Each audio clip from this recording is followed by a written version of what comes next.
Deeds, God forbid a guy let his dog go out to poop. God forbid. Hello, everybody. Hello, hello. I hope you are all well. Doing good, feeling fine, looking swole, all that fun stuff. My goodness.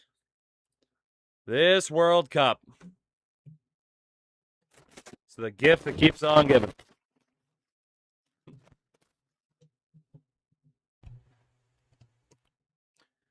Microphone was being weird. I think we're good. Sometimes you gotta turn it off and turn it on again, you know? We should be good. I don't know if that did any weird kind of nonsense, but we should be good.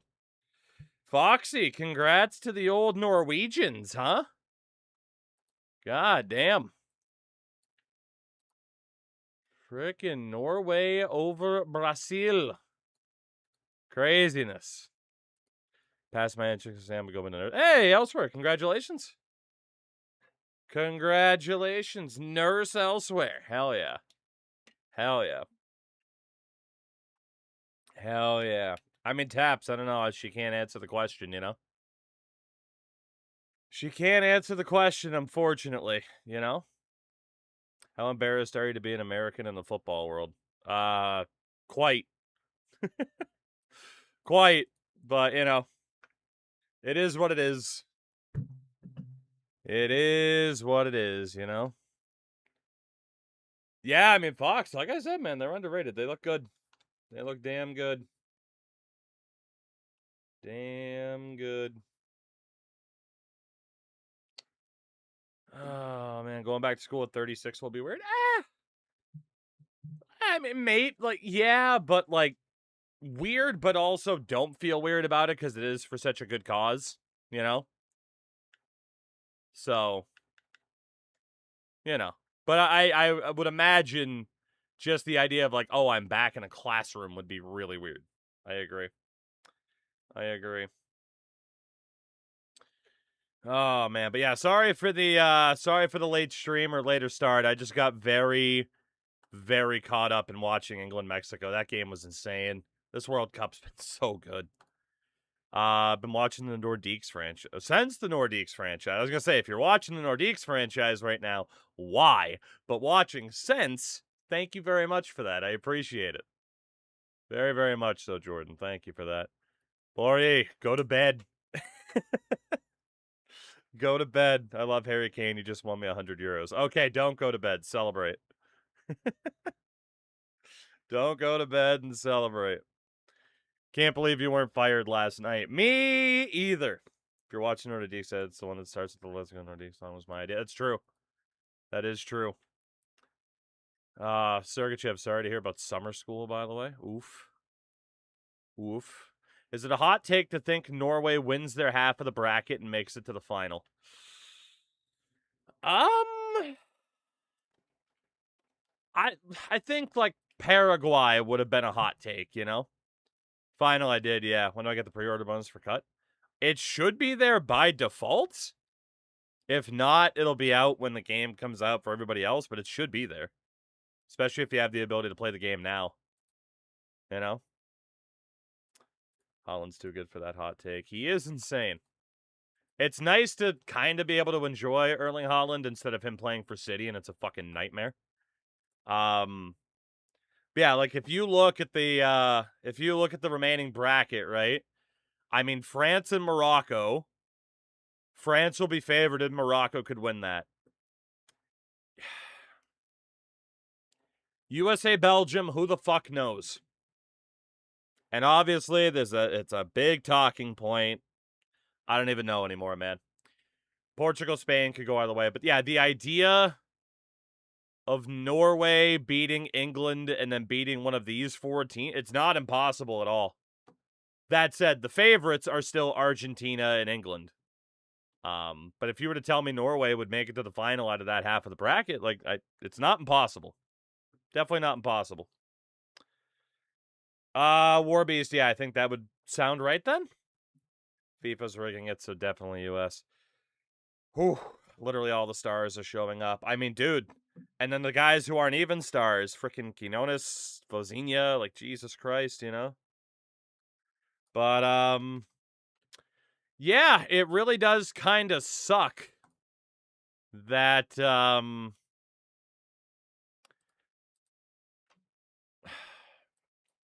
like, put it this way. If somehow, like, if the U.S. beats Belgium, there's going to be, if somehow, some way, the U.S. goes on an even bigger run than what people might expect, there will forever be questions about favoritism. And that blows. And that blows. But, you know, it is what it is. It is what it is. We can't be surprised. And again, like, so obviously I'm referring to Balogun being allowed to play after getting a red card. Obviously, like, the primary defense you'll see is like, oh, well, they did the same thing for Ronaldo. That's not a very strong defense. Like, the idea of, like, oh, well, if they bent the rules for Cristiano Ronaldo.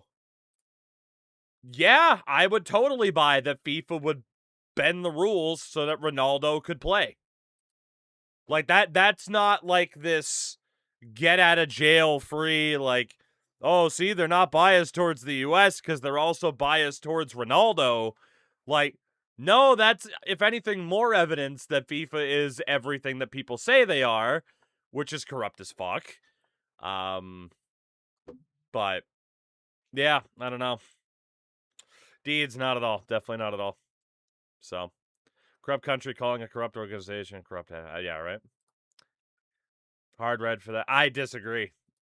I mean, even if you want to be like, oh, whatever, like, it's a red card, man. But at the same time, if someone wants to say that there's inconsistencies in officiating, sure. But that was a red card tackle. Like, I don't know, man. I don't know. It is, honestly, I don't care enough. I don't care enough. It's expected, right? It's like the idea of, like, a controversial call in an NFL fucking playoff game or a Stanley Cup playoff game. Like, yeah, no shit. Right? Like, every sport, like, the standard of officiating is going to be awful and inconsistent. That's just what it is. I mean, even in baseball, you still have umpires going on power trips if someone fucking taps their helmet too enthusiastically to challenge their call. If they dare challenge their call too enthusiastically, they'll kick a fucking player out of the game. It's insane. Paulie, we did. We won 2 games last year. We won 2 whole games last year. It was great. It was great.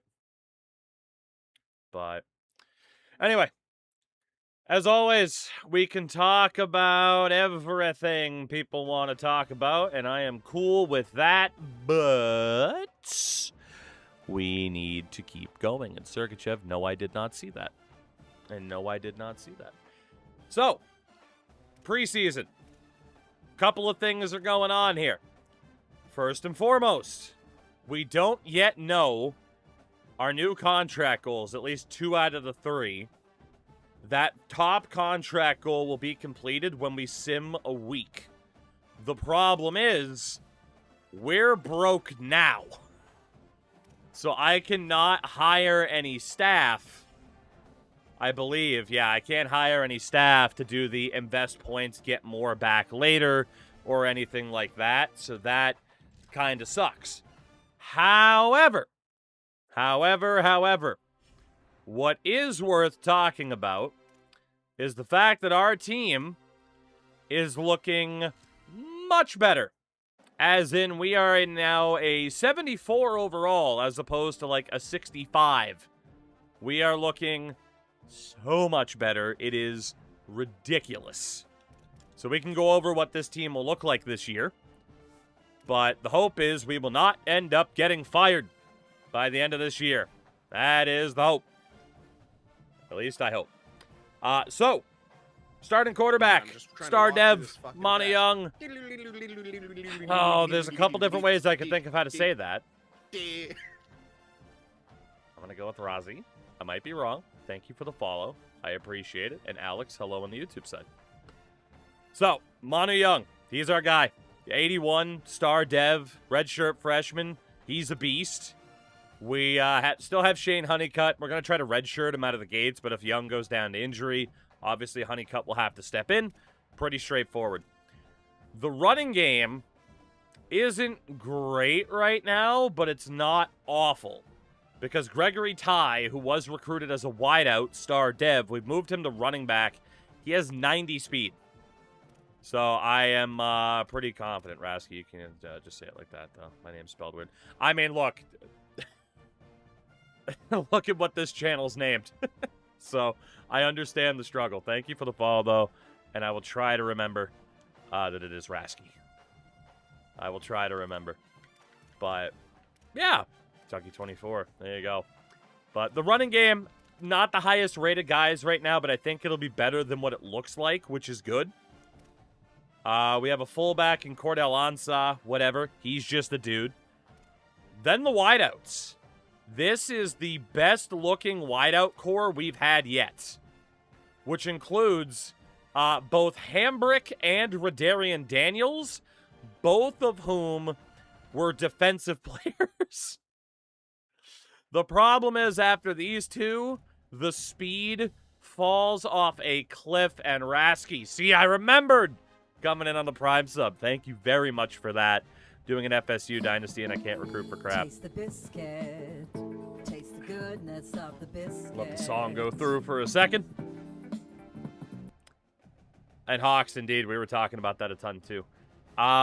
When it comes to recruitment, there's obviously a lot of conversation, right? There's a lot of conversation. I can't deal with ads. Sorry, necessary evil. Fun fact, I actually have the minimized amount of ads I can run, and they still run all the time. It's great. I love it.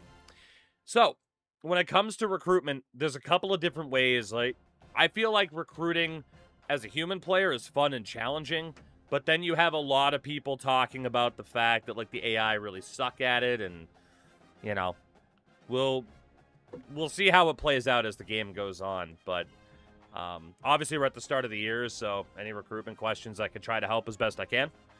But yeah, so I mean, receivers that we have, like Nico Hasty was a fullback and he's now a wideout. We got a lot of slow wideouts, but the benefit is we got quite a few guys with a decent amount of height. The good news is we're pretty stacked at tight end this year. Melvin Marvin, Tremaine Lutz, both 6'5", 90 speed. So I'm feeling really good about that. Lamar Simons is there as well. So what we lack at wideout, we make up for at the tight end and running back position with that extra bit of speed. So I think we'll be okay. Like, these guys should be terrorizing opposing linebackers. I'm feeling pretty good about that. Should have made one of them into a wideout. One of them will likely be our slot receiver and will play at wideout quite a bit, is what I'm imagining. So technically that will be happening. So we're making future Julian Edelmans. Kind of, yeah. On the O-line, Grant Willingham. We spent quite a bit of money for him, but it was needed. Very well needed. We also have Tui Puruatu, an impact dev back up there. Got Zach Morris. Left guard's looking good. Junior Julian Holcomb. Got some decent backups there. Lot of centers. A lot of centers. Quite a few of them being redshirt this year. Damian Middlebrooks will be the guy at that position. Star dev with him, which is really nice. Right guard, we have Dante Ankra. And right tackle, Dion Fabian. So it is technically the best line, combination, the best looking depth chart that we have had so far. It's not even really close, honestly. Like, it is just really, really solid, and I'm happy about it. Defensively, Alfonso Warren, rocking a 77, and we'll have Jamichael Ricks there next season as long as he doesn't leave. Right end's Kawhi Torrance, rocking a 76, so again, that's not too bad either. Defensive tackle, Ramon Dalton, Glenn Kranchik. Also not too bad. I think we might be able to run a 4-3 again. Linebacker, Jacques Walker, but in the middle, Tyler Lincoln, Trevor Bush, Jeremy Gentry. Right side, Stephen Dwyer, Joel Chenoine, and David Keglar. And then the secondary, a lot of redshirt freshmen. A lot of them. But Tavares Kidsey, Finn Alha, Dexter McCann, and Tevin Beckham. Again, not the fastest of corners, except for Dexter McCann, but they are very technically sound. So hopefully, you know, those ratings in terms of like man coverage, pressing, stuff like that, hopefully they'll just kind of be able to overpower the opposition and not just get deleted off of, you know, streak routes. Free safety, Kona Whiteheart, rocking a 77 at the moment. And strong safety, Ethan Sawyer. We got quite a few redshirt safeties as well. Kicker, Ben Suarez at a 77. And punter, Trevor Buck. So yeah, easily the best team we have had now in what will be our third season at Purdue. One thing that I do want to check, I actually suppose there's a couple of things I want to check. We can't do it yet, but I want to make sure I check out the ratings of other teams in the conference to see if we're looking okay or not. And actually, in terms of schemes, we've been running the pistol. We might be able to switch. I don't know if there's like an actual playbook from somebody that I would prefer. Like a team-based playbook that might be super like tight end heavy. Matter of fact, it might be, let's see. Might be worth looking that up. If we do like CFB 26, best tight end playbook, Oregon State, Iowa, Wisconsin, LSU. Oregon State's considered the most complete and versatile tight end playbook. Iowa's also up there a ton. Okay, so we could go with one of those. Let me take a look at those, actually. So from the offensive standpoint, we'll go in reverse order because obviously Wisconsin's right there. So they do rock the power spread. Uses extra tight ends to add strength. That makes sense. So could we just go with the default power spread because at least we'll be slightly different.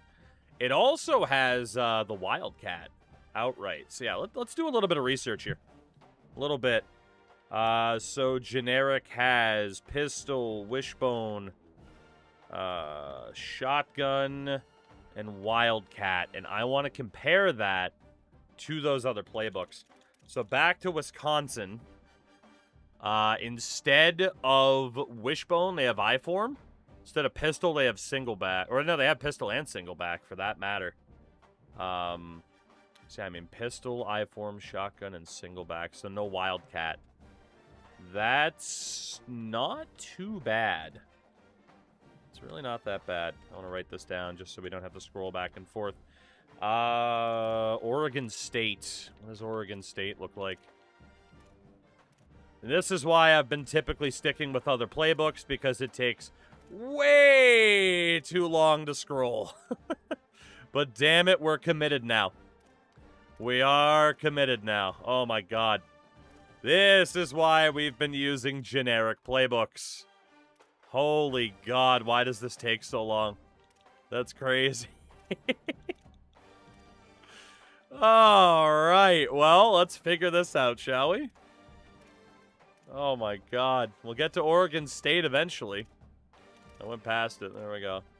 Oregon State rocks the multiple. Okay. So, I mean, for Oregon State, pistol, shotgun, and single back. That's it. Almost 1,500 plays out of shotgun, which is nuts. And then we have LSU and Iowa. Yeah, I don't know why this goes so slow. It's kind of crazy. Kind of crazy that it goes this slow. Good thing is I'm leaning towards Wisconsin right now, just for the formation sets. I don't know if I like the Wildcat, honestly. Sorry to Chris Harris, but why does this take so long? All right, LSU's on a veer and shoot. Ooh, they have full house? They have full house. It's a rare condition. This day, that's not the right one. I was just going to sit here and sing a bunch of songs that aren't the Full House theme. But I could only think of Family Matters and no other sitcom intros aside from Full House's Everywhere You Look. All right, Iowa, you're last up. How far? How long until we get to Iowa? Yeah, step by step, that's up there. How does a quarterback memorize 1,500 plays? By having a big old brain. All right, and then Iowa. Home improvement. I mean, that's just Tim Allen grunting, which is why it's the best one. Okay. Pistol, shotgun, wildcat, full house, wishbone, I-form, single back. Pistol, I-form, shotgun, single back. I mean, do we really want to sit there and copy the Iowa playbook, you know?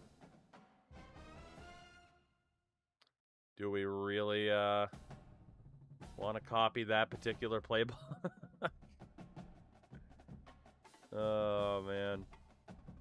Funny enough, LSU might be the best option. It might be the best option. Yeah, I mean, maybe we could go with Iowa, honestly. Although I'm thinking about it from the perspective of using these guys as attackers. I'm thinking it's Iowa or LSU. I feel like LSU might actually be the best one that we have. Oh, wait. Why does it go fast? Oh, now it goes fast once it loads the info at least once. That's weird. Look at Michigan State real quick. Yeah, it's not bad either. I'm going to go with LSU out of this, though. And then defensively, let me double check what we had on defense. Let me double check here. Because there might be a half-decent option. There might be. What's the archetype of our quarterback? He is a dual threat.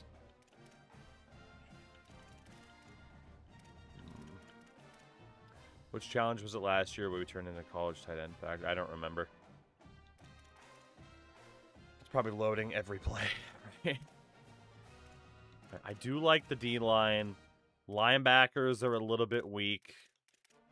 The secondary is definitely better. So 4 on the line. Minimize linebackers is what we'll go for. All right, so out of the 4-3s, well, actually, we don't even want 4-3s. We probably do want 4-2-5. Straight up 4-2-5. They also have a 3-3-5. 4-2-5 shell has a 4-3 and a 4-2-5. I don't know if we have the speed, though, right? Defenders often rotate after the snap. I don't know if we have the speed. 4-2-5 man. I don't know if we have the speed. 4-2-5 man pressure. 4-2-5 zone. I mean, we don't need zone pressure because, I mean, the 4 on the line need to be able to get it done without us sending anybody else. So it's either 4-2-5 zone, which also features a 5-2, or it's 4-2-5 shell.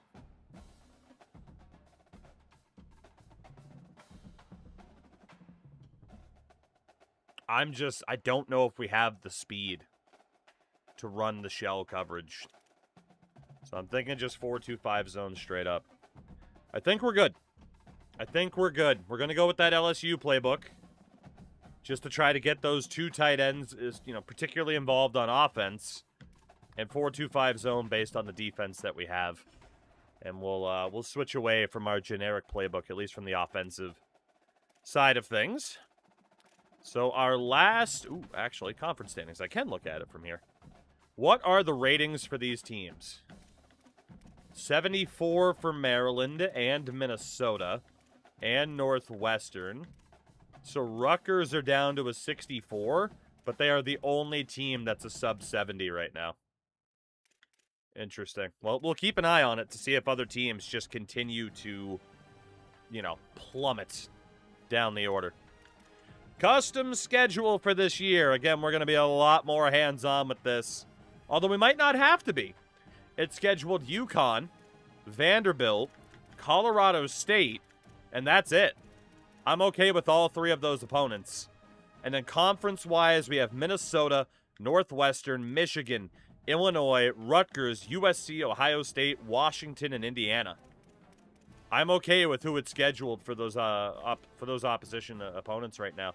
Honestly, I'm kind of cool with them being road games, just so that we can see different stadiums and everything like that. So honestly, those are okay. Rough end of the year, I mean, it always is. In this conference, it always is. But yeah, we'll willingly play road games. That's fine. So in terms of hiring staff and the blueprint, we have no money until next week, where we get a 1,000-point reimbursement. Unfortunately, that is too late for me to fill out those staff slots, so that kind of sucks. But we had to do it. We had to accomplish our team goal by upgrading our facilities. We had no choice. We were going to get fired otherwise. Some recruiting NIL, manage roster NIL. I mean, we can't do that right now anyway. So we should be okay. We should be okay. So let's see what we might have for recruits this year. It's definitely next week. It does say that it's going to take one more week. Now, whether or not it gives me the points, I don't know. But if you look at manage facility, it was right there at the bottom. 1 week left for those to go through.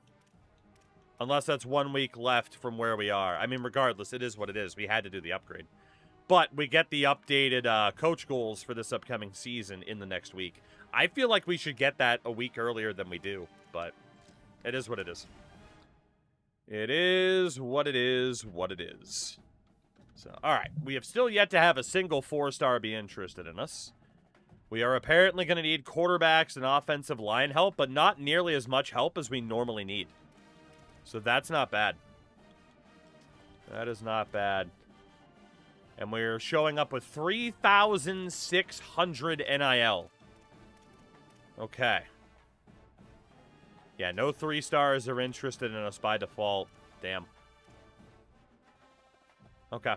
Well, we will still probably target 3-stars and then, of course, go after the forgotten 4-stars as the term has become known, if anybody's left a little bit later on. So with those 3-stars, we ideally want people who don't want a penny. And quarterback-wise, I mean, those guys aren't asking for much, but we'll focus elsewhere. Because there will be quite a few running backs. 5-stars want absurd amount of NIL? Yes. Yeah, I mean, bare minimum 325, just for the running backs. The guy demanding the most amount of money right now is 5-star quarterback Hakeem Starr, 435. Not that he'll come here anyway, but. Falcon, what's going on? How are you? Has EA started to allow people to purchase more NIL funds for actual cash yet? I don't think so, but from the sound of it, that could very well be something that happens, which is crazy and absurd, but that's the reality that we live in. All right. There's quite a few athletes, but there's not an absurd amount. Our biggest area of need is still apparently the offensive line, but we have so many centers.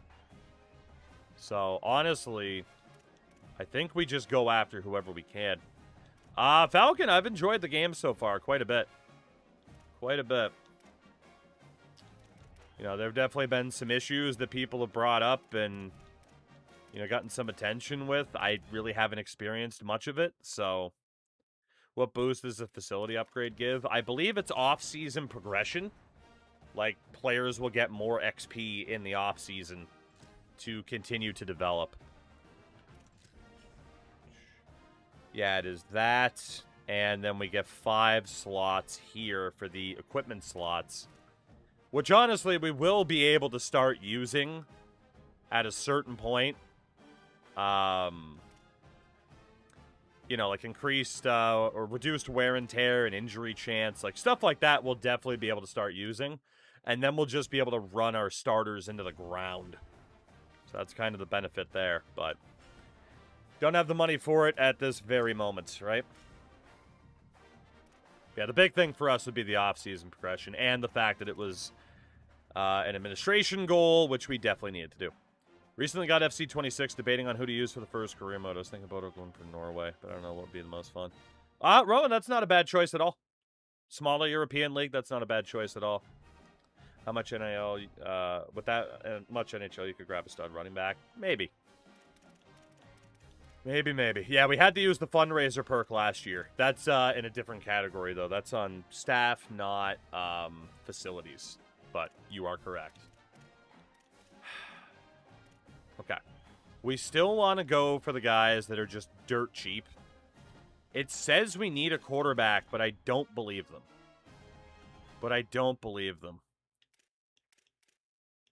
But, I mean, we are just in the scouting process. Like, I genuinely don't believe this game. And it's like, you need this, this, this, and this. Like, we have players. Right now, our goal needs to be quality this year, above all. Definitely looking for gems. Well, you know, in fairness, we do only have 3 quarterbacks, and one's a senior. So, you know what? Let's start off there. Let's start off there and see what we have with these guys. So, Mustafa Choice. 80 throw power as a 3-star. Brutal. Greg Stevens. Pickle, we did keep our job somehow.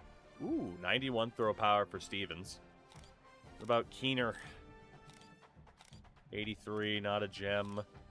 Quan Hicks. 94 throw power. Yes, sir. 82 speed. Whew. Enrique Obi, 85. What about Afa Fong? I can't even look at him if he is upset. That sucks. And then what about Jojo Maldine?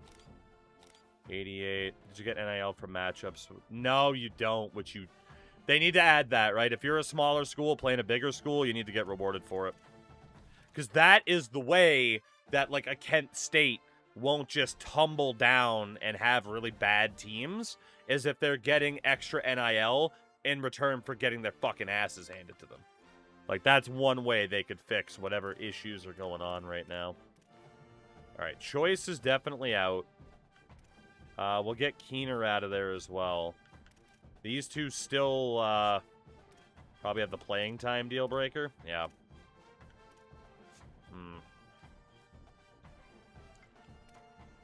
I mean, obviously, I want to see what they have going on.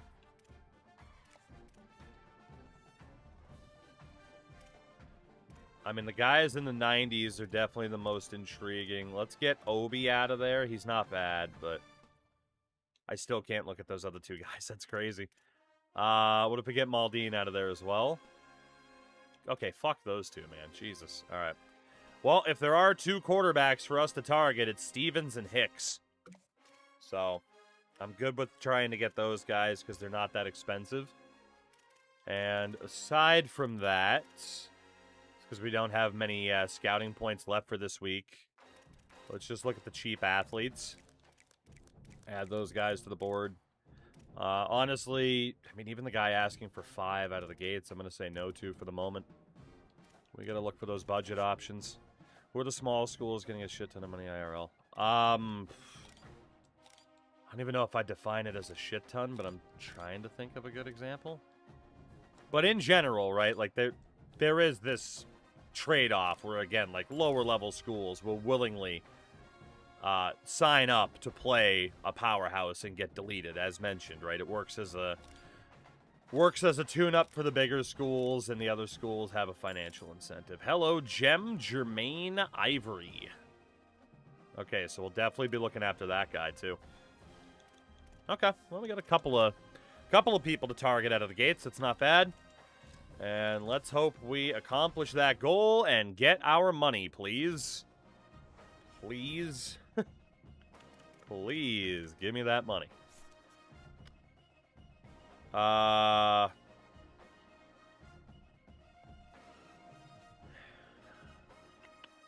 Okay, we have good news and bad news.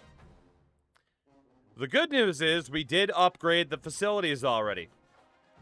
The bad news is that goal is apparently going to stay there at least until the end of this season, if not until the end of the 4 seasons remaining on the task. Which means we didn't have to go after that as early as we did, but at least we got it out of the way. Defensively, force 15 turnovers and sign at least 5 3-star recruits. We can definitely do that bottom one. Interesting. So yeah, I would imagine it would be likely end of the year. Yeah, you're right. I mean, in fairness, we don't need the NIL right now anyway. I mean, it would have been nice, but that is a bit of a bummer. But it is what it is. It is what it is. Good news is the bottom one's easy. Yeah. That it is, that it is. Weekly practice plan. But at least we'll get that payout, and that goal is done. There you go, Coco. The long wait's nearly over. All right, so out of the gates, Mr. Stevens. Can we do a prediction of over under 3.5 wins? Sure. Sure. Why not? Let's just say, do we win more than 3 games? Yes. No. There you go. We'll make that a 30-minute prediction. There you go. You got a long time. You got a long time to decide. All right, Greggy Stevens. We're going to have to overpay for a little bit, but that's okay. We'll give him 50 and immediately put him on 50 points. And Quan Hicks, same thing. Slightly overpay for you. Not a big deal. And then we'll also go all out for Tremaine Ivory. Because we know he's a gem. And then we keep looking. It's Charles Person. I mean, we know he's not a bust, so we might as well go for him, honestly. But, let's see. Trey Fudge. Not a gem, but not a bust. Amari Dodge. Not a gem, not a bust. Lamar Lutman. Same thing. Randy Gee. We will not know until next week. Okay. So we are fine from there, although auto subs was something else I wanted to check. So quarterback wear and tear. Honestly, we'll go normal. Running back, keep them fresh. Wideouts, keep them fresh. Tight ends, normal. Offensive line, we have decent depth, so keep them fresh. DT, same thing. Defensive end, same thing. Linebackers, normal. Corners, normal. Safeties, keep them fresh with the depth that we have. No grinded outs yet until we get those upgrades. So, I went all in last time and lost, so I'm going to go hold all coins. Alright, so we are good from there. Not bad. And hopefully this season is as decent as it looks like it could be. Goal went through. Let's go. Let's go. So job security immediately up to 53%. Hell yeah. We didn't have to wait until the end of the year. Let's go. So we got that out of the way. Now it's defensive turnovers and the signing. So the big challenge is going to be whether or not we get 15 turnovers on defense. So that'll give us an NIL payout. It's not going to give it to us right now, but at least the goal went through. We get the points at the end of the season. The important thing is that the goal went through and we don't have to deal with it anymore. That's what I'm happy about. Because again, the points right now are whatever. It doesn't affect our ability to recruit right now. So I am perfectly okay with that. That just gets kind of the problems out of the way. Purdue UConn, what is this, March Madness? It is now. Only time that we've ever played UConn. We beat them as well in a bowl game, right? So, all right, let's keep looking at Randy G. Not a gem. And Lorenzo Massey is a bust. Okay. But we are going to target these 7 athletes and 1 quarterback out of the gates here. So 5 NIL to you. And let's do 10 points for the moment. Trey Fudge, same thing. And we'll just start trying to chip away at these guys and see if we can make these deals work. And again, we needed 5 3-stars this year. But this can definitely be a year where we go for quality. So again, some 4-stars or 5-stars that might be lingering throughout the recruitment process. We'll definitely be able to target them later on. And it looks like we're going to be able to upgrade these guys to 25 points, which is nice. Trey Fudge. The good thing is, again, athletes, these guys can play on either side of the ball. So we'll be good to go in that regard. Let's just do an extra 5 points on Lutman and an extra 5 points on Gee. There we go. Gee, who's to say? First game of the season. The Yukon Huskies. I gotta be honest, I'm not used to seeing us with a 10 overall point advantage. I'm a little bit afraid. I'm a little bit afraid because we actually have some optimism right now. And if this team really struggles out of the gates, I'm going to be very sad. I'm going to be very, very sad. Hassar, what's going on, man? Welcome to Rensselaer Field in East Hartford, Connecticut. A week 1 showdown with both Of all the mascots that look like furries, that's probably the number one. Not that there's anything wrong with that. and the Connecticut Huskies. Along with UAB wants to be top 25 in the first 3 seasons. So, Swerta, we got that one too. The main thing to pay attention to, like, yes, that is a ridiculous goal. Main thing to pay attention to is whether or not it's a negative attached to it if you fail, and not just a positive for succeeding. Because that's how it was when we got that goal last year. Holly, thank you. Fair enough, swag. Oh, we got a mascot showdown. Fight him. Oh, Pete, you're a bitch. Come on, Pete. All right, first quarter. 2 green pips. Okay, and no negative, no red. So that's what we ended up with too. So at least there's no negative if you fail, right? That's the key. Let's see. 9-3. Boy, what an offensive explosion. There we go. 16-3. Let's go. Pete hit him with the train. You imagine if our mascot comes back and just runs the wolf over like a Looney Tunes cartoon? Hell yeah. Well, it's a husky, not a wolf, but the same thing, let's be honest. All right, you know, defense, you're doing pretty well. We're up 25-6 at the start of the 4th quarter. We had to wait until week 10 last season to win our first game of the year. That is not the case tonight, baby.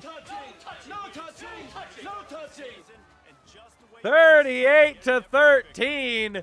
Purdue football is back. Hell yeah. Hell yes. Look, I know it's only UConn. We will take what we can get. That is a win for Purdue. The Young Dragon. 38-13. Only 270 yards allowed. That's not bad. We put up 350. 3 interceptions on Stone Saunders. Let's go. We needed 15 turnovers on the year. We're already a 5th of the way there. Holy. All right, let's go. And then Manu Young, 15 of 28, 231 yards, 2 touchdowns, no picks. And more if they fumbled, that's true. Rushing game for us, Gregory Ty gets his first ever touchdown. Villarreal got a fair amount of carries too. He fumbled. Whew. And then receiving-wise, touchdowns for Vidarian Daniels and tight end Melvin Marvin. Hell yeah, man. This is so what we needed. We did give up a couple of sacks at left tackle, but we'll deal. And then defensively, Torrance and Dalton got to the quarterback a bit. Picks for Whiteheart, McCann, and Wimbush. Any forced fumbles? There was a forced fumble, but it wasn't recovered. Almost 4 turnovers in the same game. As we say thank you to Squid. Holy shit, we made an excellent debut for Ben Suarez is what we made there. Squid, thank you for the primer. Welcome back. The meme number. Damn children. We also punted 6 times, so we had quite a few possessions, but also they ended very, very quickly. But hey, a win is a win to start the year. On pace for a perfect season. Sure. We hit level 10 and get 25 upgrade points as well. Not bad. That is a marvelous way to kick off this new season. Did it say that Young punted? I mean, it might have. I didn't see that, though. But maybe. All right, we're in first for Stevens and Hicks. Not bad. 70% job security now. Let's fucking go. Let's go. Yeah, so Fury, you are right. That is the other thing people were mad about, is essentially if you want to get a level 100 coach, you gotta pay up for that, which is bullshit and awful. But also, I'm not going to let it ruin it for me because I expect companies to do this. Not saying it's not worth complaining about. I'm just like, they're not likely to change. Maybe they will, but it's very, very unlikely, let's be honest. Very. Tactician has been unlocked. Okay. We'll take that. What else? Recruiter? Yep. Okay, since we hit level 10, Recruiter and Tactician are there. As we'll get ready to play Vandy. Really quickly, after a performance like that,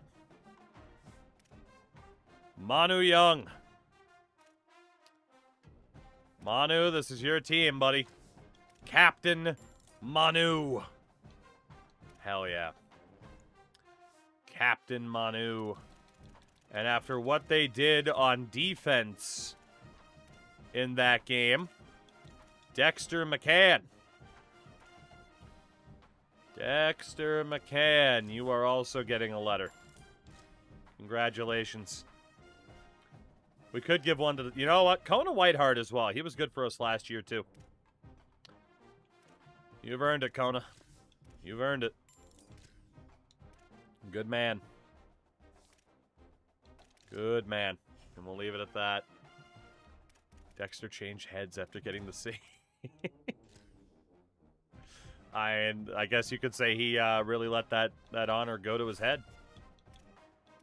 Ba-da-ba-ba-da-ba. Did you check for leader trade on players? Sure didn't. Sure didn't. Also don't know if there's an easy way to see that.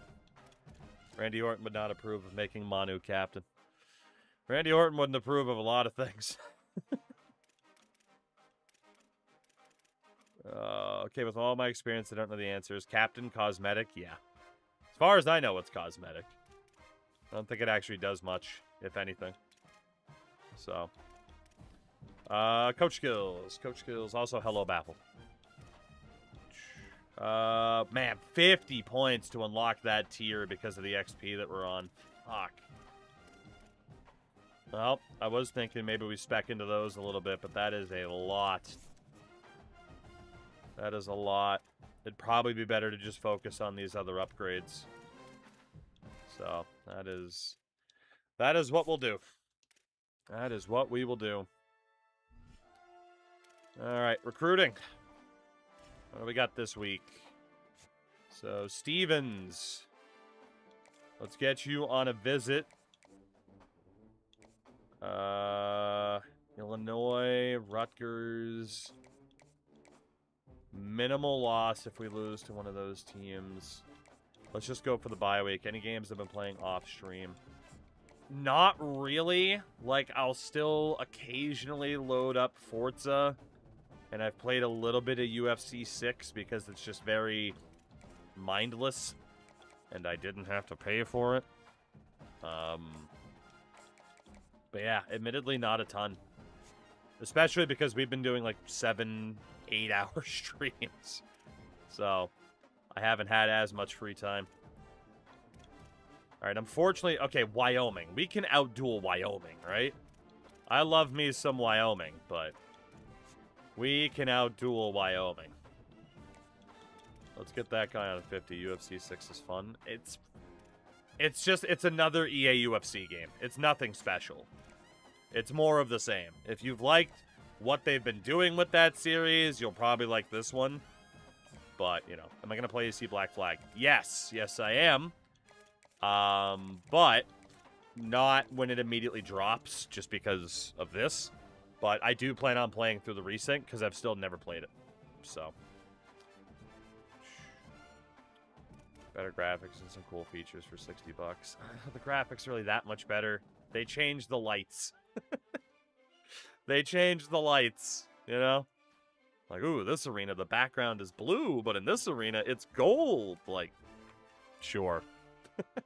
Not trying to say you shouldn't enjoy it. Like, you know, I've played a fair amount of it, so it's not like I don't. But at the same time, again, if I hadn't been able to get it for free, would I have paid $60 for it? No. No, I would not have. Vanderbilt. Vandy. Wow, they're down to a 61.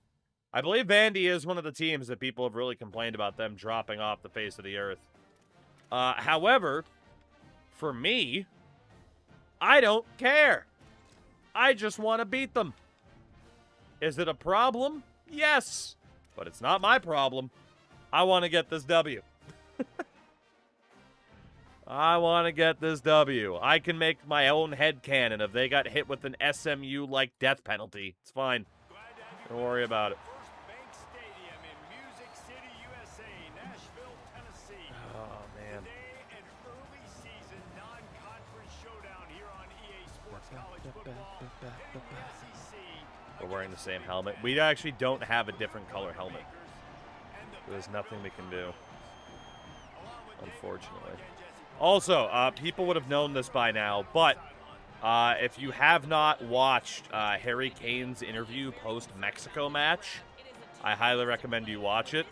The poor guy's voice was so dead, and the interviewer just kept the interview going. Insane. Genuinely insane. All right, gentlemen, we are 1-0. We got our first no-touching victory in forever. Let's see what we can do here. As we score off of a turnover, it's 10-3. Oh, my God, we're beasts. 17-3. Yeah, and Jordan Henderson broke his arm, which is... This World Cup has everything. 17-10. 20-10. 20-13 at halftime. Okay. Okay, this one's a little bit closer than I thought it might be after that start. 23-13 as we enter the fourth quarter. Right. Still 23-13. And we Tua turn the ball over. Not ideal. And all right. One possession game after that field goal. Vandy scores here. We're going to have to hop in for the first time. 5:29 left. Nice job, boys. Good field goal. 51-yarder for Suarez. That should do it. And we are going to win this game by 3 after recovering an onside kick. It wasn't the prettiest, but a win's a win. No touching. 26-23. Purdue are 2-0 and have already won as many games this season as we did all of last season. Hell yeah. Field goal, you strikes again. Hell yeah. Purdue 0. Yeah, we were up 17-3, so the fact that game was close is a bit scary. Defense definitely struggled a little bit more. Yeah, you might want to close that bet. Hey, that was the risk. That was the risk. We still got a lot of big competition to play. 2 interceptions on Sydney Devi. An interception this game from Manu Young, but over 300 yards. Not bad. Not bad at all. Not the best game on the ground. Gregory Ty didn't get that many carries, and Villarreal got hurt. And then Hambrick and Daniels. Pretty solid game. Pretty solid indeed. Couple sacks allowed again by the left tackles. Damn. Defensively, got to the quarterback a couple times. Alfonso Warren's off to a really good start. 2 interceptions. Kona Whitehart, who might be hurt, and Ethan Sawyer. 2 fumble recoveries. Brian Kempfert and Montrell Wimbush. I mean, look, we had to take advantage of these teams early on, and man, this defense has done so well. So well. How do you do it, Coach? Well, Curtis, let me tell you. Oh, shit, I don't have my, I thought I had my suit jacket in here. I'd pop it on. Let me tell you, Curtis. All right, I don't have a tie, but I do have some keys. It can be like a whistle. It's fine. It's not going to fit over the headset. It's fine. Let me tell you, Curtis, this is how we do it. They're afraid of the whistle. I'm like Herb Brooks with this goddamn thing. They know we don't mess around. You lose the game, 2-a-days. You lose another game, 6-a-days. We don't screw up. We don't mess around. They're afraid. We rule with an iron fist. That's how we do it. Hell yeah. The whistle go woo. Oh, fuck. God damn. Lose 4 straight games, you don't sleep between games. 240 straight hours of practice. Damn right. You're goddamn right.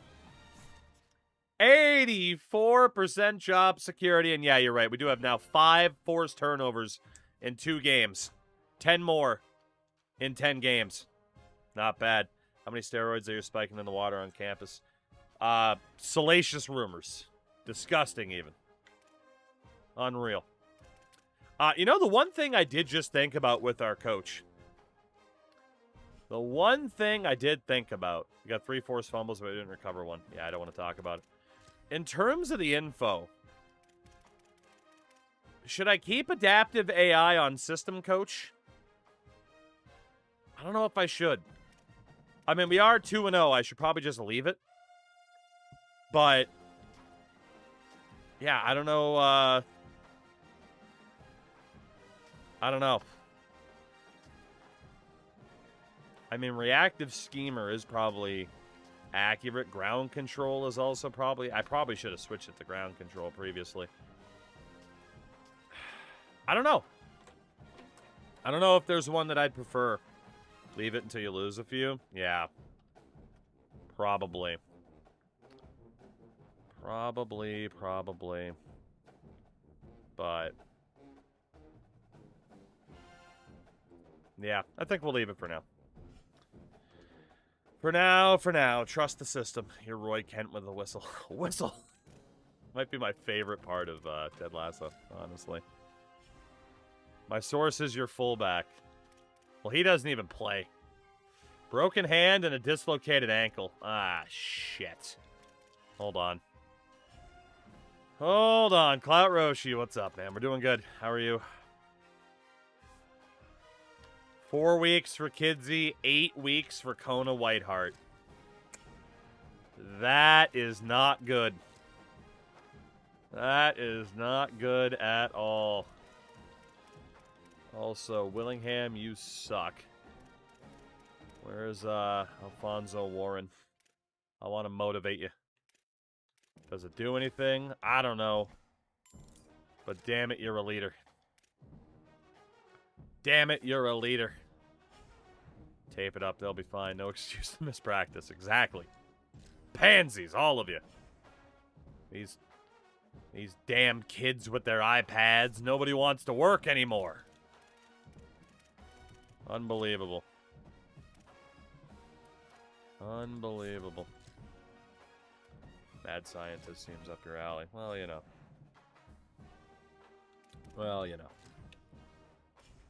All right. Let's see. Stevens. I mean, man, we are just like brute forcing our way to signing this guy. And we can actually further optimize what we're doing with him. Fuck. Again, somehow, some way, if anybody from the franchise dev team is watching this, when I know all 3 check marks, have whatever symbol I need to click be green or flash gold slowly. Something. Something. Please. Also, I keep hitting the wrong buttons. Alright, there we go. That's it for Stevens. What about Hicks? We know all 3 for Hicks as well. I must be in Quahog. So all I see is Quan Hicks. Jermaine Ivory. Let's get you scheduled for a visit on the bye week. We'll get you on playing style. And let's optimize your point total. Campus personality. Mr. Person. All right, we are going to be dueling with Wyoming for this guy. We don't know how to sell him yet. Fudge. Trey Fudge, 25 points. Let's get the 25 on to Randy Gee. All right. Can't believe CFP 27 is finally the game where I learned how to do spec catch. It's never too late to learn. All right, 50 points for you and dodge. Let's get an extra.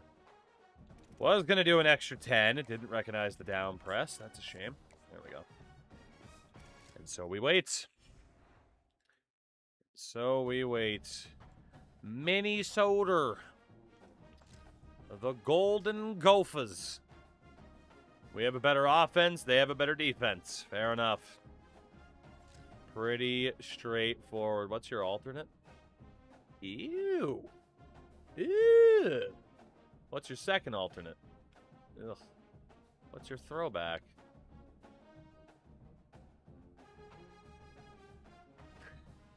Gotta put him in the Piss Boys, right? Gotta do it. Let's have a color rush game. Hell yeah. I mean, when you have a chance for them to wear the Piss Boys, you gotta do it, you know? You just gotta do it. Glad to have you with us from Huntington Bank Stadium. EA Sports Minnesota. coverage continues on this Saturday with a mid-afternoon What do you bop the Golden Gophers over the head? sensational game. It's the Purdue Boilermakers and the Minnesota Golden Gophers. All right. Along with David Pollock and Jesse Palmer, I'm Reese Davis. Let's go down to our sideline report. Golden Gophers have one of the most unique on-campus stadiums in college sports. Formerly in the Vikings' home field, now back on campus, Huntington Bank Stadium has brought that college spirit back to Minnesota. All right. Back to you. Let's take down that Gopher. Going for 3-0. Wish you could build up a coach in CFB and then take him to Madden. I agree. That'd be great. That would be great. Every field should be a color other than green. I don't know if I agree with that. A scoreless first quarter. 3-0. 7-3 Minnesota. Meme number is the score at halftime. All right, defense is reigning supreme so far. Field goal used. Strikes again. It's 9-7 as we start the fourth quarter. Minnesota takes a 1-point lead on a 36-yard field goal. We're forced to punt. If Minnesota scores here, we're in a bit of trouble. And they failed on a 4th and 2 from the 12. Well, we'll hop in because they are idiots. Why wouldn't you just take the field goal? That's insane. That is insane to not take the field goal there. Oh, Manu, he was almost gone. 12 rushes, 0 yards. Oh, he must have just gotten back to even. I can't believe they didn't kick that field goal. That's crazy. I'm going to find an athlete that I can give the ball because defensively, it starts to limit your coverages. It starts to Man, Ty looks like a small child. Every single play just makes your job as a defensive coordinator extremely hard. The Boilermakers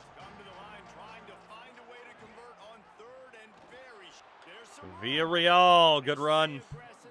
Dude, FCS West just beat UAB. Oh my God. They've got a first down here. What a start it's been to this season. We've got a Mm. great I'm just game trying to here. walk through this fucking Ladies, grass. man. Thank you very much for the follow. Welcome in. The run inside. It's Riggs. Riggs is a bit They'll slow. give him 4 on the pickup. It's 2nd and 6. Okay, just keep running the ball down their throats. Kill time. We only need a field goal. We have Finau in it running back. Looking for a physical attack. Jesus Christ, these linebackers. Face long into a brick wall and has nothing to show for it again. All right, tough stadium pulse here. From the gun, wants to pass. Looking to the big tight end. Oh my God, what a play by that defender. Brings up 4th down. We are going to go for it. I mean, it does pretty much put him in field goal range. Because it looked like they confused the Fuck. quarterback on 3rd down. Really nice job getting back into that zone. X was open, I'm sure. So was the guy that I had. The And then the defender made up a shitload of ground. He's going to try to flip the field with this one.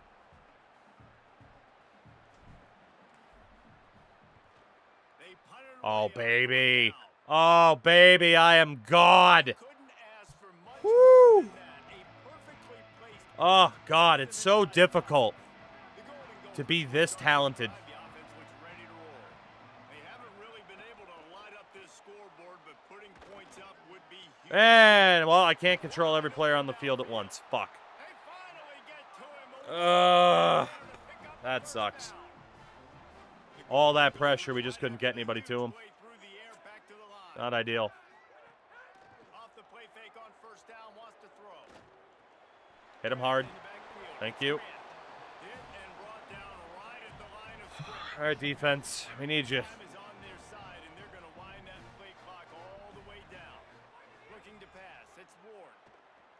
Fires to the Fuck. wide out. My guy turned the wrong way. And it's Travis. And they don't drag him Not down good. until he gets all the way to the 46. That good of a punt. And the Golden Gophers And have it so with far, it. we're wasting it. The give as they work on that clock. Jesus, we can't tackle worth the shit right now. But the defense was stronger, and they Maybe I should have kept the ball. I mean, it was a great punt, but up a 4 on 1st what's down the and point? 2nd and 6. Bunny, thank you for 45 in a row, by the way. Back to pass. Throwing right. Dude, we can't defend. Finds his man open. We can't get a stop. Oh my God. Line after ripping off the big play. And that's the 2-minute warning, just like that. Holy shit, I should have kept the ball or at least tried to go for it. This offense will try to That's milk crazy. the Golden Gophers started this drive backed up in their own end. Start and now blitzing, they hope for the move into best. position to score. The keeper on the option.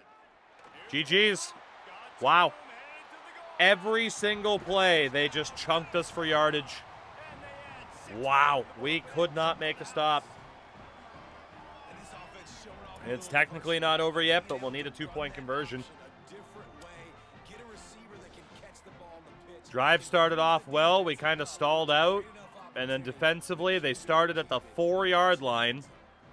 And within like 3 minutes, they scored a touchdown. Right, and pushes the lead to 8 here in the 4th. So that scoring Kind of disappointed our team could only get 9 points score came on an impressive through the first, 3.5 quarters. And that's a touchback. The ball bounces through the Minute end zone. 55, 3 timeouts. Okay. They'll put this one in play. First snap of the drive from the 25. Quarterback adjusting the pattern. Come on, Marvin. I need you to hear me. Thank you. Looking to throw on 1st down. Quickly out to the tight end. Was really hoping someone would be open on a streak, but didn't happen. Quick tempo, no huddle offense. 2nd down, clock's running. You gotta like this We're going down. defense, man. All game long. O-line completely crumbled. And he can't find anyone. We're going to lose. And down he goes. A sack. We are definitely going to lose this game, unfortunately. So their defense stepped up when ours couldn't. On 3rd down. We're going down again. Yep. Trying to make magic with his feet. I got to save those timeouts. Stop him short on 3rd down in this defense, trying to make sure they stay on top. Gotta have it here on 4th down. And apparently I overcooked the throw. Did we get hit? Were we pressured? Because that was just a simple lob pass. I don't really know how we overcooked it. That was just a simple lob. And it went right over his head. I don't know why. Maybe there was pressure from those two. I don't know why that pass was so bad.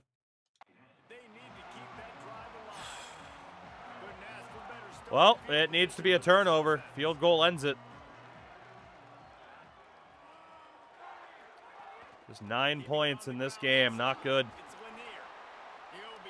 Not good. This is definitely going to be one of those games at the end of the season that we look at and say, wow, we really blew it. And they'll still have 2 timeouts left for the rest of this game. All right, somebody's got to make a play here. No reason to do anything here except keep it on the ground on 2nd and 5. Run in the red zone, it's Lanier. He stopped at the 14-yard line, and they'll stay on. That sucks. That really sucks. Timeout called by Purdue. It's their second. Like, just on that one drive, out of nowhere, my offensive line started to struggle. And the Golden And that was Gophers pretty coming much up it. on 3rd and short, looking to keep the drive moving. They'll try to power their way ahead. Rip it out? Nope. At least it's off center. It might not be an easy field goal for him to hit now. The Boilermakers call timeout, and they will have They're going to go for it for that reason. Wow.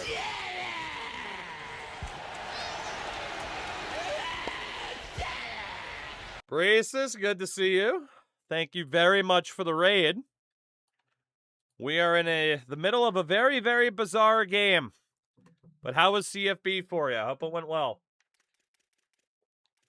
Does this team just not have a kicker, or do they not trust him? That is the question. Because this is not the first time they haven't gone for a field goal. They do have a decent kicker. 5-3 year one at Tulsa. That is quite the accomplishment, sir. Oh, the old crab raid. Oh, do we call man or zone here? We're struggling regardless. We're going to need a QB spy no matter what we do. Now this is rolling the dice, or perhaps they've gone outside Press. their head. They're already Play the up. pass. Boy, this could really backfire I'm going to if watch they that don't quarterback. convert the 4th down. Pocket breaking down. Yes! And the 4th down. We have life. 51 seconds, no timeouts. I cannot believe they didn't kick the field goal again. But now you are leaning We have a chance. We just have to really work the sideline and hope that the offensive line can hold on. Going to the air. There's nothing. And the pressure will get there. Our offensive line's killing me. The O-line is just killing me. They just can't do anything.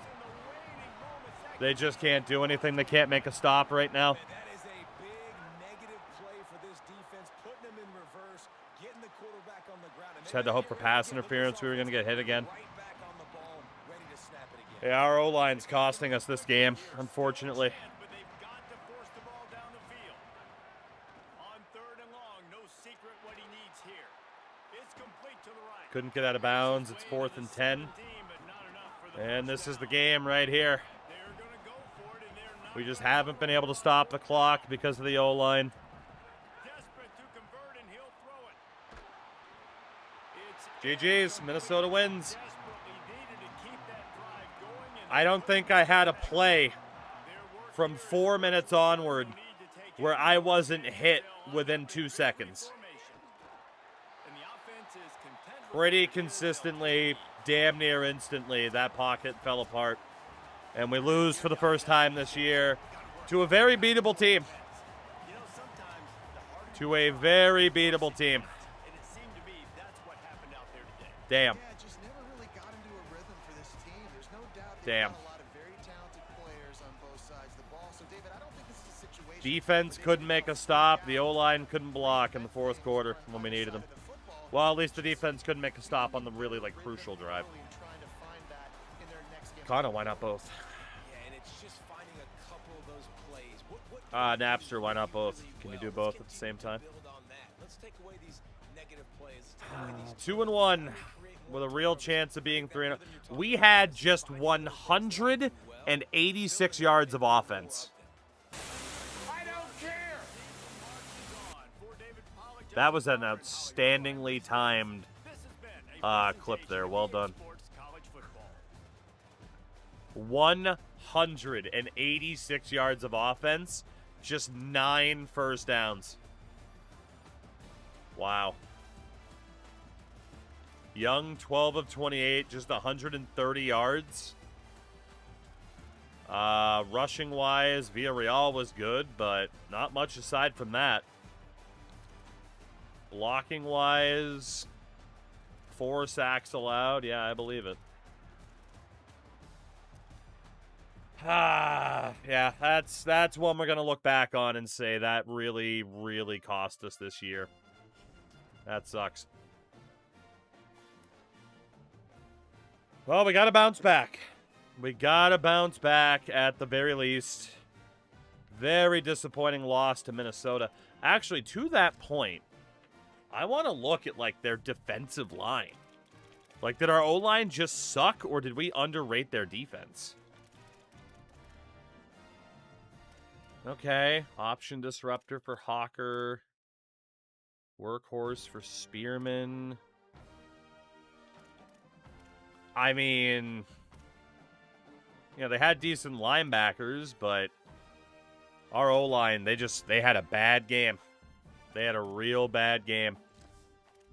The ratings of the other players don't exactly, you know, get them off the hook, unfortunately. I wish. Did they do updates that looked like last year's blocking, right? We get our first verbal commit already. 3-star quarterback out of Mountain View, California, Greg Stevens. That is very quick.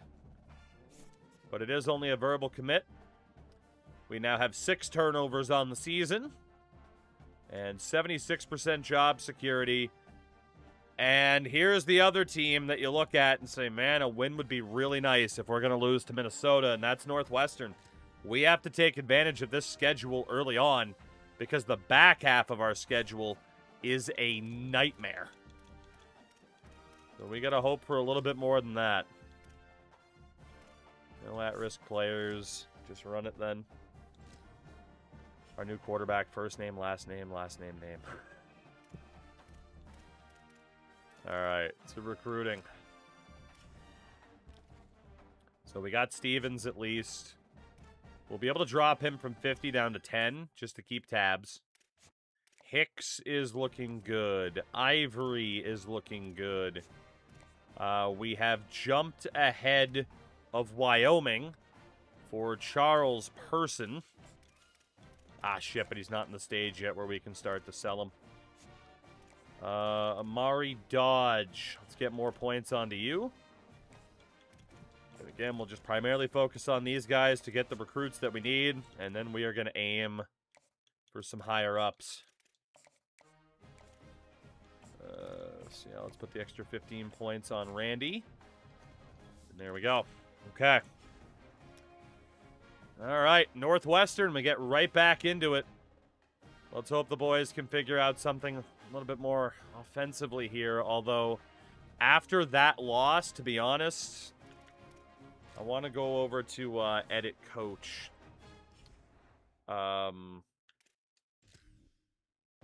Honestly, I'm thinking matchup oriented. Seems like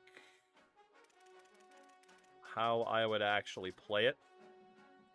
And it might have helped us, right? The idea of reacting to what the other team is doing might have helped us a little bit more. Maybe get the tight ends in there more for blocking.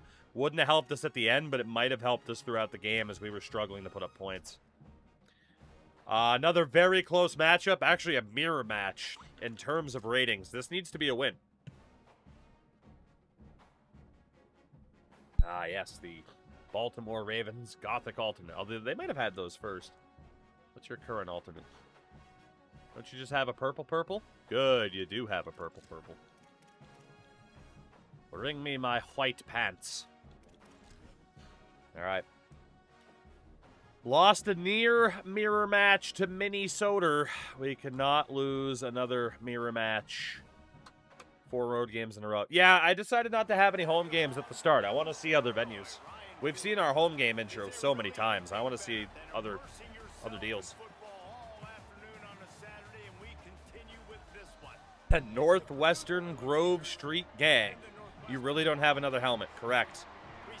We do not have a different helmet color other than the black helmet. There's different versions of it, but no white helmet, no gold helmet. It is always this helmet. Besides, home games later are better for visits, right? Northwestern. They'd be a fun team to use because if you can get that new stadium packed, it'd look pretty cool. All right, gentlemen. You know, we stumbled a bit against Minnesota, but it's still early. We got some young players in this lineup. Learn from it. And take a 7-0 lead into the second quarter. Okay. Not bad. Not bad, not bad. Baristas, by the way, if you're still here, again, thank you again for the raid. It is good to see you streaming. And I hope you are well. 14-7 at halftime. Tied at 14 all. Entering the fourth quarter. It's another very close game. Which is fine. It's nice that we're competitive against teams on the same level as us, but we also need to beat this team. 21-14 Northwestern. And they're going to get the ball again. If they score here, we are in big trouble. So, let's go. Let's go, let's go. Time to show up.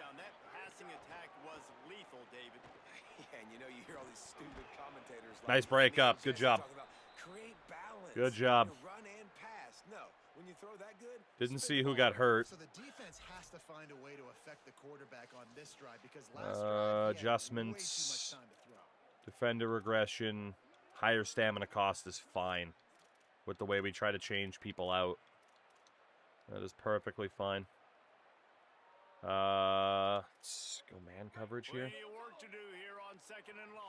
And again, we'll keep an eye on that running back. That way we can also keep an eye out on the QB. I don't know if he likes to run yet. Yep. Wow, nice adjustment on his part. And somehow somebody got wide open.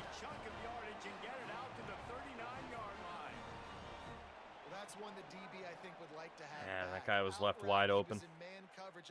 They've got a first down here. Want to start its bend to this season. We've got a switch the great D. game here. Close ball game, fourth quarter. Couldn't ask for anything more. They'll give it to Brown. Nice move there. He stopped it. Struggling to get these stops at crucial times. I think as a coaching staff where you really challenge your offensive line to go win the football game, right? We've got to lead late. We're going to run the football. That's on me. Yep, that's on me. I tried to step in closer before they snapped the ball, and by the time they snapped the ball, he took off the line in that direction, and I couldn't catch him. They extend the lead here in the fourth, and after stumbling early, about to push their record. Can't get a good defensive stop, man. And back in the day, you used to line up and your tight end was a Damn. blocker and you threw it to him short. Now, these guys are being so dynamic in space and so athletic. And I kind of got blocked by my own guy in the midfield, and that was definitely it. Their offense and put points Well, we got a little bit of time, but we got to work fast. And the extra point. Got to be honest, with the way we started this season, a 2-2 would be kind of disappointing. At 2-0, the expectations were definitely up there a little bit more. All right, handbrake. On the move from inside his 5. It's a shame somebody missed that block. Right at the 20-yard line. Good coverage. All right, we got work to do. Boilermakers have it back, and here comes the offense. After 3 consecutive punts, we'll see if they can dial up something that can. That right guard is terrible, man. Defense Genuinely terrible. stop him in his tracks. And Every play, number 61 just gets dominated. It's crazy. on second down. Unloads to the wideout. Finds his man. We got a little bit of time there, and that's all we need is just a little bit of time. Going as they get it and we can make something happen. And these are these moments, man. When you're trailing by a couple possessions, you've got to put it together. Your quarterback has to come through. I mean, it's not a surprise. One more hurry up. I mean, Young's had a really good game. It's just defensively, we haven't been able to make the stops we need to make. Sets up the screen.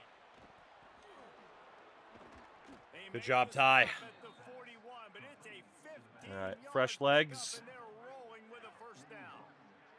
The We want to send Daniels here. That guy's pressing. Sends it back in motion. Just keeps slinging it. He wants to go deep. Touchdown. He dropped it. No. Through his fingers, incomplete. That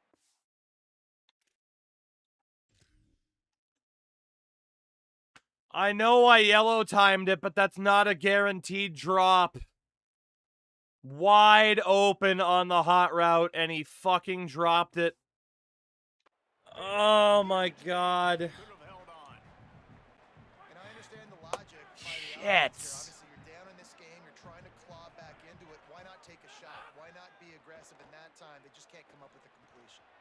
With the catch, it's Daniels. Did he swat that down? No. It hit our guy in the hands, and he couldn't hold it. The first down marker. They're going to go to the air on 3rd and short. Snagged out of the air. Good job, Daniels. Will move, and they'll have 1st and 10 from inside the red zone at the 18. And what timed catching is not worth. I disagree. I mean, like, look, Start, guys, with that last if you get yellow timing, that just means what is going to happen is going to happen. So there is no guarantee that he would have caught that had I not had time catching on. It's like the same thing was going to happen. Want to crank the tempo.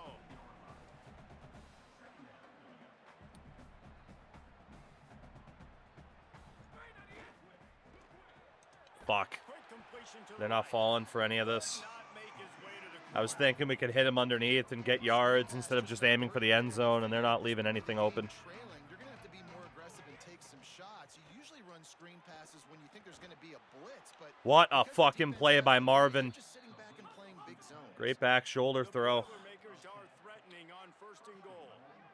I think the receiver meant trying to... Oh, did the receiver swat it instead of trying to catch it? Here's a Maybe. setting up the Our quarterback just got obliterated. That's going to be a flag. and he might have a little extra. That looked like it'll be roughing the passer. All right, we should be able to score here without using any timeouts. Then our defense needs to make the stop. We're going to have to kick it away because otherwise they'll be in field goal range. And hopefully the injury is not to our QB. Penalty at this stage in the game. I can't believe that guy dropped it, though. That cost us some valuable time. It can get frustrating chasing that quarterback, but you got to pull up. The roughing the passer penalty gives him the first down. Trying to punch it in. No room. Oh, we had a gap. It was Melvin Marvin, the tight end, that got hurt. We had a gap to the right. It disappeared. Cut back to the left to the other gap. That gap disappeared. In college football, and they will certainly need one here. Can the defense stop them again on 2nd and goal?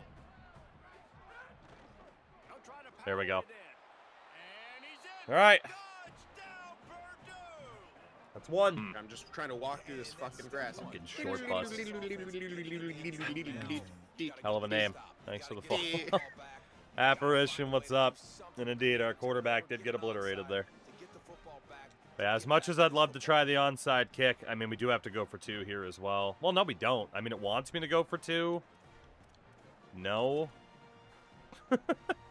No, I don't think I will. And the extra point Just cuts take the lead point to after. 7, Thank you. 28-21. Gonna get a stoppage here. But yeah, I mean, if we fail this onside kick, they're in field goal range. It's GG's. We just need the defense to survive here. Bagel, good evening.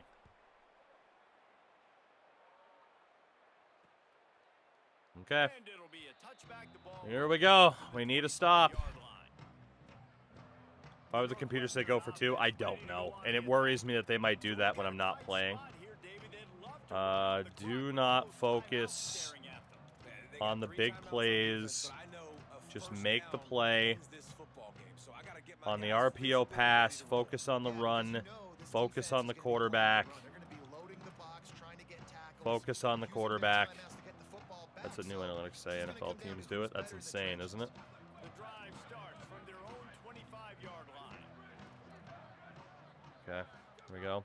He wastes no time and comes out Somebody, somebody, somebody, somebody! Nice! We got the knockout. Holy shit, though. How didn't we get the quarterback there? Oh, my God. Let's send Sawyer. I'll watch the running back with Hutton. Nice. One more. One more.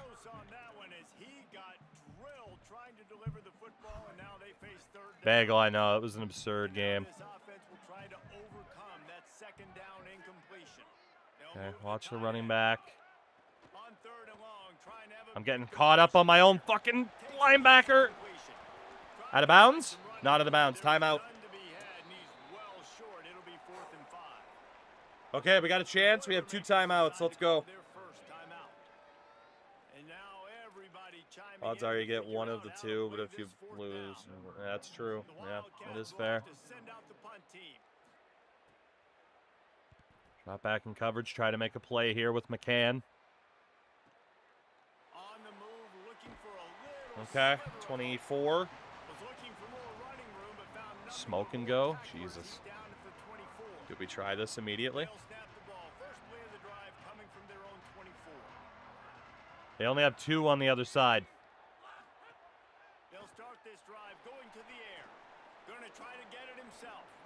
It's the most open play. Not my favorite play to go for, but still looking at B on the other side. It's a first down at least. It's not great. I really got to get out of this formation. Yeah, and this offense knows what it's like. This is the 2-minute drill. We got to keep the pedal to the floor. Nice job getting the first down. Get out, get out. Nope. Just trying to get to the sideline to get different personnel out there. Didn't work. Looking at MoMA over the middle. First down. One more hurry up. We just really need to get out of bounds here. This just looks like a different quarterback at this point of the game. We've seen a little bit of up and down play from him so far, but right now, lights out on this 2-minute drive. 3 for 3. We still have 2 timeouts. They'll try to kick it into overdrive. Clock's running. Second down coming. Man, this is such a hard situation. That clock is your enemy, and you've got to push the ball down the field. But you know the defense is dropping back, so you attaboy, Manu. Go to your second and third Okay, take a breath. 2 timeouts, 23 seconds. Get in position, and here they are on 1st and 10. He'll set up to throw. Pulls it in. Not enough. I thought he was going to follow the other guy upfield, just dink, get to the outside, save a timeout. It didn't work. We're looking at Daniels or Ty deep here. It's got to be. Let's fucking go, baby. Come on. No drop that time. Fuck yeah. Let's go. Go for it. Oh, don't worry. We'll be taking a look. We have a timeout to back out. We'll be taking a look for sure.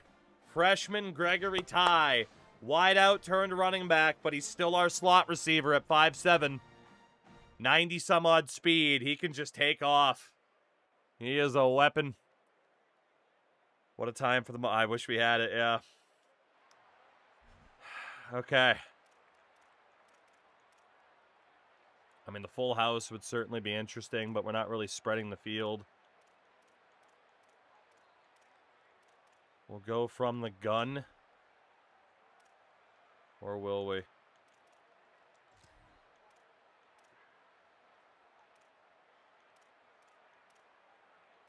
Just hoping for a good RPO. Let me just line up and see how this looks.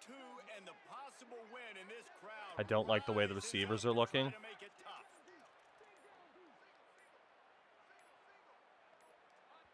Take the timeout. Okay, the other option is we line up again. If we still don't like the looks of it, we take the penalty and then kick the point after. Oh, man, we do have a shovel option. We don't. Okay, we do have an RPO read.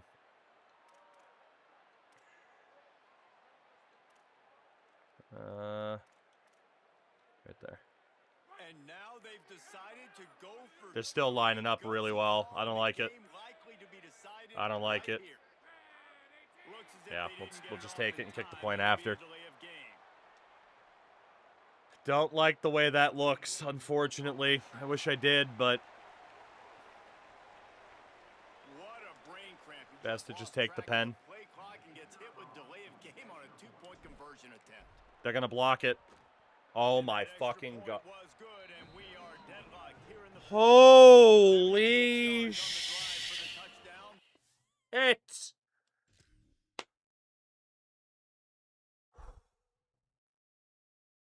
Oh my god, man.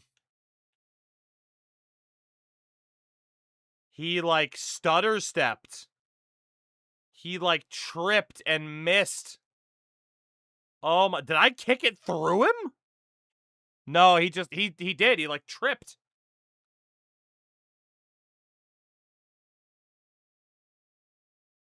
He reacted to this hold. That man right there. Marvin. Outstretched arm causes a stutter so he doesn't get the block timing. Oh my god. We have lost a game on a blocked punt before, too. Game 1, Season 3 against Iowa. Holy, man. 13 seconds to kill to get to overtime. What the hell is going on?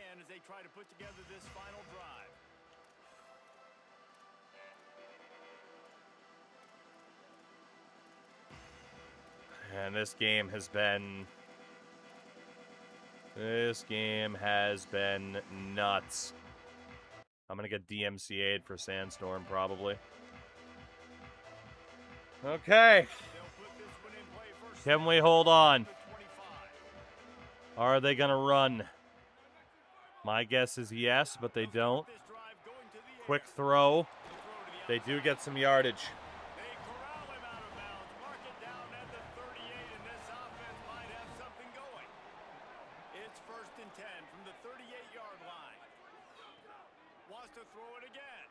Tight end's going to be open. Nope, that guy's going to be open. They don't have the yardage for the field goal. Thank God. Thank God. Oh my God, they do. Timeout is called with just 2 seconds left to go. He will have to unleash a howitzer to try to win the game from here. I don't know what he's actually going for. He's 6 yards off the target line. We'll just block. We'll aim to block. They are going to go for it. Jesus fucking Christ.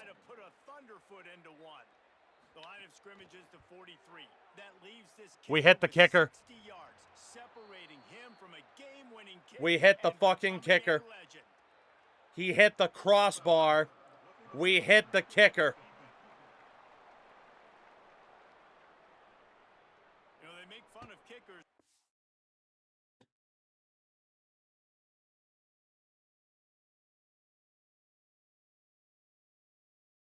GG's.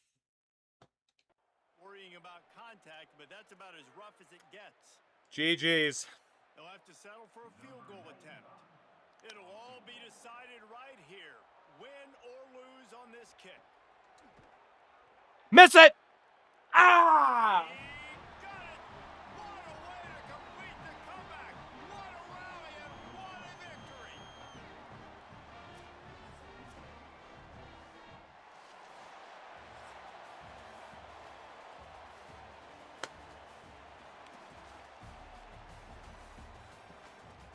We will not go to overtime. We lose in regulation. 13 seconds away from overtime. They hit the crossbar on a 60-yard attempt, but a roughing the kicker call is made, and we lose. Remember when I said it after starting 2-0, it would be disappointing to not be at least 3-1 or 4-0? Yep. But this team's gonna figure it out. You can tell they got the right stuff. 17-point fourth quarter for Northwestern. That's a fucking disaster. I can't even watch the replay of the penalty. 13 yards, 19 yards, 15-yard penalty, 45-yard field goal. We had a dropped touchdown.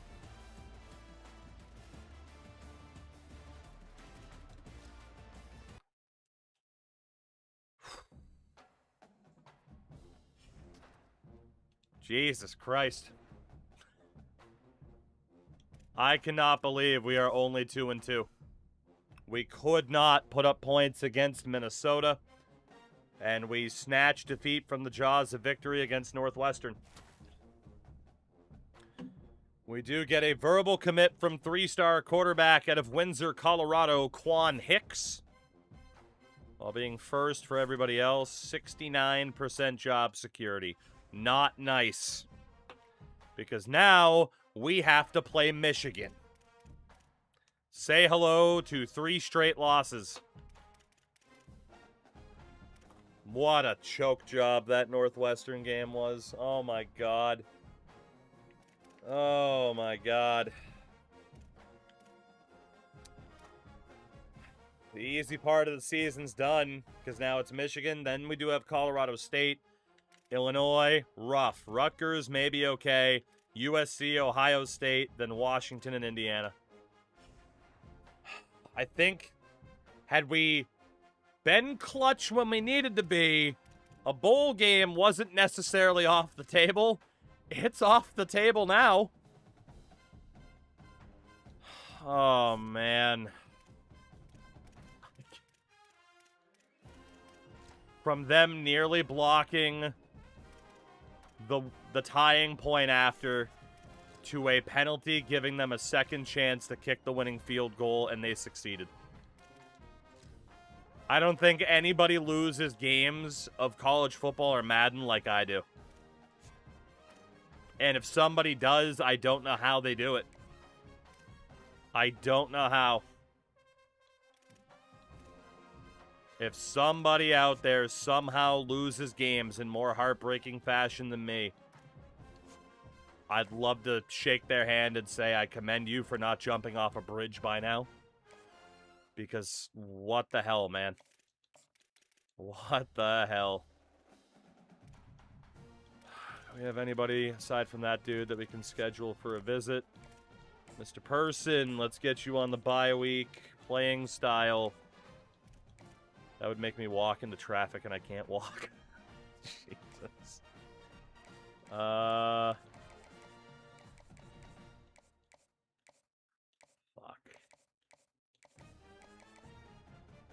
Pretty much have no choice but to say, like, USC for Trey Fudge. Same Wheels those games that way. It's the EABS. Fair. Shout out to Wheels again, though, for the raid last night, too. Holy, man. I can't believe that just happened. And again, now we gotta head to the big house. 3-0 Michigan. Is there anything about our roster and depth chart we might want to change? Still has DYNASTY as the backup. Ty's still the #1 there. Honestly, I think we are what we are. Michigan it is. Very, very likely we fall to 2-3. Very, very likely. Change your helmet, not full uni. I'm just saying, Lethal, I have tried before.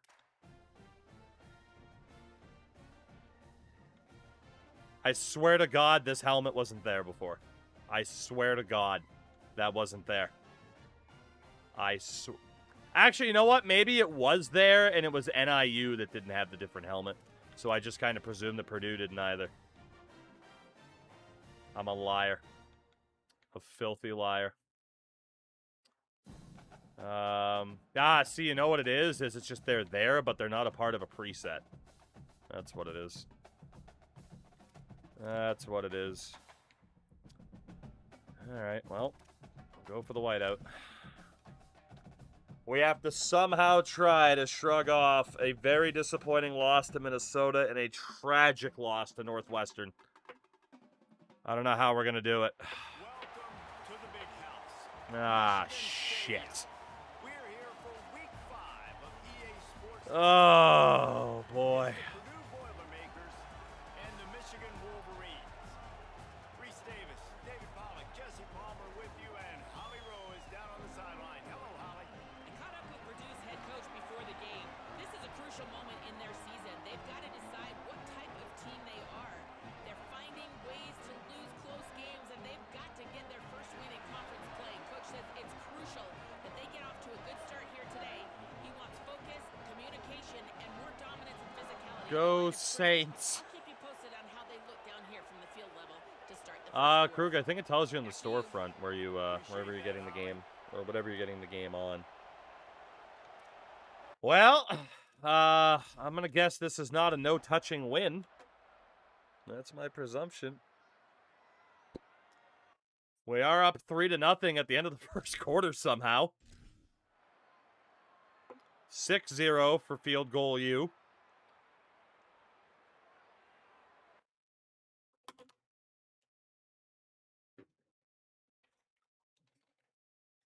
Okay. Clearly I'm not seeing... What?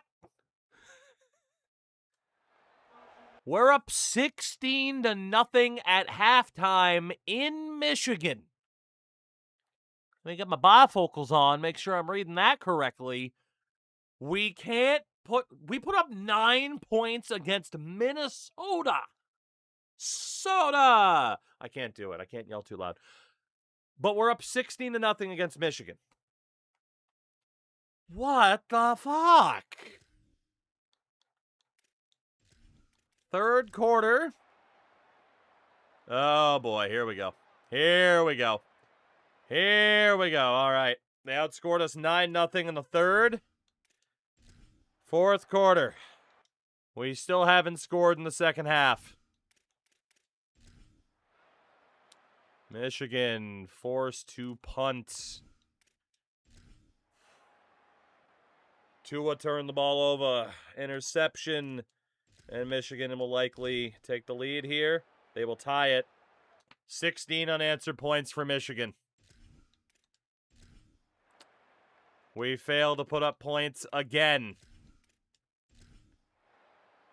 And Michigan takes the lead with under 4 minutes to go.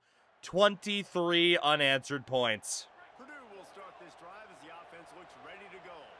And now, after being stymied for this entire second half, they must put a scoring drive together here and answer that last touchdown. Nowhere to go on that one. It'll bring up 2nd and 10.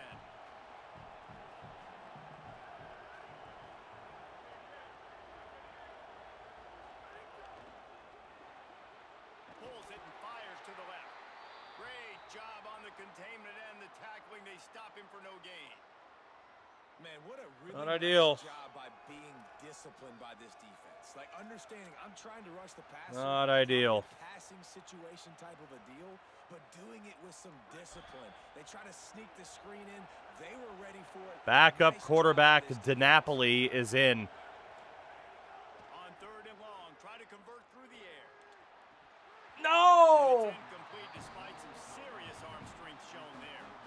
It's so nice when you know it's 3rd and long. You know a pass is coming. Another 50-50 that we lose. Feet set in the sticks. Understand that quarterback's got to be rushed. Get him off of his spot. Another Nice execution by this defense. crucial drop. Wants to return it. And the coverage team able to make the tackle. So here.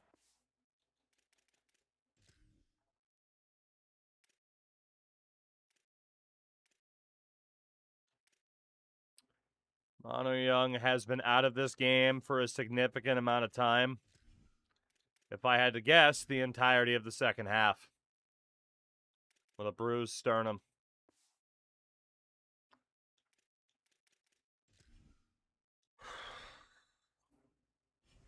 going to pop the red shirt off of Honeycutt. And if we get another chance on offense, he will be in. The Michigan offense. They've been outstanding the last couple of possessions, both times winding up in the end zone, and they've grabbed the lead. Finding open areas.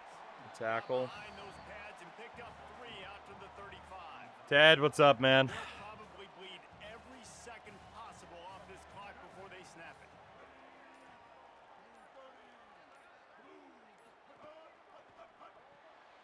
Red pass, it's complete. Hit and brought down right at the line of scrimmage. I'll tell you, the offense I'm not going to call the timeout in case they get the first down. It's a bit risky to let them kill 21 seconds, but 3rd and 7, it's not a guarantee they don't get the first down.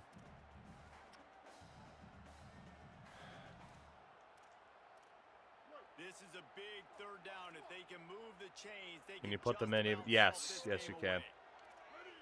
You're allowed to play up to 4 games and retain your red shirt status. It's Osborne. Swings it out to his running back. And we do get the stop. 36. Let's see if they bring out the punt team. They should punt here, and they will. We got to go for the block. A miracle block here would be unreal. But it's not going to happen, and that is a ridiculous punt. We're just going to take the touchback. 147, 2 timeouts. Backup quarterback is in. We were hoping to not have to see Honeycutt again. But he is in. First play of the drive, wants to throw. Moving out to the right.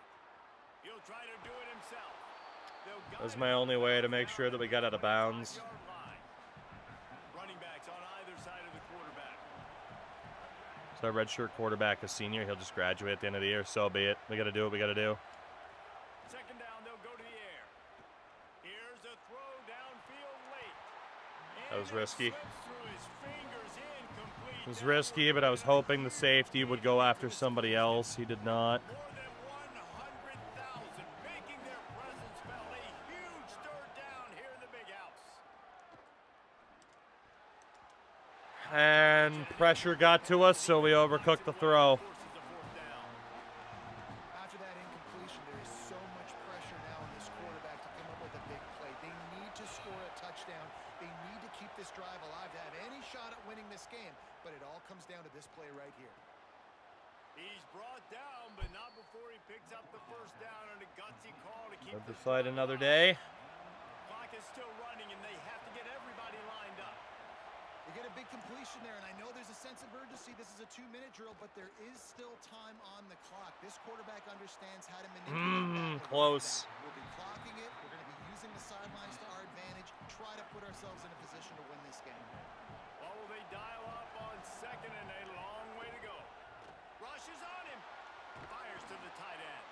They make the stop, trying to pick up just a little bit at a time to get to that first down mark. Got to get to the line quickly for this 3rd down play. From the gun, wants to pass. Fires left. He's got it. Just broke the tackle and still on his feet. And how about that? What the doctor always ordered, an explosive play to the 40. Man, this quarterback is going to have to be deadly accurate here in this 2-minute situation, right? And that's really what he's had to be all game long. He hasn't had a lot of yards because the coverage has just been so tight. He's had to be pinpoint perfect. It's been hard just to find completions, no doubt. That's going to be the same thing here in this 2-minute. Nothing's going to be open there, but I can't really get away with an audible because of the crowd. And back to the air on 2nd down. And he can't get it off. Taken down. What a huge play this late in the game. Timeout called by Purdue. It's their 2nd.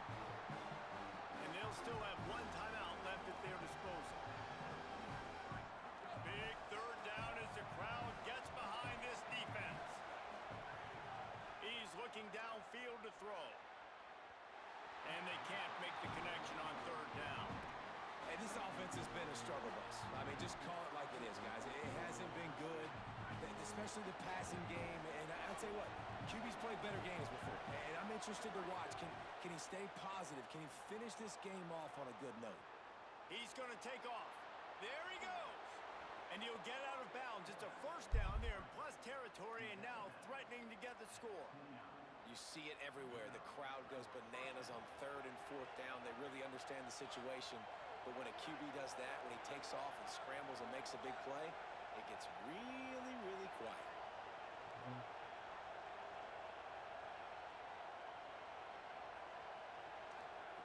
To the air on first down. I had a guy. I had him. I missed the guy. I missed it. We were getting pressured, though. Yeah, see right here. I panicked. That guy's open downfield. But right here, I went with the shorter throw because this guy was coming. I didn't know if we had time to load up to hit number 4.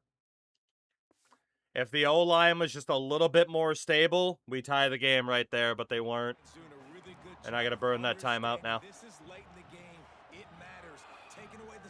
If our O-line was just a little bit better. Kind of check the football down, go through his progressions, and make that clock tick.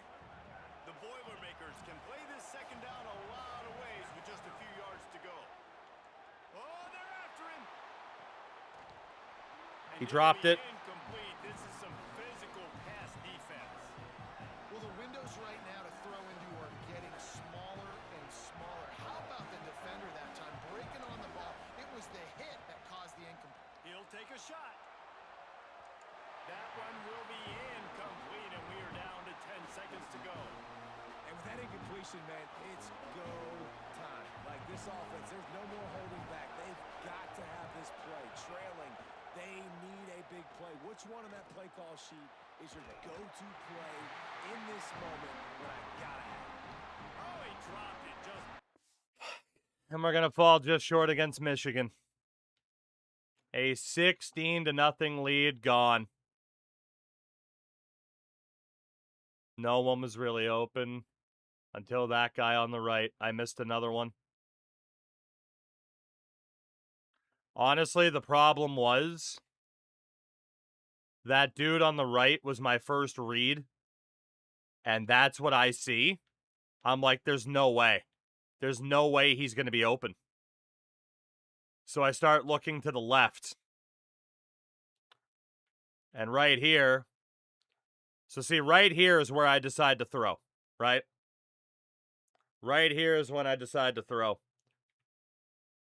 This guy is getting mauled. And presumably that safety is going to continue to the left. But he doesn't. But the thing is, he leaves him open because the game recognizes I'm going to start to throw. You can see the quarterback in the background do a little half squat. The game recognizes we're about to charge up a throw, and that's what pauses him. So if I do throw in that direction, he's actually not going to be that wide open unless I pump fake. Then maybe we would have gotten him. So right there, what I see is a man on him and number 8 running over to be there. So what I'm looking at on the other side is this guy is jumping up to cover X. I'm already looking to the left. I know I'm going to be running low on time, which is correct because this guy is about to shed 65. We have a one-on-one with, that is our former running back, now wideout Radarian Daniels, who I know has good hands. Put him in a one-on-one and hope for the best. But again, by the time that dude's already open, the ball's out of my hand, you know? Because right here, where he does that half squat, that's when the animation starts, right? So yeah, had we thrown up the prayer to the other side of the field, we probably would have gotten it. But I'm just running you through my thought process at the time and why I did what I did. But yeah, I could have won that. I missed 2 plays. In my defense for this one, again, you've heard it. My defense for the other one, where it was a guy on the left side of the field breaking through the middle, is we were about to get sacked, and I didn't think we were going to be able to charge up the throw to hit him downfield, so we went to the shorter underneath option. Yeah, that really sucks. We definitely could have won that. But also, our starting quarterback got hurt, and we got shut out in the second half. So, almost. Almost, but almost isn't close enough, is it?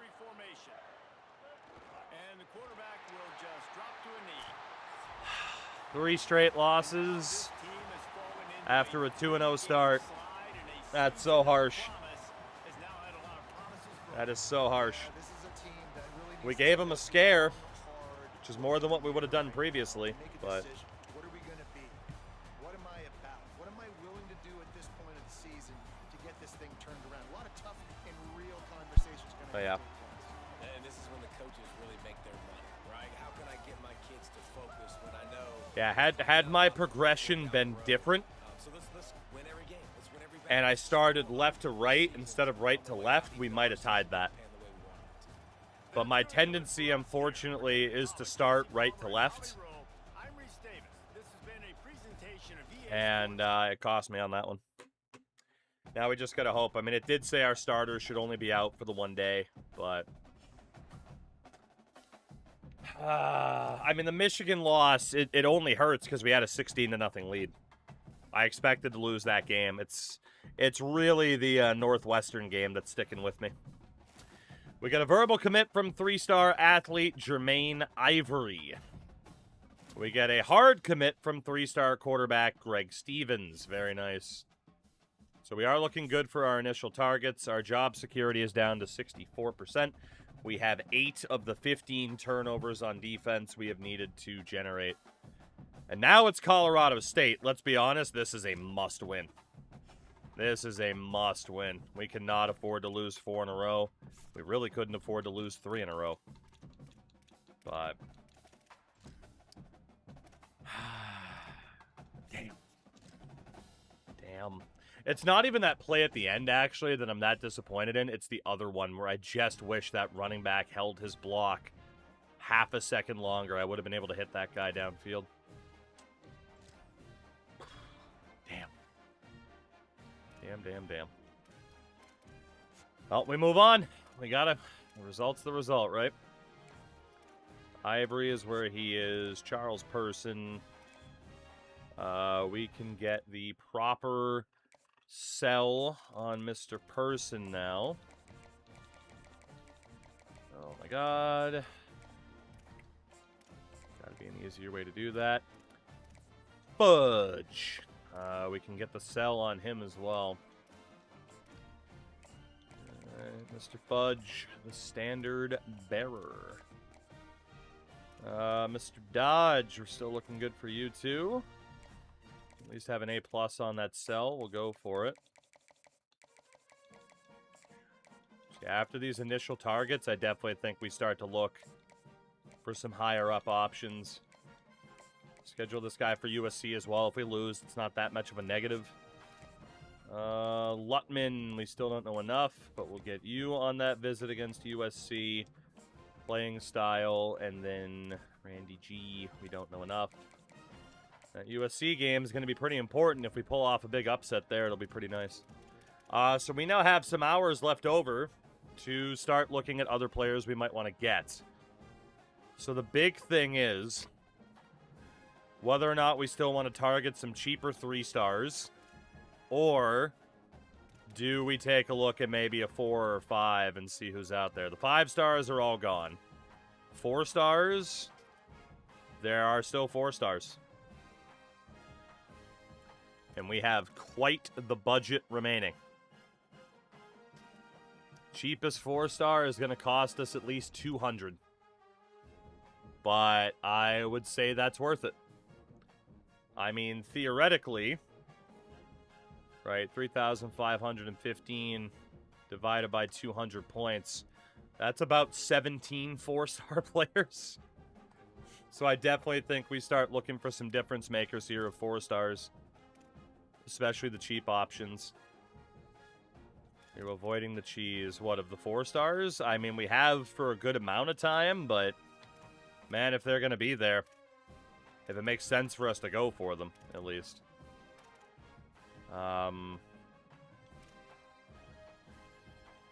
Gotta wonder. I mean, the 4 and 5 stars, though, like, I know it's a problem in this game. I do agree with other people, though. It's been a problem in the game for a while. There's been plenty of examples of 4 stars going unrecruited in the prior 2 games. Now, whether or not I'm going to commit the NIL to them or just try to get them the normal way, that's the cheese and that's the question. And I think we'd be pretty dumb not to try, right?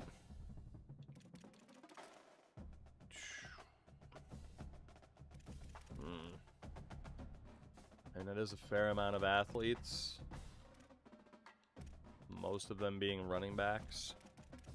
How many do we have that are looking for sub 200 NIL? I know that there were a couple. So in theory, those would be the easiest guys to get, or at least at 200. I guess the tight ends is where that starts. 205. I mean, maybe those 205 athletes would be worth it. Yeah, a bunch of guys at 200 there. What about the O-line? 220. 195 for some interior linemen.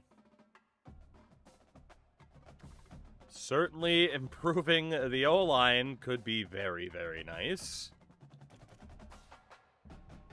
We know that we need some difference makers on defense as well. Let me see.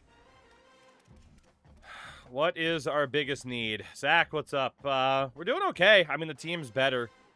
But we have lost 3 games in a row by very, very close margins there. I mean, running back, we have Ty. I mean, a game-changing wideout would be nice.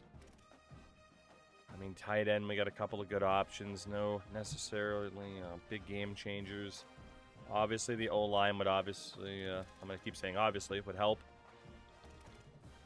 Defensive end, I do think it's defense where we are, yeah, at the biggest need of needing some big-time game changers. Corner's a little bit better. Corner's a little bit better. DE, linebacker, and then safety. It's definitely up there. I had seen a post that the amount of stars left over is higher. That is true. That is true. Not saying it isn't a problem, just saying, you know, it is a problem. It has gotten worse, but, you know, we can't pretend they broke something that was working perfectly to begin with, you know? But, all right. Well, for those 4 stars, then.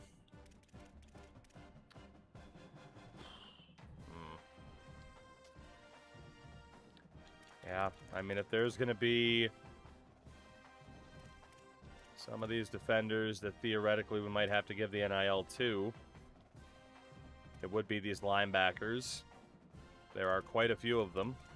Or we just look for the athletes instead. Some of these linebackers, though, do have offers on them. So, it's not necessarily a guarantee or anything. But if we get the linebackers, some of these guys might be able to be edge rushers.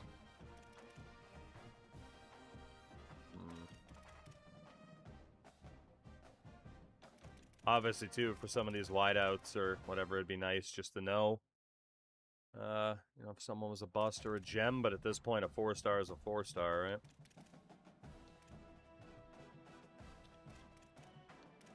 Tempted to still go with the athletes, but the question is, like, what if they're all actually better quarterbacks?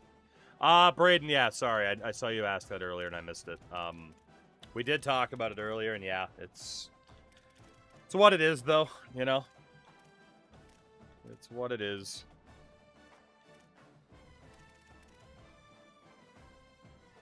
All right, DeAndre Johnson's definitely a quarterback as a dual threat.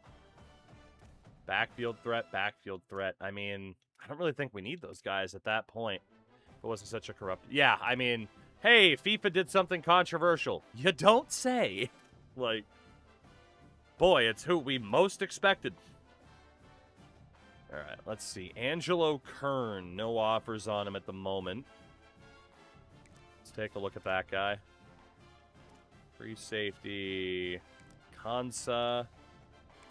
Denton Shaw. That guy's got an offer from Michigan, so I'm going to say no. Trey Browning. What about corners here? Bunch of corners potentially. Lynn Bean. Do we really need the corners as much? I'd say no. At least not as much. But safety... Safety was up there as it could be nice to look. I think we added, 3 people in total. Linebackers, I mean, there's just so many dudes. How many of these guys do not have an offer on them? Marvin Lemons, Jalen Merrill. Okay. Outside linebackers. Iosefa Soto, Quincy Bender, Lee Graves, Matt Wiegman. Yeah, bunch of these linebackers. Nobody's gone near them at all so far. And we could definitely take advantage of that. What about the defensive tackles? He's got an offer from Michigan State. Only defensive tackle is Manu Galindo. And then edge rushers. Quite a few of them. My guess is more than 10 of them haven't been approached yet. Yeah. Okay. So the question is, though, do I still want to scout these guys? I really don't have the points. But obviously, right, if we just say, hey, no money. And then try to fight for them. Can we make it work? And in worst case scenario, we do just edit from there. Now, let's see if it is indeed as cheesy as has been reported, huh? Let's find out. Let us find out if it is indeed that cheesy and broken. And if it is, we'll adjust from there and do what we gotta do, I suppose. Whether or not we want to take advantage of this or not, I'm not sure. But it has been nice to take a little bit of time after not being able to clutch that win against Michigan. It's been pretty nice. Because that was very depressing to see our team blow a 16-point lead. Quincy Bender. We'll see if those guys actually do end up locking me out as well. I mean, it does say that they can potentially lock me out or whatever. I don't know. We shall see. All right. Quarterback, by the way. He should be healthy for this week. And he is. We're still without Kidsy at corner. Just in case, you know, maybe it'll still have him retire. It shows Honeycutt with the red shirt again, so let's honestly take it off of him and put it back on, and we'll just see what happens. And see what it does. Colorado State, this has to be our 3rd win of the year. This has to be. 4 overall point advantage. We are due for a win in this one. State Pride all. Yeah, we'll just put them in their normal. It's fine. Green, green, gold. Bring me my white helmets. Whoops. I guess it'd help if I hit the right button. Bring me our white helmets. All right, gentlemen. We need you. We need you. We need you. Please, please, please. Great to have you with us from Canvas Stadium in Fort Collins, Colorado. Your college football Saturday. It's been a very, very unfortunate 3-game losing streak where we could have realistically won all 3 games.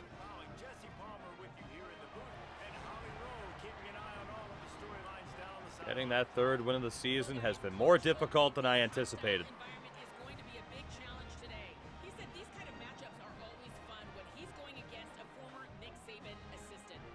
The single compression leg sleeves affecting my OCD.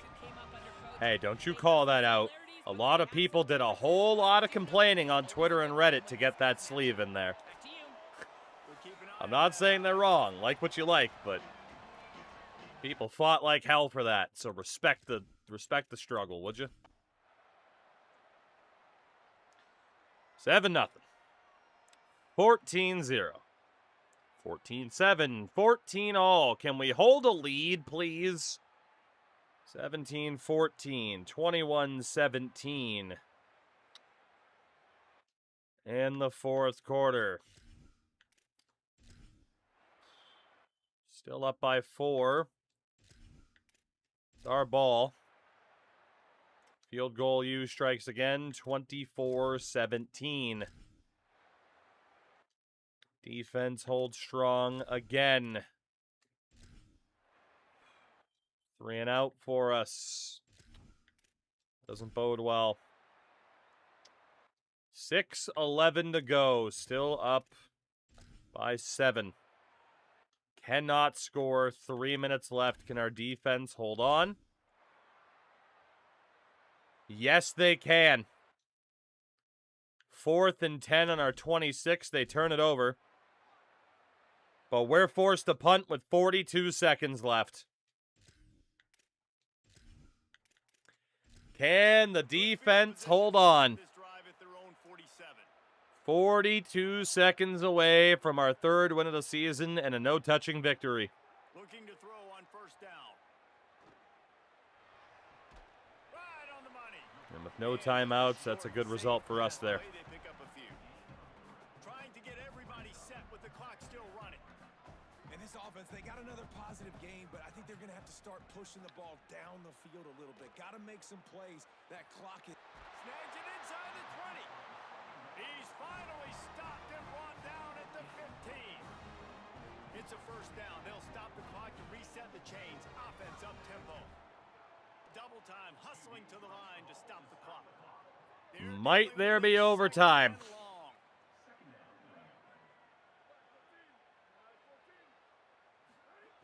Back to throw, and he needs to make a play. Quarterback just gets rid of it. And the defense is smelling 11 seconds. They know the offense is going to throw it, and that's why you see these D Looking linemen for our and first linebackers 3-win maybe season in their 2 years. back, getting after the quarterback, and to hit that time help force the Just shy at the 1. 7 seconds. 5, 4, 3. Here we go. Colorado State for overtime. And they get it. Last chance, and he's got it. He's got it for the touchdown. And they can send it to overtime with the kick. Or do they dare try to win it here? This defense is going to kill me. They're going absolutely nuts. If they get the extra point, they tie this thing. In all likelihood, it's going to overtime, and they've got the home field crowd behind them. And they go for the extra point to send us to overtime. On the clock, the extra point will send it to overtime. And the extra point splits. Emperor, we're 0-3 in conference, unfortunately.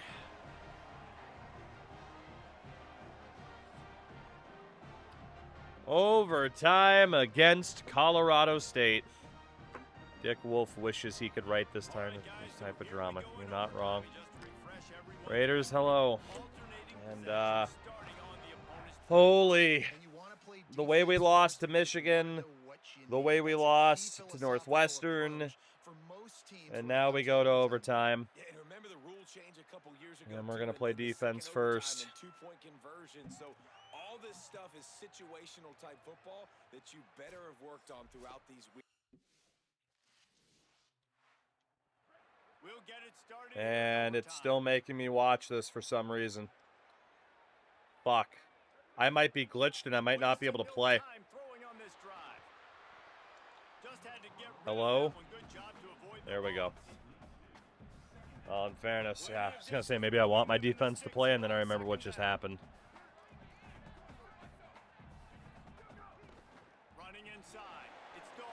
That was a bad audible. I thought for sure they were going to throw. Ooh, your doctor's going to have a field day with her blood pressure. No kidding. Running the red zone. It's Dalton.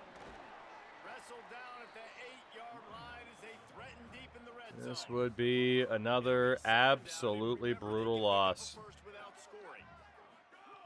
To the air on second down. Makes a grab. And he was dying to push This his way would be in there. brutal. He's knocked down at the 3. Just a couple they need to pick up here on 3rd and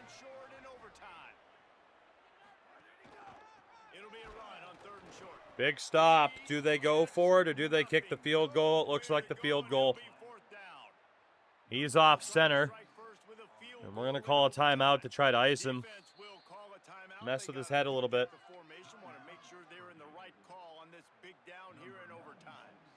Try to put 3 on the board and take the lead in overtime. Kick's good. Never a doubt.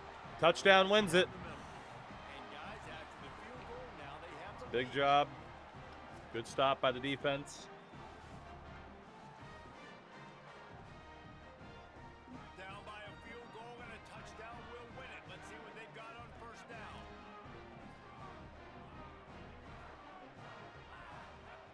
He wants to start this drive with a pass. Fire into the right, complete. Remember when we had job security? It's not over yet. After just a few. High the chains now on 2nd and long.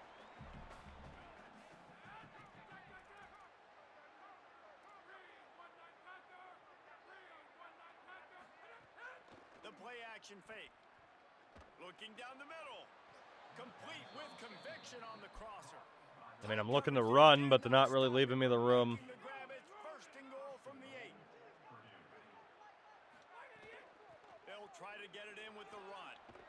He's got it down To the 1-yard line. Right on the doorstep of Pater. And you see him consistently sticking with the run, staying balanced. As you get closer to the goal line, you're thinking the field starts to shrink now. Do I have a jump ball wide receiver out wide I can throw the football to? How am I going to find that extra space and take care of the football while doing it? They'll try to And it's a win for Purdue. Thank God.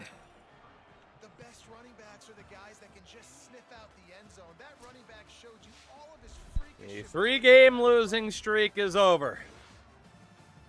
I almost forgot what it felt like to win a game. I know how to sum up this game. I can't even be overly happy about that because we should have won that 3 to remember. in regulation. Them, fun for us, just the We back and should have won that in regulation. so nip and tuck, and you know every play matters. Oh, So this is the man. games that we love to call. But a win's a win. Every play matters, David, and that's why As coaching long as it's not staffs glitched, we're good. practice Get me the hell real-time scenarios. out of the state of Colorado.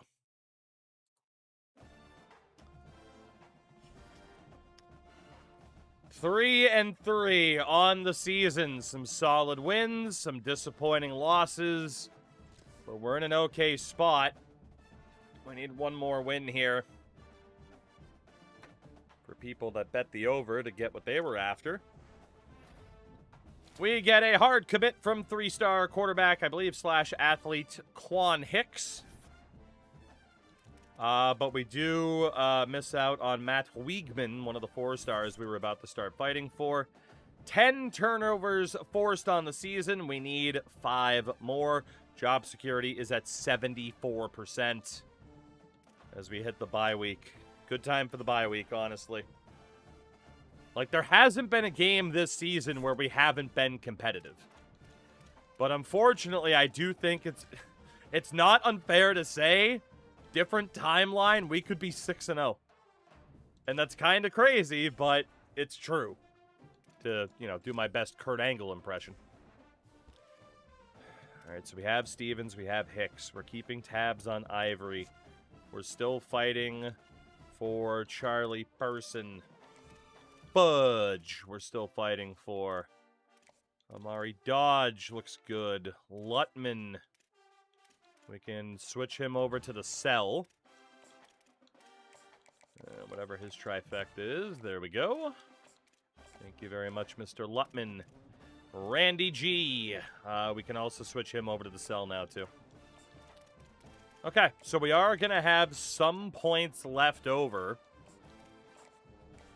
for some of these 4-stars. Let's just double check. Okay, so Trey Browning got an offer from Nebraska. We'll back out. Is there anybody else that got an offer over the past week? Wiegman locked us out. Another time, we could be 0-6. That's fair, too. Showtime. 115 in a row. By God. We get Spear out of there. Okay, so, not everybody that we started talking to immediately, disappeared from the board or, just stayed there. So we'll keep getting those scholarship offers out. And then we'll start working on them with points and indeed seeing if we can actually steal a fair amount of them with no NIL investment. Maybe we can, maybe we can't. But we will put it to the test. And especially try to get some game changers on this defense, who somehow just gave up more points to Colorado State than they did Michigan. I guess that's more of an indictment on Michigan, but still, it doesn't feel right. Oh, Manu Galindo. Alright. So the question is whether or not we go 10 points for everybody and hope that's enough, or honestly, we probably do just put somebody immediately on 50, get him to have a level of interest, and then change the points. Just got here. I will show you the schedule to this point. Some heartbreak, some triumph in the first half of our season. Certainly better than last year, where we didn't get our only 2 wins until within our final 3 games of the year. So definitely much, much better. But definitely some heartbreak as well. But we're fighting. We're fighting. Alright. We are fighting. Gophers won. Yeah, we couldn't put up any points. They killed us. Get a verbal commit for 3-star Trey Fudge out of Winston-Salem, North Carolina. Verbal commitment from 3-star tight end out of Murfreesboro, Tennessee, Lamar Lutman. And a verbal commit from 3-star running back out of Natchez, Mississippi, Randy G. And a hard commit from 3-star Jermaine Ivory. Very nice. Very nice, as Parmalee takes us off his board. 74%. Job security, we need to force 5 more turnovers defensively. And let's be honest, we have already accomplished our goal of signing 3 stars. So now it's just 5 more turnovers, and our goals are complete. 4-2, number 20 in the nation, Illinois. I am shocked they are still ranked with that record, but okay. Shows that they might be a little bit more beatable than expected. They might just be. Still no at-risk players. I feel like the at-risk has got to be just glitched and not working. Either that or we're just actually fine with managing our player wear and tear. I don't know.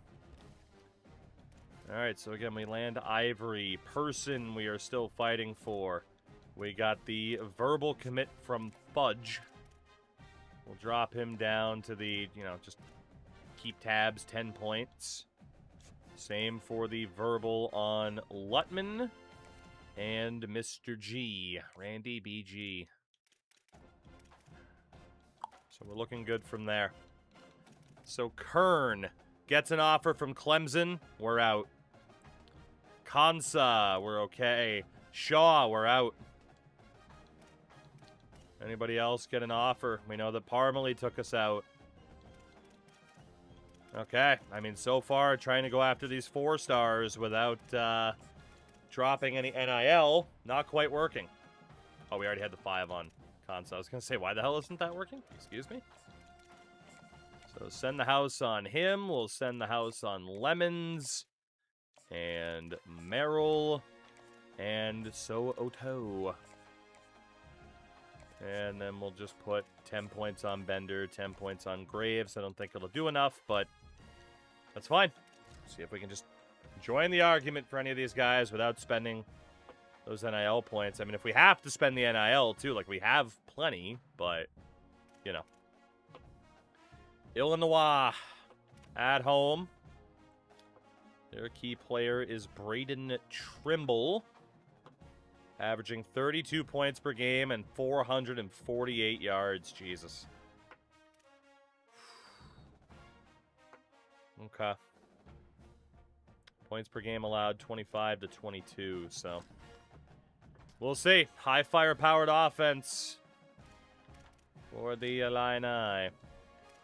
The battle for the Purdue Cannon. See what we can do. Let's see. The cannon is on the line. I shall name him Nicholas. Glad to have you with us from Ross H. Stadium in West Lafayette, Indiana. It's fun to see the stands full, though. Rivalry matchup in Got that going for us. the bitterness, the intensity, the lifetime of memories that will come as a result of what we're about to see in this one. It's the Illinois Fighting Illini and the Chew, chew, you sons of bitches. Again, Jesse Palmer with you. Let's say hello to our friend Hollywood Chew, on the chew. sideline. The Purdue Boilermakers have a unique and beautiful stadium. Ross H. I will say I do like that you can choose a crowd theme, but you'll still see people in the crowd that didn't give a shit and didn't follow the theme. That's a good touch. Every time the team scores, a loud train whistle gets the crowd riled up. Back to you. All right, Holly. Chew, chew. Speaking of complaints about this game, I saw a tweet of third of Buckeyes fans making an OSU dynasty and being mad that it was too easy. Shout out to Ohio State fans who think that they face any sort of adversity whatsoever. That's cool. That's cool. Why is this game so easy when I'm the team with the most NIL in the country? In this game, at least. Oh, my God. Well, that's a hell of a home opener. We're just going to let this go. Illinois dog walks us. Nothing greater than a rivalry game unless you lose. 41-3. I agree, Reese, and that's why rivalry games are so great, because you take the stats, and you take the rankings, and you take the records, and you Damn. throw it all out the window. There's always tremendous effort and passion when we see these rivalry games. We certainly saw it today, and David, for this losing Apparently, team, Illinois is significantly better than Michigan. It's so strange because That's what I learned today. the same way. I'm like, there's no chance that they have a chance to upset Swag, them. that's But there fair. you go. Gonna get this game this week. Any suggestions for starting a dynasty? Gonna be online with better people, but want to try to be better. It means so much in sports. Ah. You're motivated for these games, so you do get up. It does become a good game, even when it's not a good game on I'm not sure, because the strategy is definitely different against somebody online versus the NPCs. We had 6 first downs and just 121 yards of offense. Young went 11 of 29 for 119 yards. At least he didn't turn the ball over. Tramel Jones, 20 of 28, 231 yards, 2 touchdowns. We were demolished. I'm going to sleep. Do you stream every day? I do. I do. Normally we start some, we cover the late night hours for the East Coast, so anywhere between like 10, 11 p.m. Eastern, normally when I start. And anywhere from frickin' 3 a.m. to 7 a.m. It depends on the day. So, it depends on the day. Damn. I don't even know what the hell we can say to that loss. Just, we got obliterated.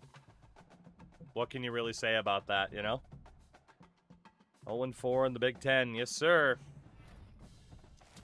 We get the verbal commit from 3-star Amari Dodge. And a couple of the other 4-stars have removed us from their board. Okay. Still on 10 turnovers, 69% job security. And here is the team that we probably have the best chance to beat from here, Rutgers. My quarterback in my dynasty for FSU has been hurt for 3 games in a row. Oof. I remember there was it 25?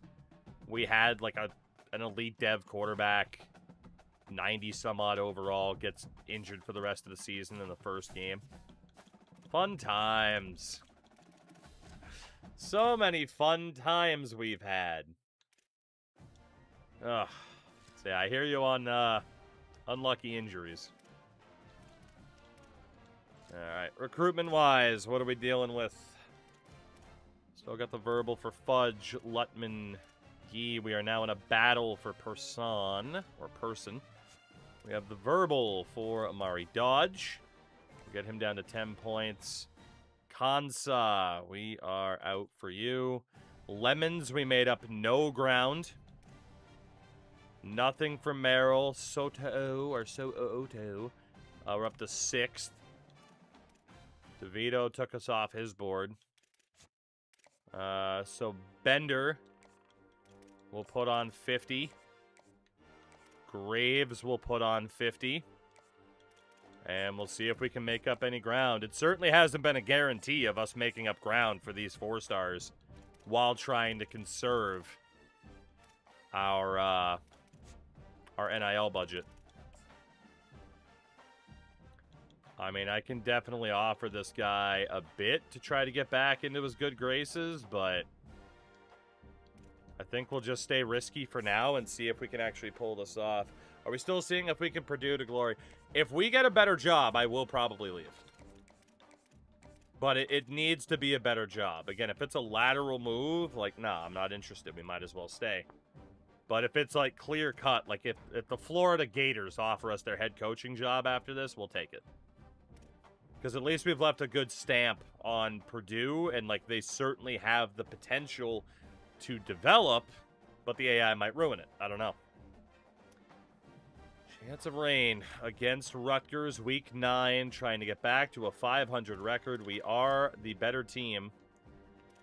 Honestly, that Jersey matchup is fine. Let's do it. Certainly can't go any worse. I mean, it can, but barely. Compared to what just happened at the hands of Illinois, so... man. Man.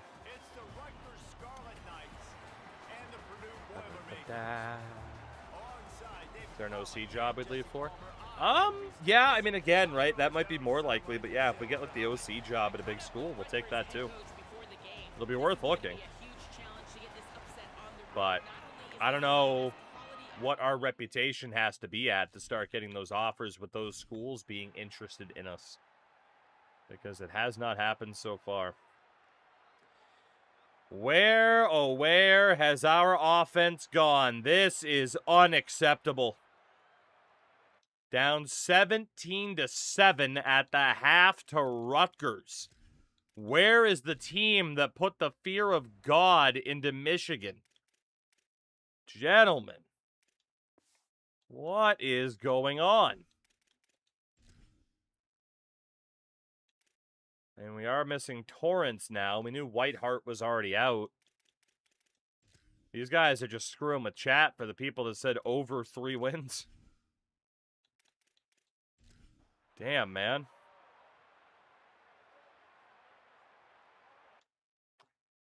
Still trailing. We are threatening to score here. And we at least get a field goal down by 7 with 10 minutes left. We had to take a field goal from the 7-yard line. We're not out of it yet, but this is looking rough. We fail to score. Rutgers score here. We're in big trouble.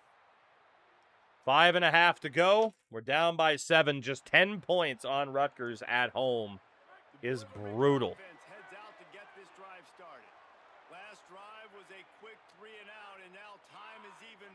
Let's try to get those linebackers involved.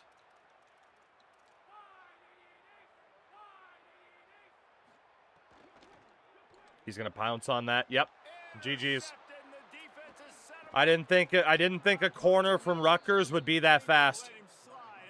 Just flat out, I didn't think a corner from Rutgers would be that fast.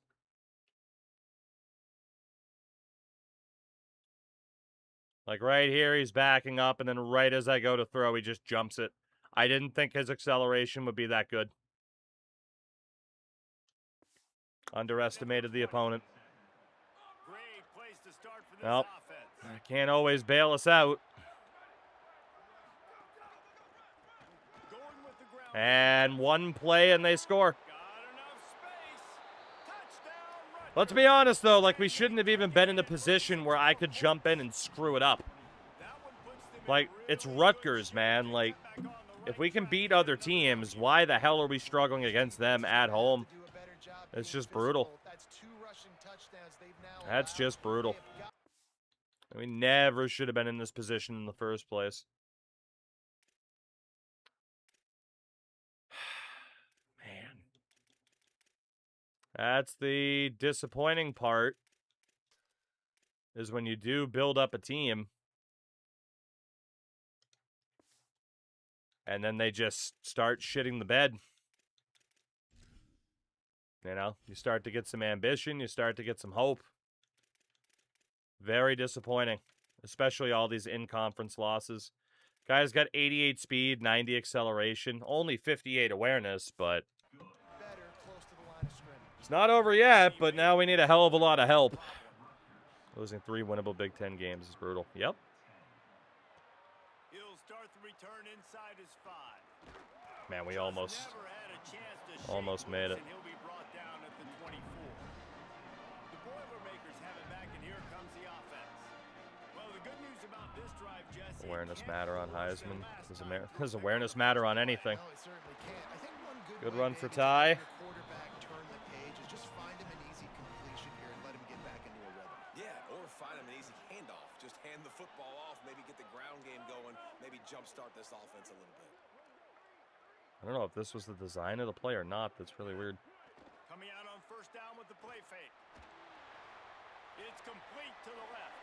Big pickup on that one. They'll mark him out. Okay, making some progress here at least. Offensively, that you may have 2 more possessions in this game. You can still win, but you've got to be aggressive. You've got to start taking shots vertically down the field, throwing to your best players. Raiders, I mean, not any more than normal. It's Riggs. They make the stop right at the 30-yard line, And but it's a 10-yard I think pickup that's a and lineman, first down. judging by the brace. The Boilermakers come to the line with a new set of downs. Now the play fake. Moves around to clear up the vision. He'll pull it down. Didn't want to risk a throw there. Solid pickup on the play. I definitely felt like there was a hold that wasn't called, but Not only do they have to worry about the running backs, and not only do they have to worry about the passing game, they've got to worry about this quarterback running the football because of plays like that. Not a huge explosive play, but he showed you the athleticism, and he showed you he has the ability to. We're going down. Just too much. got chased out from the right to the left, run into the left, and bam, there's people there. Defense all revved up after that earlier sack, and they'll try to stop him Not right good. here. On third down, he'll try to pick it up through the air. That's an insane catch, but they called it 4th and inches. That is kind of harsh, but okay. Has no choice here. The offense has to stay on the field, down multiple possessions this late. 4th down attempt coming. Didn't get it. Stop him short of the marker. I haven't succeeded on one of those yet. And the Rutgers offense heads back GG's. onto the field. I haven't succeeded on one of those yet. That's harsh. Tight end in motion, see how the D To the reads. point where I'm just tempted to not even go for them anymore. Looking downfield on first down. Makes the grab on the left. So much Now faster. they've got That's even it, man. more breathing room We're going to out lose to there. Rutgers. That's And a crazy. fresh set of downs. First and Very, very disappointed in this team. They showed so much potential at the start of the year. And it's just died as the season's gone on. he goes right back to the air. Grabbed in the middle. It's Clark. And the defense. It's going to be the 2. We'll call the timeout. We're going to need an onside kick at this point anyway. First timeout. Unless we get an interception or a fumble here. Still have a couple of timeouts to work with in this final quarter. Harsh, harsh, harsh.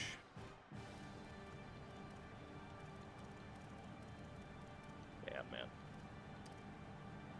Well, I did say we'd be better this year. Technically, we've already done that. It's not good enough compared to what we should have been. But Keeping it on the ground inside. It's Alston. So they'll use a timeout here. One more remaining. Yeah, man. To score, Daniel. Danielson. 1 month shy of a year. That is ridiculous. Thank you very much. I just got cooked, and he didn't throw it to the guy that cooked me. Because it switched me to a different dude than what I was expecting. You on the hot seat yet? No. I mean, this loss might throw us a bit closer to that direction, but no, we're still over the 50%. And if he doesn't get it, the clock still ticks. It's still my friend.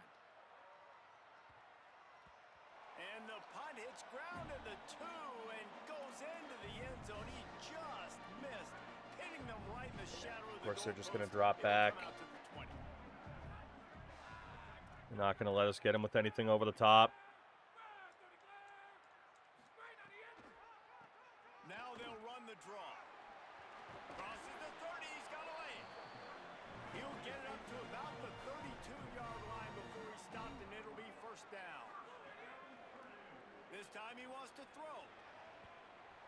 And that throw's inaccurate for some reason.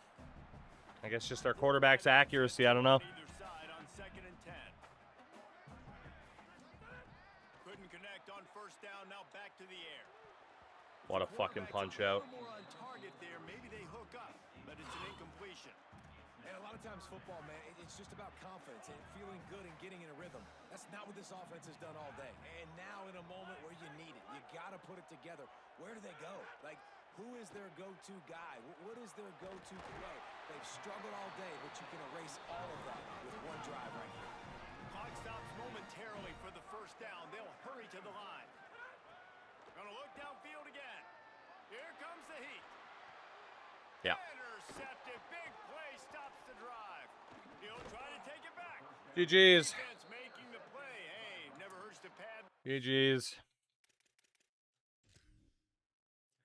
That is another brutal loss. Nobody's open, though. And we're about to get sacked, and it looked like maybe... Yeah, I mean, can't really blame me for that pick. Like, he just brute forces his way through my guy's body. And in fairness, it was actually this dude that somehow from this position catches up, which is crazy. Daniel, we moved on. Took a better job. In theory. Well, we did just get embarrassed and lose to Rutgers at home. Well, any optimism I had about this team has been beaten out of me, at least for this season. Like, we started off so strong and so promisingly, but yeah, just not good enough. Not good enough yet. Maybe we'll get there next year, depending on who stays, who goes, but yeah, not good enough so far. That's a really rough loss to take. We got the hard commit of 3-star edge rusher Charles Person. Nobody took us off their list from there. And we only lost 5% to our job security, so 3 turnovers shy of how many we need now, but now we got to play 7-1 USC. So, for me, I'm pretty much expecting us to lose every remaining game. Because there's really no reason to believe in this team for the rest of the year. You know? I wish there was, but they've just disappointed me too many times out of those 5 losses. Alright, still got Fudge and Lutman, Gee on the commits. Somehow we win this, right? EA Black Magic bullshit. Honestly, maybe. Dodge is good. So Lemons has been on 50. We have made no dent for him. Merrill. So Oto, nothing. Bender. So yeah, I mean, if someone was saying like, oh yeah, you can get people without committing NIL money, it's not working for me so far. Not saying that's not true, but it is not working for me so far. Now maybe if we commit at least a little bit and saved a bit of money, we'd be able to make up that ground. But yeah, so far, it hasn't happened. So I'm tempted to abandon the strategy, or at least start offering some of these guys a little bit of money, because they are at least 4 stars, like Iosefa here, probably worth giving at least a little bit of money to. But yeah, like, we're definitely not just, like, stealing 4 stars with no NIL money spent. Now, maybe that's because we're Purdue and we're still just not that good, but, I mean, these guys have been on 50 points for about a month now, and we're not making a dent.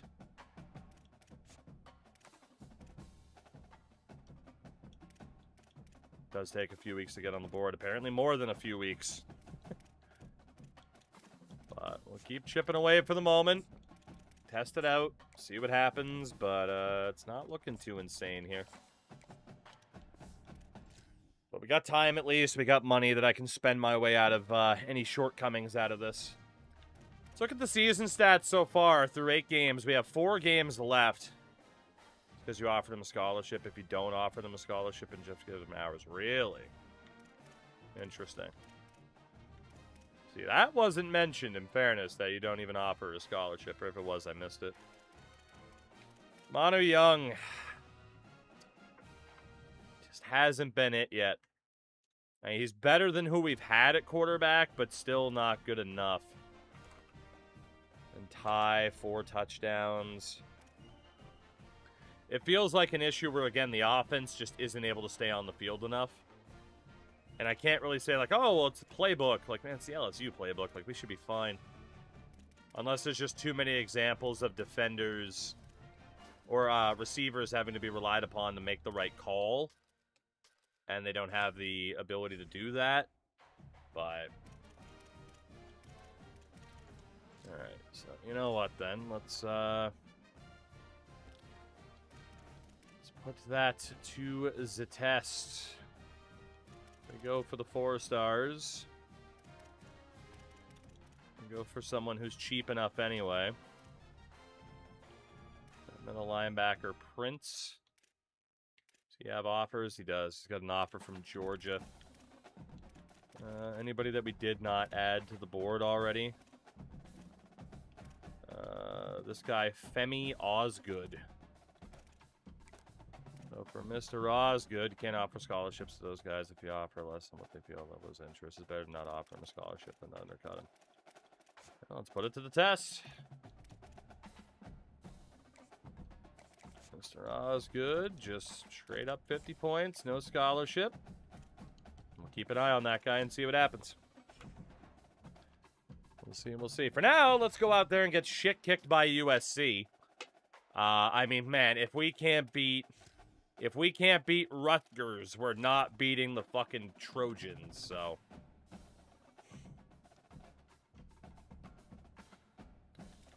It's not looking too good. Not at all.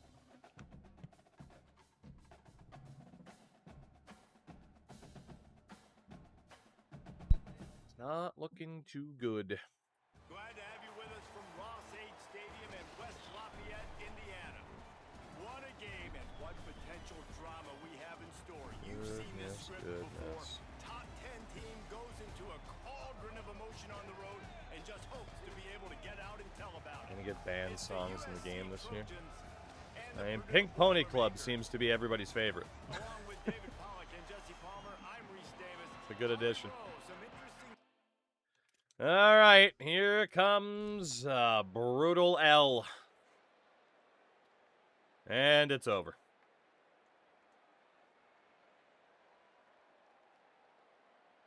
I wouldn't be surprised if they rest their starters in the second half.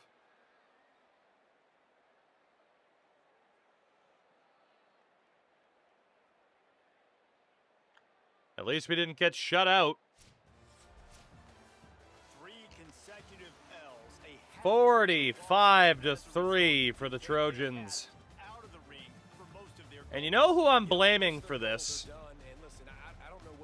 Those in chat who are like, oh, well, stop the count with the prediction. Like, clearly you're going to get more than 3 wins. Yeah?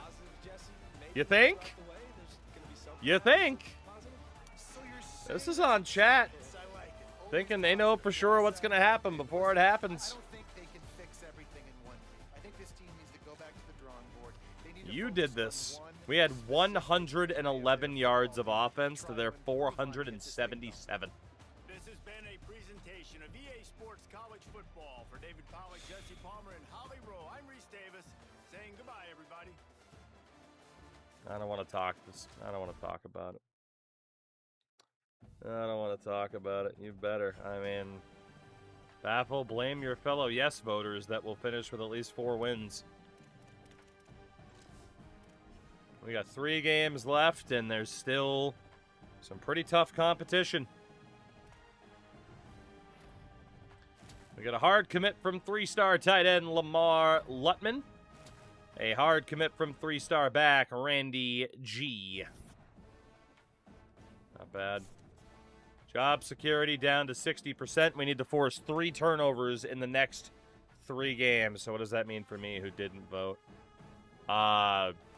You should be ashamed of yourself for not enjoying the freedom of democracy. That's what that means.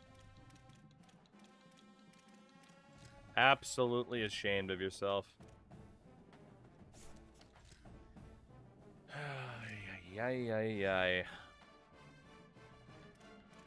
Okay. Recruitment. Fudge, still good where he's at. Commitment. Dodge is already on 10. Yeah, Lemons, Merrill. That guy's got the offer from Wisconsin now.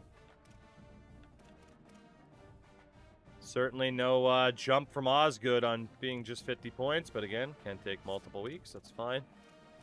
But yeah, for these guys, we're just not going to make up that ground at all because of the scholarship. I mean, the other thing to do might just be to offer them different, to just offer them money from here. But honestly, I want to take a look at other options first. So the only guy that we're going to stick with is Osgood because he was not offered a scholarship. So let's go see who else we can potentially add. He'll be our lab rat for this one. All right, again, there's no 5 stars left, but if we look at 4 stars... 4 stars that have still yet to commit. Honestly, how many are there? There's a fair amount. Every quarterback is gone. There's 1 running back left. He's got an offer from USC, so we won't bother going after him. Have to give Osgood a weird cage in honor of Chris. Oh shit, hold on. Were we on name sort instead? We were. Weird. Quarterbacks are still what it is. That's weird. It was doing that. So running back, Kirkendall. Let's go after Alex Kirkendall. Yeah, Panda, we still have plenty of points to use here. Plenty. Wideouts who currently do not have an offer. Andre Wanogho. Leo Hopper. Joey Pitts. Tremaine Jernigan. J.R. Longacre. Courtney Longo. Tremaine Trinidad. Joel Tuma. A lot of wideouts we could still fight for here. But you get 3,500 points because I'm the man, Baffled. I'm the man. Purdue starts off with a decent amount of points because of the conference. And then we did one of those point investments. Take away points now to get more points later. And then we also just spent a ton of points on facilities. So a lot of it, like we had a lot of carryover. Alright. See how many more of these offensive players we can get. The guards are out of the conversation. And then we're back over to defense with a crap load of edge rushers. So honestly, we'll just focus on the offense for the moment. So the option is to try to compete with these guys for actual offers or just continue to put about 50 points on people and see what happens. So, for the moment, let's keep trying the 50-point thing without a scholarship. And if it works, cool. And if it doesn't, whoever's left on our board, we can still fight for using actual NIL money. So, we'll see if it works out at all. But we're definitely going to make a bit of a splash for some of the 4 stars. At some point, it's just a matter of when. So, we'll see if that works. Oh, fun. Ohio State. Our final 3 games are against Ohio State, Washington, and Indiana, who is no longer ranked. But, still. Just menu sim it. No. Alright. We need those takeaways. The Buckeyes. 92 overall, huh? A frickin' 92. Never know. Maybe the team that showed promise at the start of the season will actually try. Will actually try. Maybe they will. Target on their back, going on their road and right into the snake pit. It's the Ohio State Buckeyes and the Purdue Boilermakers. Reese Davis, David Pollock, Jesse Palmer with you. Holly Rowe working the sidelines. We'll check in with her shortly. Vroom, vroom, ya bastards. The trains go vroom. I know the whistle goes woo, but still. See, the whistle went woo. All right, will Ohio State put up 40 on us? That is the question. Will they put up 40? Will they put up 50? Nobody's done that to us yet this season. No, instead, they'll be, well, just ahead of us, 7-6. 10-6 at the half.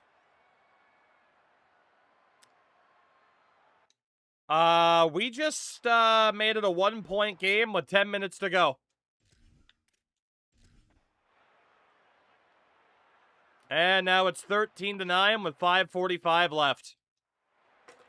We have to win this. We have to win this. Ohio State has struggled in this game. We have to win this. It's definitely man coverage on the outs. If we can switch to anything that can get the linebackers involved, but we can't. I'm not going to be able to get the snap off in time, so I'm just going to take the penalty. They weren't able to get that one off. It'll be a delay of game. Obviously a bit of a disaster to take a penalty there, but there was, they just had, honestly, like the perfect defense called. If we ran it, they had the numbers advantage. I mean, it would have been better to run it and not take a 5-yard penalty, but to be honest, I'd rather have it be 1st and 15 than 2nd and 15. From the gun, they'll try to impose their will. There we go. Running hard And just like that, instead on 1st down, we got a 1-yard gain, basically. You want to make play calling easy for an offensive coordinator? Looks like man coverage again. We do have the numbers in the middle. First down and set up a short yardage on Definitely want to try to get those linebackers involved if we can. But honestly, we're going to run this even though they had the numbers advantage. And we jumped on the O-line.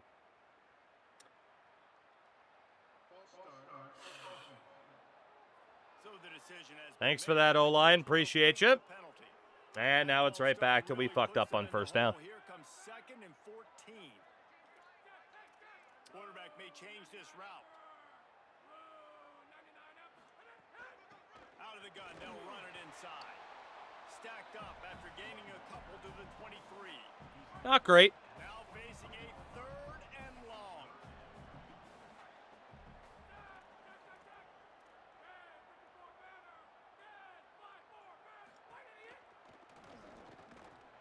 They make the stop at the 26, and let's see if they bring out the punt team. Very, very unfortunate. And we are going to be very, very risky. Trailing by a possession, they need to keep the ball. They'll try to convert on 4th down. He'll try to throw and pick up the 1st down.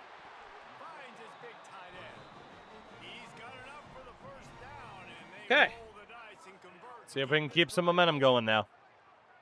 Hopefully they start dropping people back in coverage and we just chip them down the field.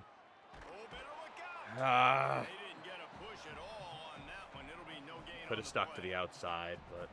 Yeah, and this offense has to find a way to run the football. They got to get more creative, or whatever that looks like for this offense, something to jumpstart them, because nothing really going on the ground.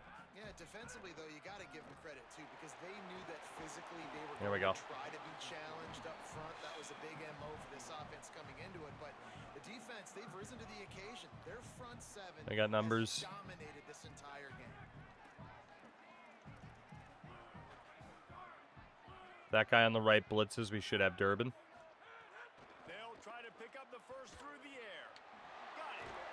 He gets the job done on Come on. 3rd down. We need this. Move the chains. It's This win doesn't totally make up for the frustration of this season and the mistakes that we have made, but man, it would help. They've got it at the 37. It's 1st and 10. Running inside. It's rigged. Nowhere to go. Defense right there to stop him in Nowhere to his go. tracks. He had nothing on that play. So now it's 2nd and long. Making side adjustments here. And coverage. From the gun, the running back has it. There's nowhere to go. He'll be brought down. There's nowhere to go. Got to get somewhere, right? That's a couple plays in a row. Like the clock is their biggest enemy, so we got to find a way to manufacture, push the ball down the field, make something happen with that clock running out. That pass not close as he got drilled trying to deliver it, and it'll bring up 4th down. That's why we're trying to run, because our guys are having so much trouble trying to get open. I think they're going to go for it here. On 4th down, looking to pass. Hauls it in, the 1st down. How I wish we could have broken that tackle. I can't believe they just full blitzed. Down, and they keep the drive alive. The Boilermakers, after moving the sticks through the air, come to the line. Finding some room. Hits him with a stiff arm. Defense comes up with a stop, but not before he moves the chains and takes it inside the 10 to the 8. So the opportunity with a touchdown here to take a 4th quarter lead.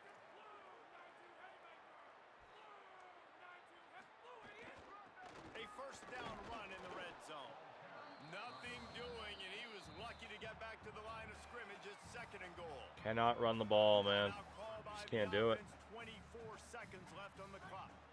Defense rose up deep in its own end Durbin on or the Marvin? last play. Now a 2nd and Marvin's long faster, cover. so he's probably top target. Looking to pass, and they don't have a lot of Durbin time. is there. Big fella Just short at the 1. right on the doorstep. They'll mark it at the 1. Well, I'm certainly not going to try to quarterback sneak, because I can never do it. Well, short completion setting up 3rd down now. Who is your best playmaker that you can target in this area of the field? A huge chance I'm just for trying to points walk here through on this fucking 3rd and grass. goal, and Moxie, thank you for the follow. How do I feel about this? What if I move Durbin over? It is man. No, it's zone. It is zone. Good. they'll run it here on 3rd and goal.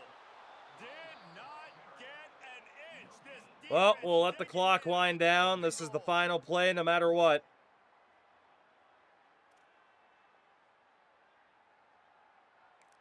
Timeout is called with This just is 2 it. seconds left to go. Win or lose.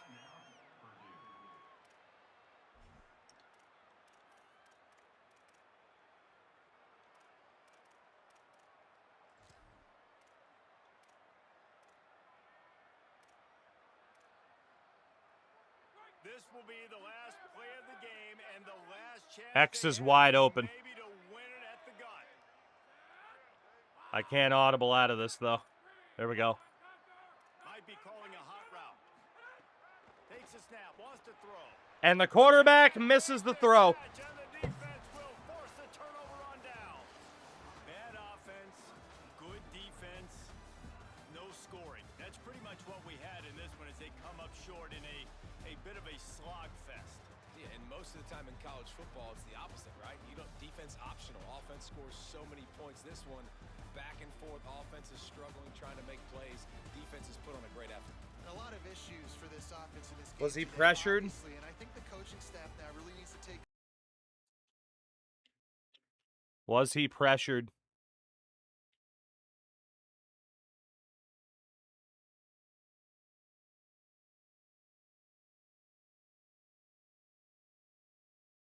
Just wide open.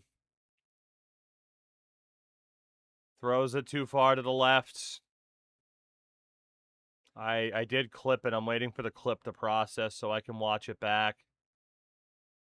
The one thing is we were about to run out of time, so I couldn't really put him on a flat. I gotta watch that. Hold on. Let me bring this up.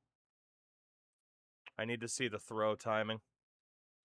Did I mess up or did we get RNG'd? So we audible out, 7 seconds. For some reason, closed captions are on but off. What?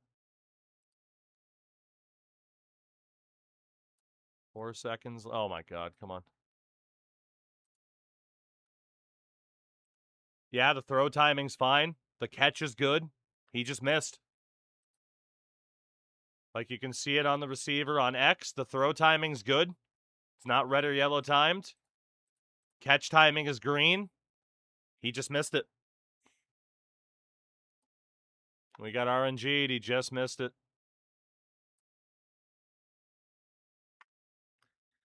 Now, I mean, it could be because of the... You know, it could be because the route wasn't done and I threw it a second early as to why it was behind him. But also, I mean, if it's good accuracy and I'm doing it away from his body, he's already curling back in that direction. So, like, the only fault I can think to make is we didn't try to, you know, I went kind of back shoulder in case the defender covered him instead of just trying to drill it straight to his hands. But, like, with that little shuffle he makes, green time, like, it's just not our year, man. It is just not our year. I thought it was going to be our year. But it just hasn't been our year. Like I said, I can only think of that one thing. But I didn't think the placement was that bad. It would have made sense if, like, I mistimed either of the elements of the pass or the catch as to why it was that far wide. But, like, I don't know. I can only really fixate on just the placement of, even though it was a good throw, green timed catch, had I just gone here instead of here. But I don't know if that explains why the accuracy was that off, aside from quarterback attributes. Trey Fudge, hard commit. We also get the hard commit from Amari Dodge, while Trinidad locks us out. We're down to 57% approval, and now we need to force 3 turnovers in the next 2 games. Like, realistically, we should be going to a bowl game this year. That's the problem. Realistically, we should be going to a bowl game this year. We let it slip through our fingers. Both figuratively and literally. We have let it slip through our fingers this year. Hopefully we don't get fired for it. Ivory has now locked us out due to play time, but he did previously hard commit, so, I mean, we're just going to leave him there. Whatever. Osgood has put us into first. So, yeah, I mean, it does work. However, Indiana has started to go after that guy, so I don't know if we're going to be able to maintain first. It's not going to work for Kirkendall. We've made up some ground for Hopper. Again, Trinidad locked us out. Anybody else with recent scholarship offers? We'll get rid of Nesbitt. So yeah, I mean, for Osgood, it looks okay. We'll see if we make up that ground for anybody else by not offering a scholarship, I guess. Like, Hopper's probably the most interesting one to see if it works. Honestly, with Longacre, we're going for so many people. So what if we just don't offer a scholarship and we go after some of the offensive linemen?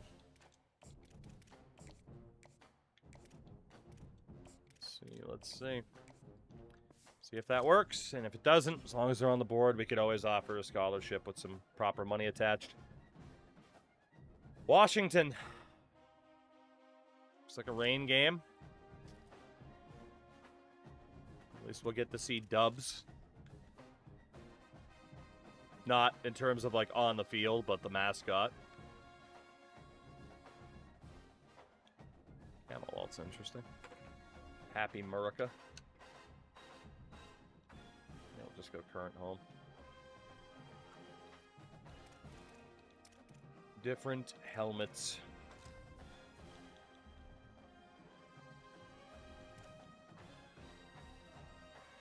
Oh, what could have been, what could have been. We were very, very close to beating Michigan. We were very, very close to beating Ohio State.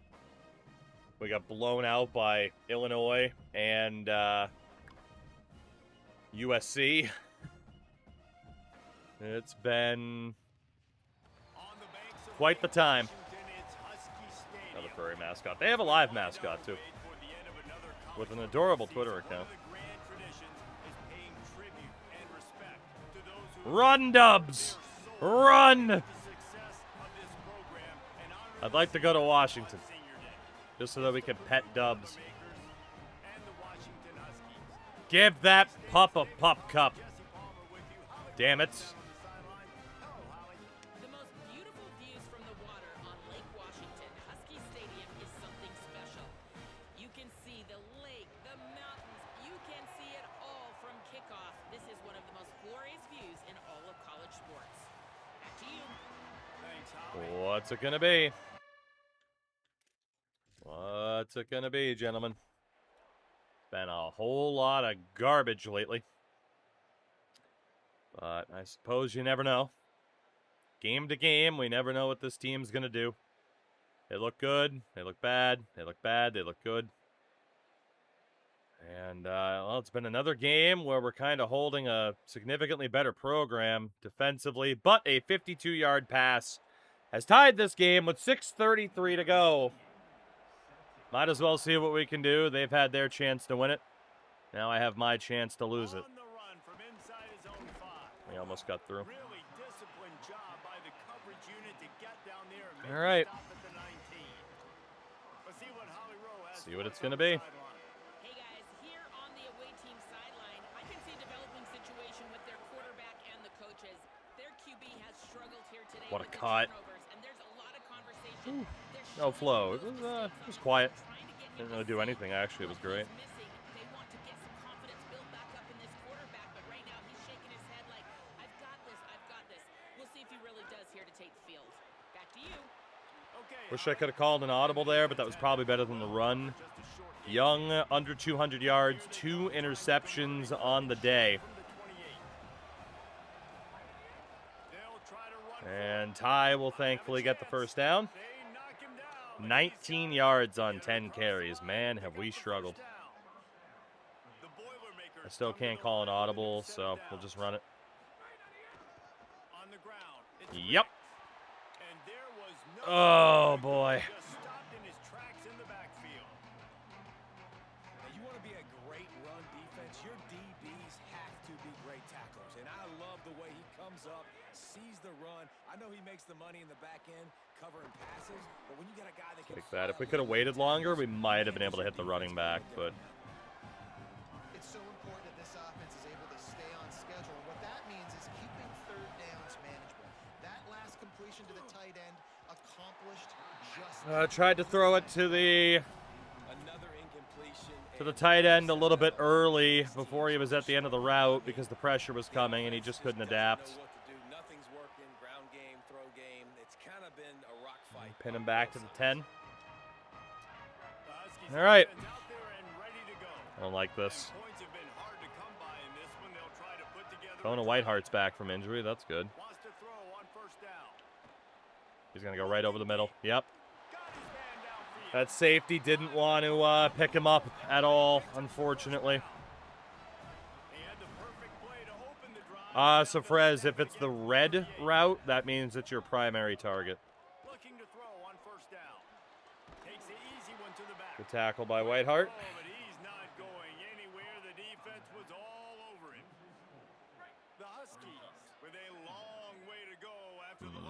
Splits here.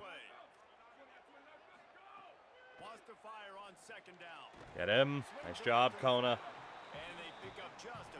Nice having him back in the lineup. It's a good player. Good player. Give me your phone.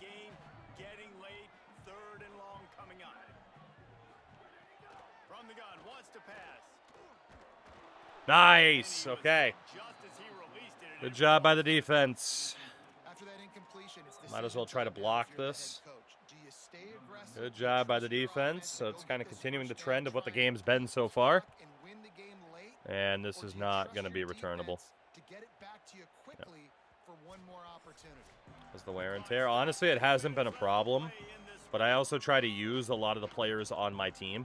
Lot of field in front of them as they open this possession from their own 20. They'll try to pop the There's draw. just nowhere to go. Nowhere to go. Dark Fox 0. 200 in a row. That is nuts. Sometimes the fit up front, you know, Thank you very, very much. and that ball bounces and it's supposed to go somewhere, and sometimes it goes to a DB, and the offense will get a W. Like, Down. Yep. And he can't find anyone. Well, time to chew clock here. There's just nothing else we can do. Sack here late in the fourth. Fourth sack of the game for Washington. Now one more stop and they can get off the field on 3rd and long. Looking downfield and he needs a bunch. Off the hands and intercepted. Oh, what a big play in a tie game. Going the other way and he's got room. GG's. The pressure was rising. Drama Off the hands of the receiver and intercepted. and the defense comes up with that pick. Yeah, so if the quarterback, he's We just keep finding new ways to lose this year. It's crazy. everything gets elevated. Everything has to happen as It is crazy how we just keep finding new ways to lose this year. energy, but you've got to keep your poise. And you just wonder in this juncture of the game.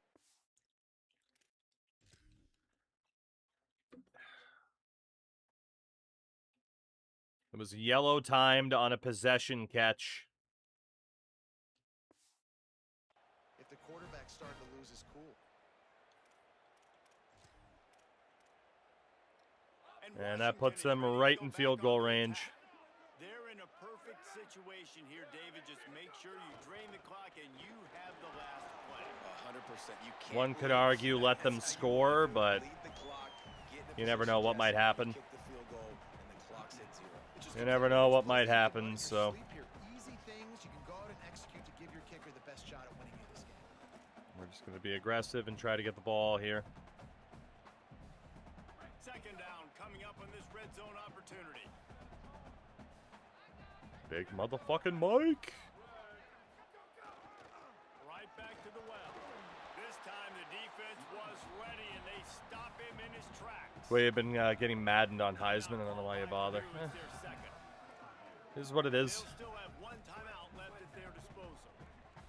Tight quarters deep in the red zone, but they can pick up a first down without scoring. 3rd down. And that defense Stopped pushing him out and got him out of short bounds. gain. So here we are on 4th down, and this field goal kicker is going to face all the pressure in the I'm going to world. burn the timeout there. It's very risky, but just anything to try to get into his head. Now they are powerless to stop the Anything to clock. try to get into his head because of how much of an angle he's at. Here comes the field goal unit. Didn't work. And he got it! And they surge on top here in the final minute.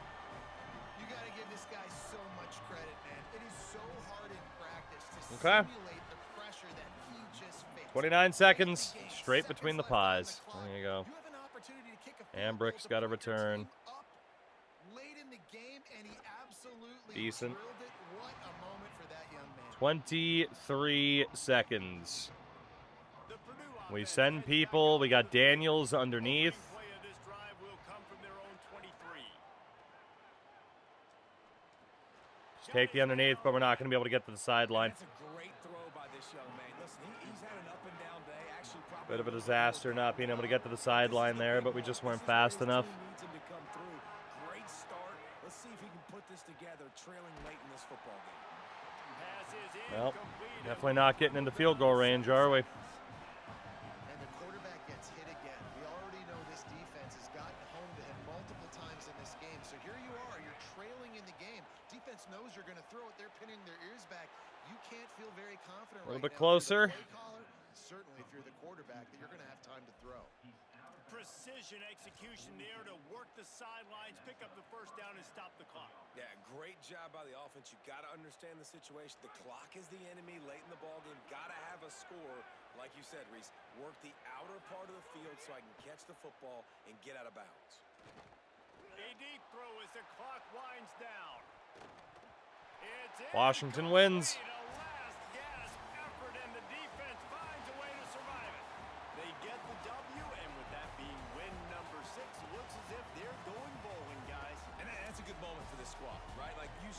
What started off so promising at 2-0 has just turned into a season of misery. Just consistently finding new ways to lose. I know the coaches are really happy about this. The AD. and the It's fans. genuinely impressive. We have lost every single conference game. We have only won out of conference.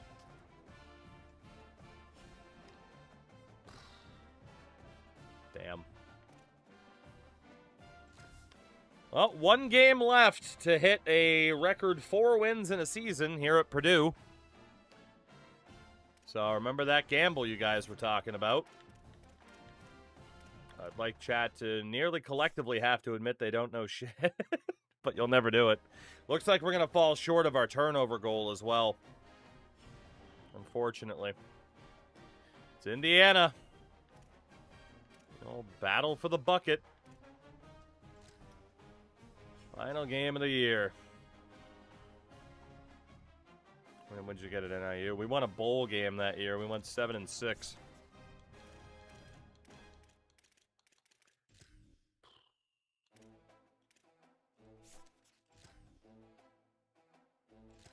All right. Let's double check what's up with recruiting.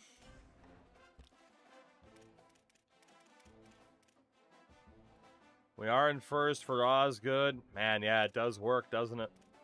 Without the scholarship, it really does work. Well, the question now is whether or not we decide if we want to play it that cheesy or not.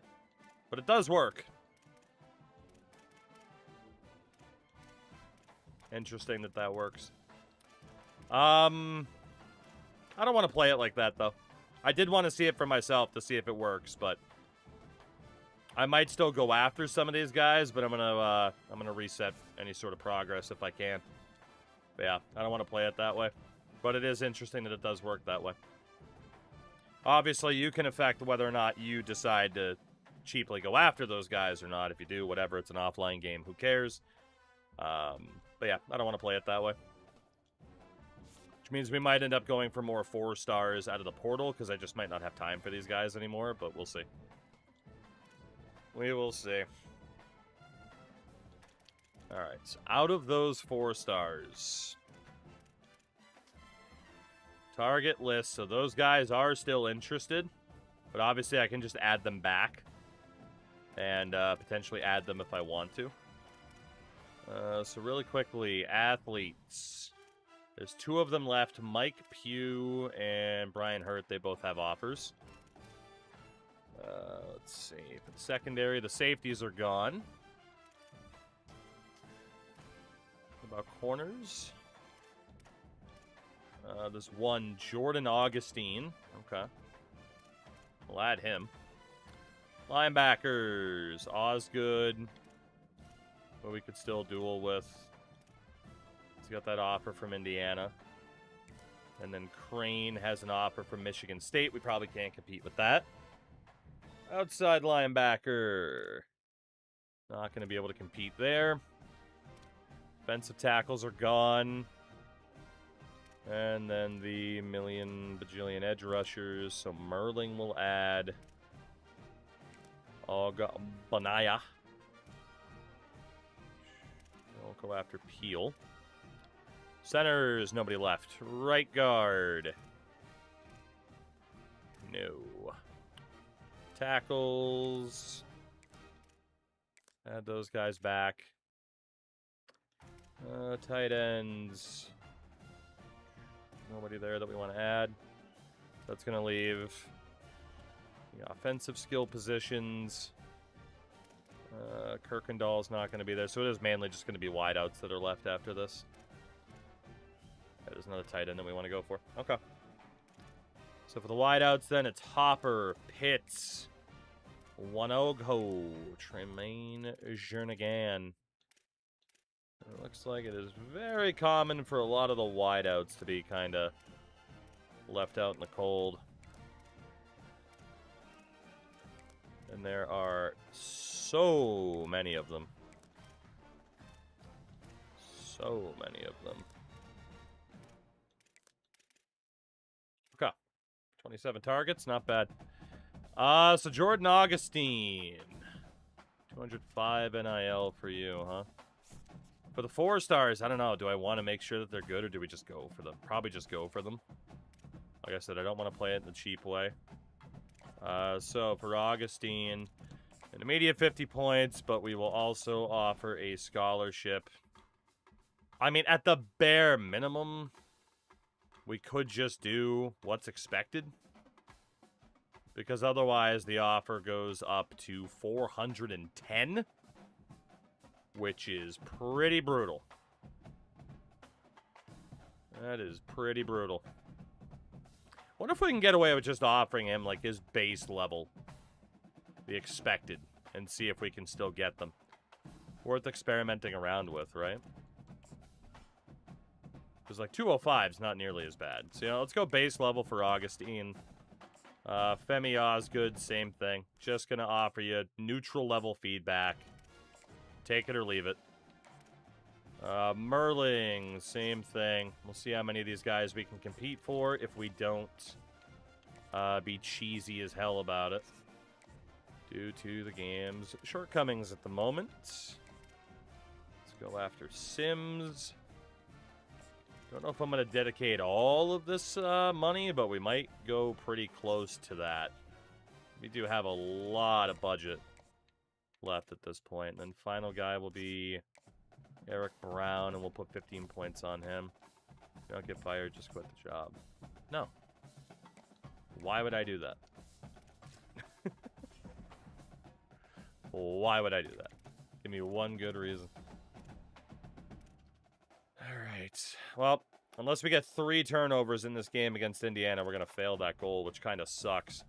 But we are going to pass the other 2, or have at least passed one. We'll pass the other 2. So, Indiana, maybe we can end this season on a high note. But they have a 15 overall point advantage. So, not holding my breath on that one. Not at all. But the bucket's on the line. Final game of the year. And a whole lot of channel points, by the way. 92% of the points bet by 27 people said we'd win at least 4 games. The final 8% was amongst 10 people. And somehow, some way, they might actually win those points. That might just be the case.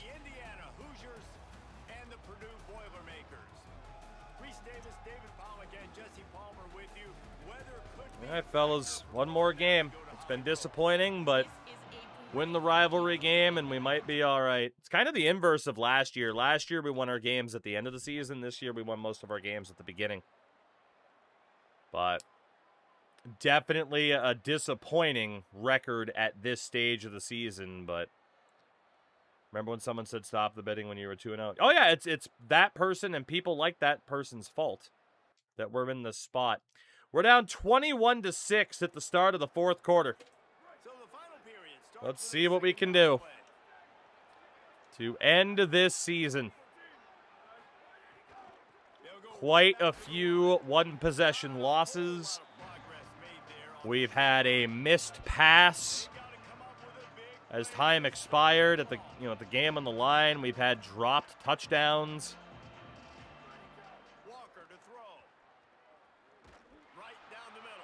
Pretty much any way you've been able to lose a game of football, we've done it. That missed pass was brutal. Yeah. Last season, we lost a game on a blocked punt safety. Like, we unfortunately have been pretty cursed in the way that we've lost games.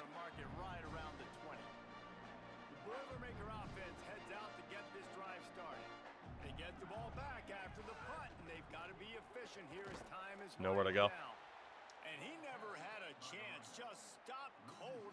Almost lost on a block kick. Yeah, and then we had him hit the crossbar on a 60-yard field goal.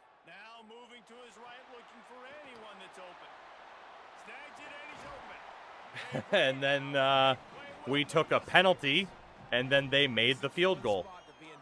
So, again, pretty much any way you could lose a football game over the past 2 seasons, we've done it. You try to get to the quarterback, play smart, make sure you rally to the football. That's a great catch. And don't give up the big plays. And as per usual, we are just pretty much immediately getting decimated on the offensive line. And now on second down for this offense. Like we should, in theory, be able to run here, but tough to say. Out of the shotgun, they go to the ground. And they'll bring him down. 3rd and inches, it's not bad. Man, it's really hard to control the running game if you don't control the line of scrimmage. And how about the defensive line doing a great job attacking those guys up front, not open up lanes to run through. Nice job just nullifying that run altogether. They'll run for it on 3rd and short. They'll get it. First down for Ty. Let's see if we can take a shot here. And the Boilermakers are moving. We're not pressing, so it's pretty unlikely, but Wants to throw on 1st down. Marvin on the underneath. Good grab. Fires to the big fella. If we could have waited longer, it might have developed a bit more, but Really not with this O-line. concept there to get things going and use the tight end early. Yeah, I mean, just such a great job on first Slot down, cross to setting Marvin. up an easier second down. Understanding I don't always have to push the ball down the field, but see the tight end, make the throw. No, it's not a big game. Had to get rid of it Makes fast life again. really easy on me on second down. Looking to pick up a 1st down on 3rd We're and just short. struggling so much to bide time. Dumps it off And to the unfortunately, that wideout didn't block. right. Make his way to the corner. We had it, he just didn't block. Just not able to shake enough defenders and comes up a little bit short. And I think I a don't lot of trust times the on run 3rd here. down, Reese, you bet on your guy. When you're an offensive guy, you say, okay, he's going to break a tackle, he's going to get north and south and somehow get the 1st down. Nice Hey. tackling by the defense, understanding. Problem is, this drive has taken a long time. The Boilermakers have it with a 1st and 10. We got too many people back and too many people on the line. Keep it simple. Running back over the middle, maybe. Wants to throw it again. Got a man. Ripping off a Worked. good chunk inside the 25, and they're set up with a 1st down. The Boilermakers come to the line with a fresh set of downs thanks to that last connection in the passing Fucked game. up. No, I didn't. Never mind. GG's on the best. A likely touchdown saving tackle, but the catch and run takes it down to the 7. And when you run these drag routes, it's Get him on the super read. important that No your way, they got it quarterback covered. Really use his eyes. Don't lock in. Short Wherever throw, he's get gonna those start looking linebackers at you, moving. Seeing what's coming, does a good job, drops back, sees it, and the most important part. Bang. Touchdown, Boilermakers! Okay, it's one. In from the red zone for the score. One of the areas Celebrate that too much, buddy. We're still down. in the offseason was we need you to make more plays for us in the Yeah, I'm end in the zone. point after here. We might as well, right? We need you to be able to step Go for up 2 after. and make tough catches. David, what a grab right there. And I think a lot of Okay, guys do 5 minutes trust left. him, knowing where he's going to be, knowing when he's going to sit down, when he's not. Whoops. Yeah, I was thinking in my head, don't kick the onside. When the ball is near, So I accidentally picked the onside. You know what? Fuck it. We'll just go for it. Cool as a cucumber as the hands team. In my head, I was thinking, don't kick the onside. So subconsciously, I went to the onside kick. Onside kick. They got their hands team on the field. They're able to jump on the ball and make Whoops. sure they get possession.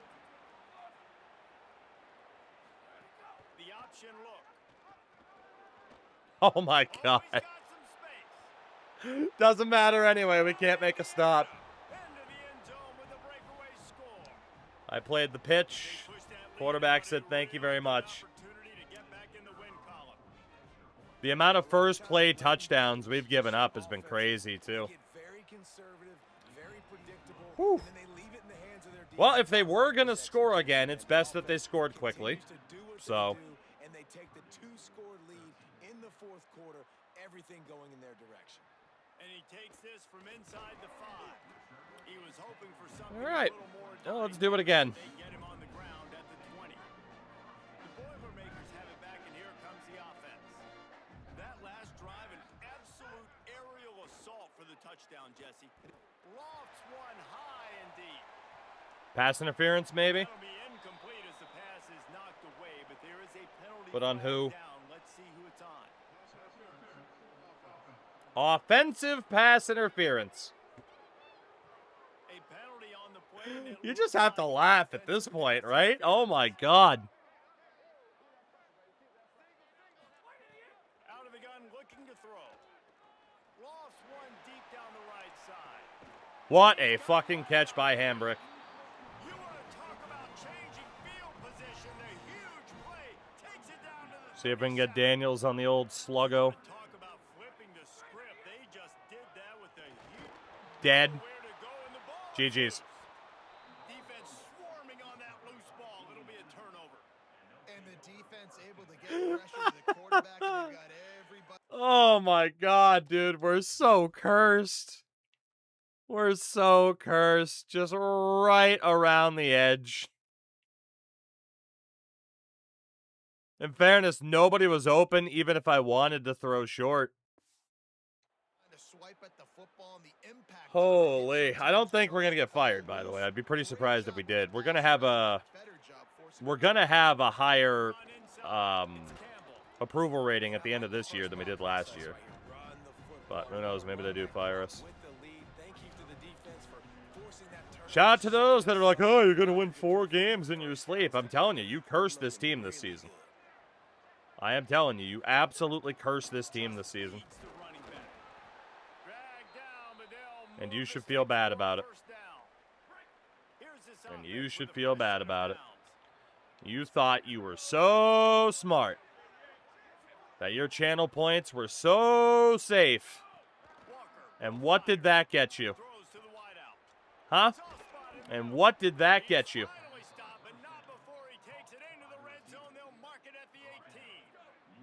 And the Hoosiers come to the line on the heels of that big pass play. Rides the option, he keeps it. Stopped at the 13-yard line as the drive. Honestly, it doesn't matter if we score or not. We can't make a defensive stop, so. They'll be happy to wind it all the way down before they snap it. We cannot make a stop. They'll run it. They want to take their time There we here. go. I mean, make a stop in terms of, you know, not giving up any points. They're going to get something here. Ready for this guy. Big third down play here. If they get a stop, you'll see an immediate timeout.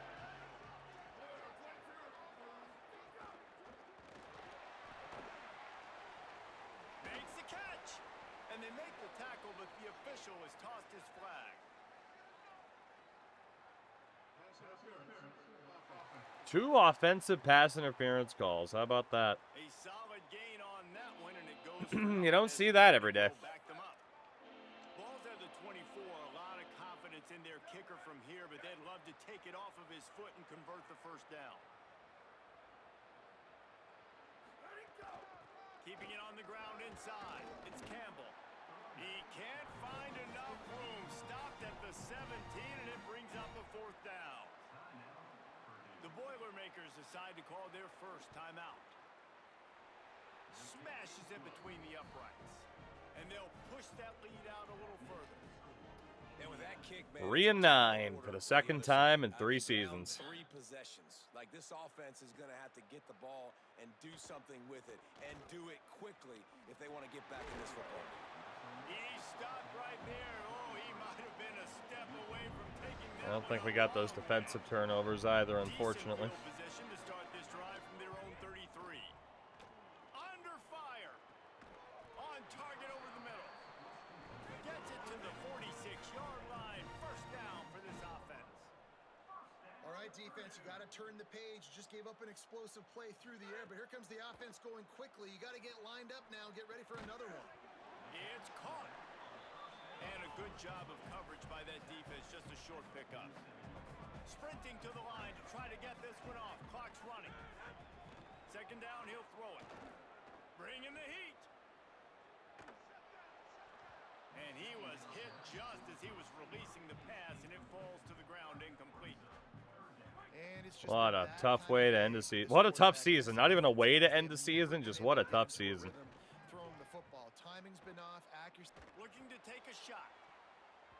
And that one's incomplete. They were just trying to move the chain, trying to move the scoreboard. Instead, it's 4th down. All right, let me jump in here. They are going to go for it on 4th down, and I'm not sure they have much choice in this situation. Trying to make magic on the scramble. He's knocked out of bounds. They'll mark it at the 44. The Boilermakers will line it up on 1st and 10. From the gun. Gliding to the right, still trying to make a play. And he scurries out of bounds. Don't and you wisely hit my avoids quarterback. taking the big hit. That's my quarterback. This is important for this defense. This will be a big key in the football game. Like, I got to limit the damage from that guy because that's a QB that's dynamic and he can make so many big plays. I got to string him out. I got to make him get to the side. It's amazing how they can drop everybody back into coverage, but still pressure the quarterback instantly. I want it to be physical. They'll snap it from the gun on 3rd down. And this is dropped. Incomplete pass. He had a huge gain in his fingers, and he couldn't hold on.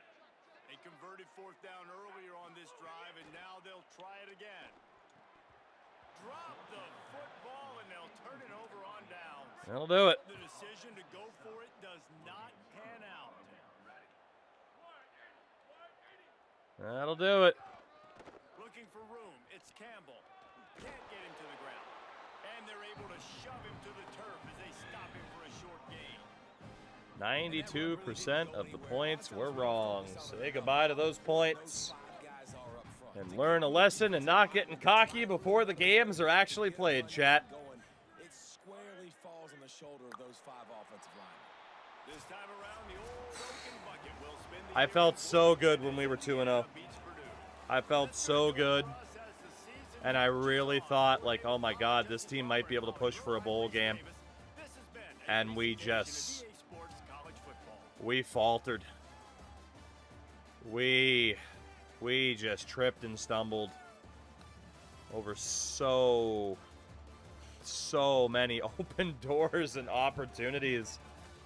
Like, truly, we had it in the palm of our hands to have a good season, and we just couldn't do it. All right. Well, let's assess the damage one more time and then see what happens next in this journey. We went 3-9, 2-9, and now 3-9 once again. I was correct that we were better than we were last season. But is that going to matter as we lost every single conference game? Our job security is down to 51%. We did not get the amount of turnovers that we needed. But we did get the amount of recruits that we needed, so that's probably going to offset a little bit. And we'll still be around the 50%. But, like I said, we will assess the damage here momentarily. So for Augustine, we still didn't make up that much ground. Osgood, we look okay. Merling wasn't really as receptive here. Let's take a look. Sims got an offer from Michigan. We'll bow out there. Anybody else get an offer? I thought for sure he'd get the turnovers after the first 2 games. Me too. Me too. Just everything started to go wrong. At the worst possible time, you know? Let's keep fighting for the non-wideouts. See if we can do anything else. Like I said, we could have played this in a cheap way, and honestly, maybe we still end up getting some of those guys that are in first. But I do eventually want to offer out scholarships. So Hopper, there's so many wideouts. I want to know who's good and who isn't, though. I mean, you could say, oh, you need all of them, but we might want to target some other people in the portal as well. So I don't know how we're going to play that or not. We'll figure that out. But let's get through Army-Navy week. And then we'll take a look. Reassess this season, like I said, for what it was. As David King took us off his board. Still 51% security. Did changing the coach style after game 3 hurt? Maybe. Maybe. But at the same time, we were in it. We were in it the whole way through. Like, outside of Illinois and USC, we were consistently in every game that we played. And we just couldn't clutch it. But yeah, I mean, there's a chance telling us to try to, like, adjust and adapt to what the other team's doing instead of just sticking to our game plan. There's a chance that cost us, yeah. Alright, we're making some good progress there. Anybody down here get an offer from somebody outside of King? No. Alright, I want to keep looking at Hopper here. Yeah, see, like, only 83 speed. I'm like, man, I don't know. We need some wideouts who are faster than that, you know? It's like 83 speed if you're a gem, maybe. But I think it's going to be worth looking at those guys. Torres, what's up? It was okay, and I genuinely don't have a clue. Put him back in Chicago with Bedard, I guess, you know? So, to recap, we started off 2-0, beating UConn and Vanderbilt. Lost a bit of a heartbreaker to Minnesota, where we just couldn't really get any offense going. Northwestern was a tragic loss. Michigan as well. But that Northwestern loss is where it really feels like we lost the plot. We did start to bounce back against Colorado State. Another very close game. Technically an overtime winner. Illinois just dog-walked us. Somehow just couldn't get our shit together against Rutgers. Dog-walked by USC. Choke job to Ohio State on a missed throw on the last play of the game. Where we got RNG'd, basically. Washington, a deflected interception and a field goal to end it. And then Indiana, we just couldn't get it going. So that is 1, 2, 3, 4, 5 of our 9 losses were by 1 possession. Heartbreaking. Heartbreaking.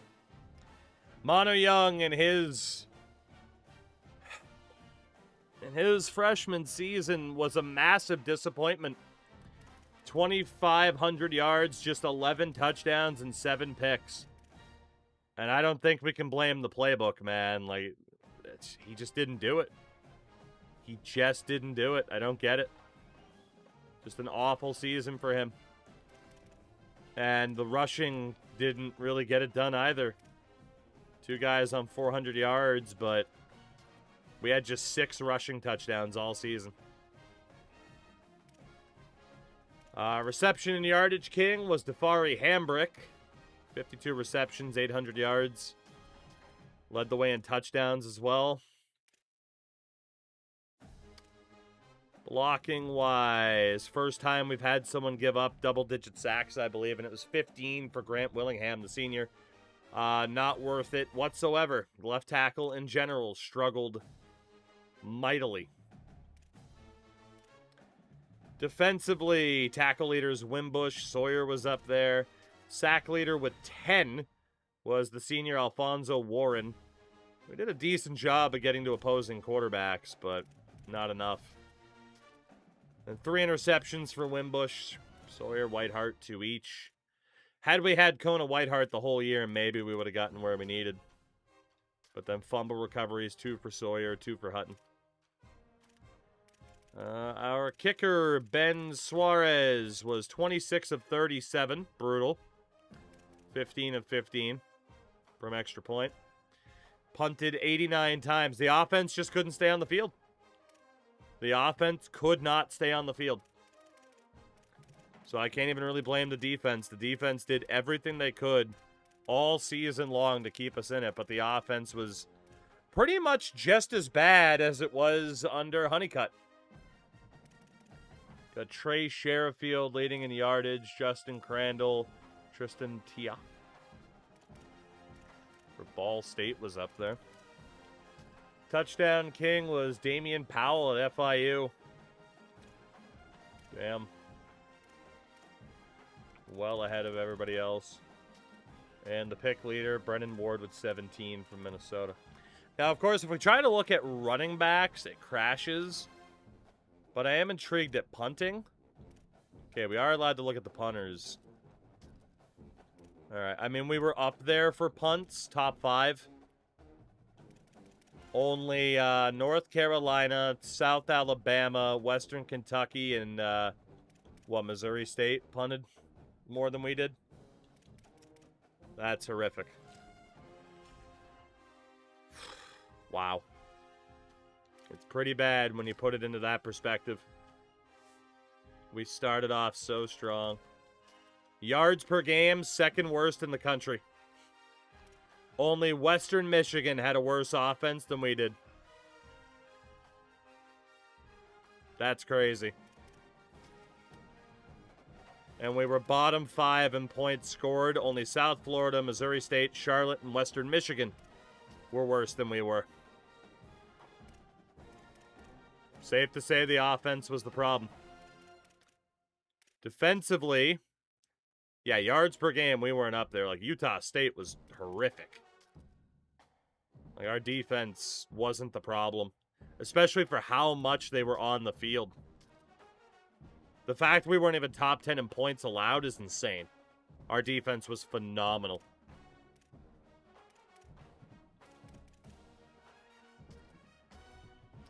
We did have the fewest penalty yards per game, but that's normally what happens. Shout out to Purdue Boiler, all caps, finally. Well, I'll tell you this. Our chance, not so much. Not so much. I got to give you some bad news. We took over the team at 2-10. We went 3-10 the next year. Last year we went 2-10, and then this year we're back at 3-9. We lost 5 of 9 games by 1 possession. So I hate to tell you, but man, this has been tough. This has been tough.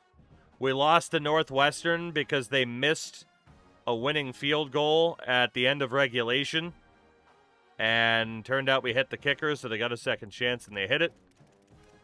We essentially had a dropped catch at the buzzer to lose to Ohio State. This has been one of the most torturous seasons in Purdue history, honestly. I can't imagine IRL has been much worse than what we just went through this year. It was a real bad time. A real bad time. We do have 170 points to utilize. We got to figure out if we want a staff change at all. I mean, you got to figure, like, we had a scheme guru. Do I feel like that did anything? No. We had one of the top 5 worst offenses in the league. I don't feel like that did a damn thing. And this guy's looking for 120 expected value? Yeah, you can go. The defensive coordinator probably does deserve to stay. He just wants a raise. Interest in job. Expected value is 50. The max we can offer him is 60. I mean, we might as well offer him that deal and hope he takes it, but there's no guarantee that he does. But he was really good.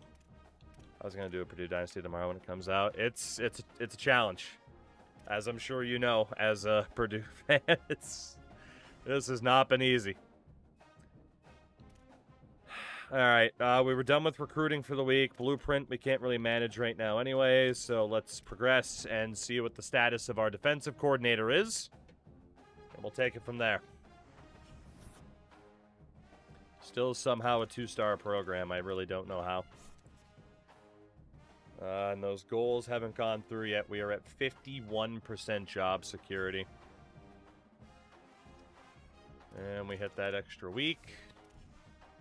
See what we're dealing with. Yeah, we're officially a basketball school. Yeah.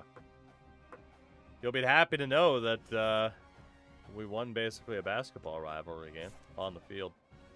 All right, well, there goes that negative, but the positive will still kick in later. We're at 38%. We were at lower than that for approval and survived last year. And we get the Heisman presentation.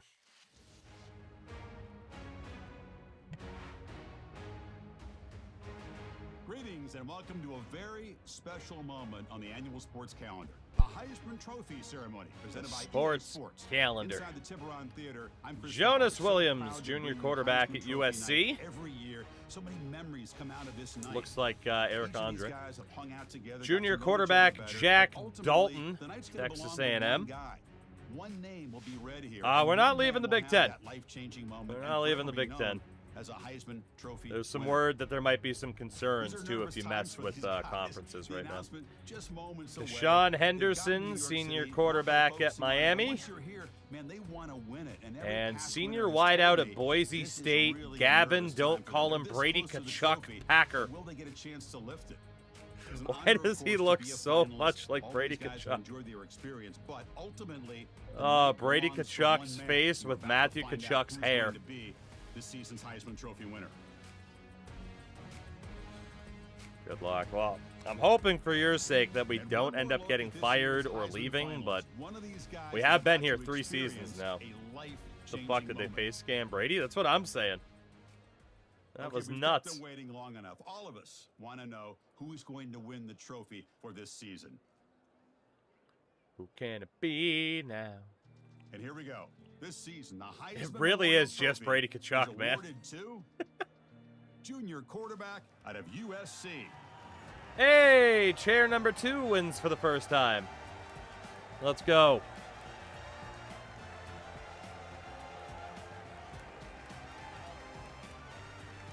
How does Kashan's face fit with that helmet?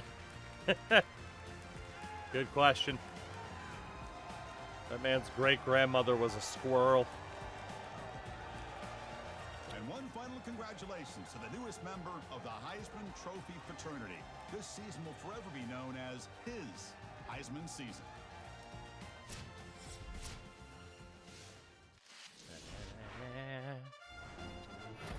All right, Jonas Williams wins the Heisman for USC.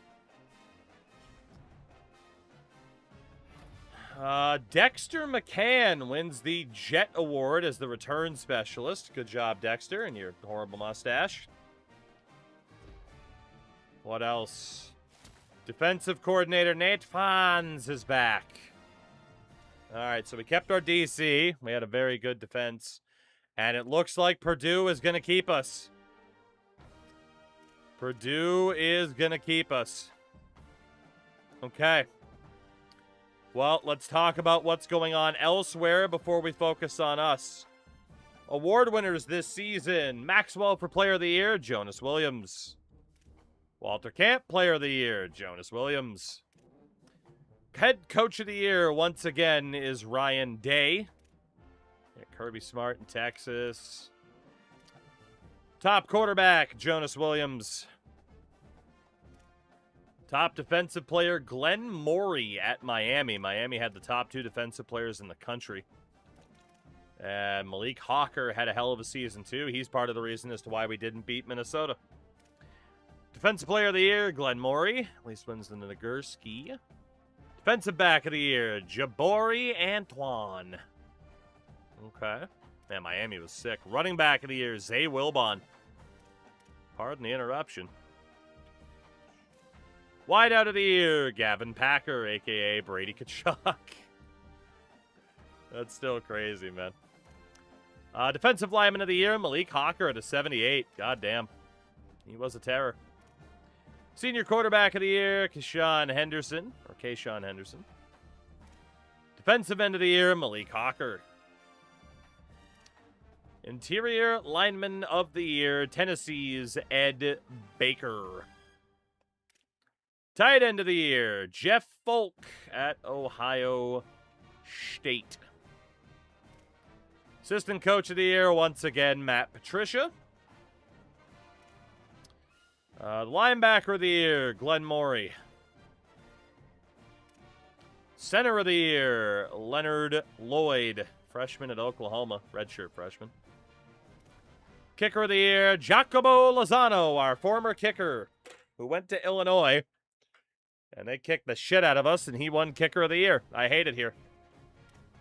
Punter of the year, Joaquin Ramsey. Good Lord. Return specialist was Dexter McCann. We win that award quite often. Freshman of the year, TJ Church, a wideout at El Paso. Most versatile player, Jonas Williams. And then it finishes up. College football playoff bracket in 2029. Your top 4 seeds, Miami, TCU, Ohio State, and Oregon. First round is Georgia, USC, Texas, and SMU, Memphis and Arizona State, Oklahoma, and Tennessee. We'll see who wins it. We'll see. So for us, step one is to see if that was our last season at Purdue. It might have been. It might have been. Kentucky is offering us their head coaching position. That is a lateral move. You know? It's a lateral move that I'm not going to take. They fired Butch Jones. I don't want to move from a 2-star in the Big Ten to a 2-star in the SEC. We're fine. Now, if Mississippi said, sure, come on down, I'd be cool with that. Gotta be honest, even Minnesota. UCLA has got some interest. All right, so out of those at least 2.5 stars, South Carolina, Utah, UCLA, NC State, Minnesota, and Ole Miss, we could do that. Coordinator-wise, Texas Tech might have an opening. It's a long shot. And defensive coordinator, Northwestern. I would be the most hated man in the history of Purdue if I jumped to Northwestern to be their defensive coordinator. But they are a more prestigious team than us. Identical record, though. I don't want to do that for a coordinator job. I would want to go Texas Tech. So, honestly, let's see if the Red Raiders have enough interest. And then head coaching positions. Let's talk to Utah, UCLA, Minnesota,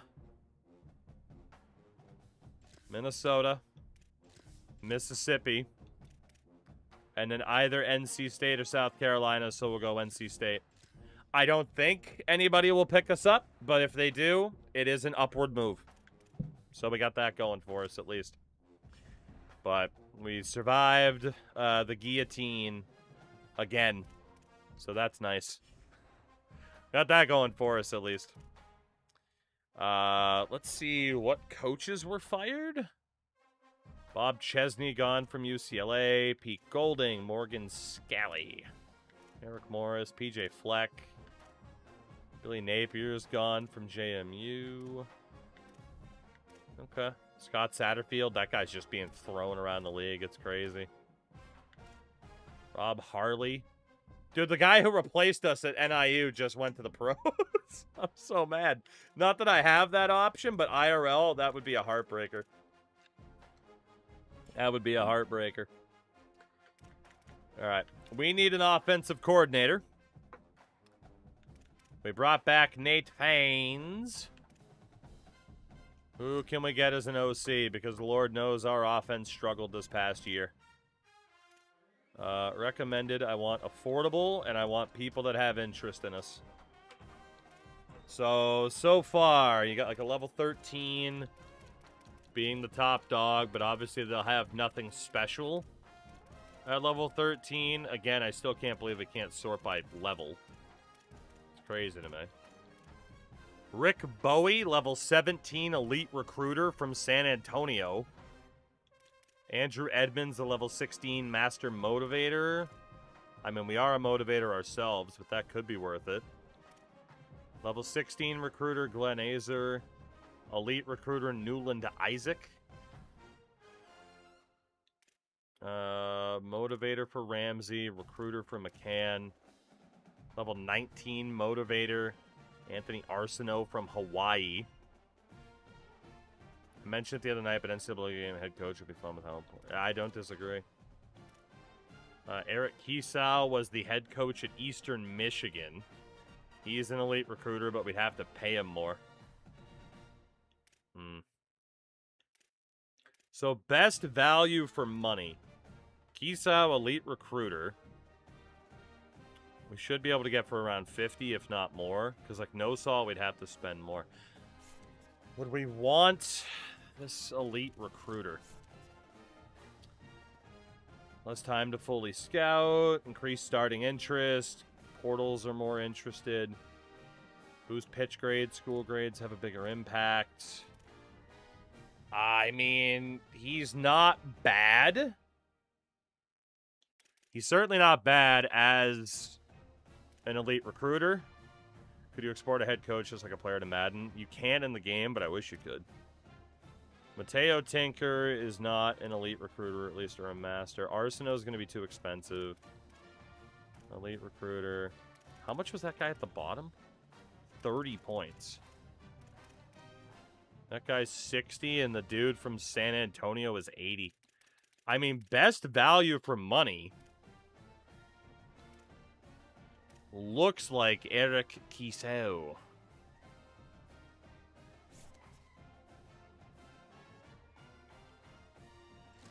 If we were to make an offer. Yeah, I mean, he'd be up to 50. No one else is going to be that cheap.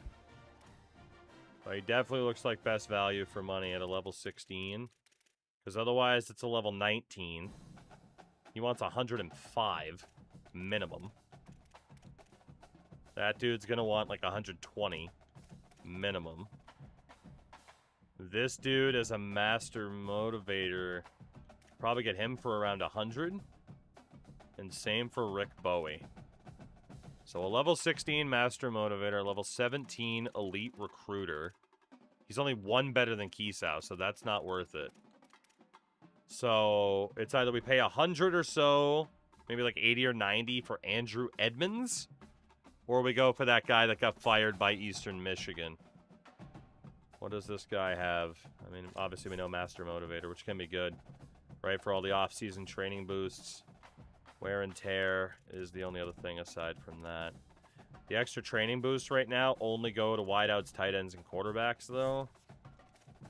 I think I'd rather have a better chance at getting better people. So, Mr. Kisao, would you like to be our offensive coordinator next season? We'll see if he takes that. CW, yes, they are. They are completely and utterly screwed. No bread for the Ducks, brother. All right, so job offers are good. Staff are good. Okay. I think we're all right. Let's see if we get that guy, and obviously we'll see what happens. If people want to see what other bowl games are happening, let me know, as always. But otherwise, we just focus on the playoffs. 38% on the hot seat still, but we know we kept our job. And I'm guessing that's our coordinator. There he is, Eric Kisao, from Eastern Michigan, head coach to offensive coordinator here. Decent job for him. We did not get hired by anybody that we already applied to. What about sidebread with my Hulkaroos and your Hulkaroos? Offensive coordinator. There is a chance. Cajun, I'll check. There is a chance we could take an offensive coordinator job, but I don't want it to be just a half-star increase for a coordinator job. I'd want it to be a full star. Head coach, though, we might as well apply. Kurt Cignetti is gone. And Dave Aranda's left Baylor. We might as well just throw our name into the hat for those two jobs, too. Maybe there's a miracle, you know? Maybe there's a miracle. But everything else is good. We got our other coordinator. That's good. Conference standings was asked about the Sun Belt. Who hired Kurt? I will check that as well. Sun Belt East went to Georgia Southern. Everybody else at 4-4, except Coastal Carolina went 0-8. And then the West, Southern Mississippi at 7-1. You had Louisiana Tech and Troy at the bottom at 2-6. And that conference championship game went to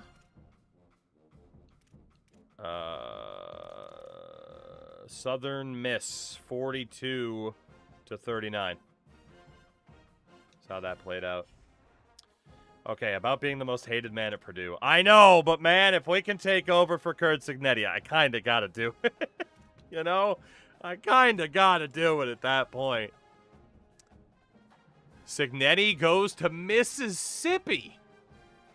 Wow.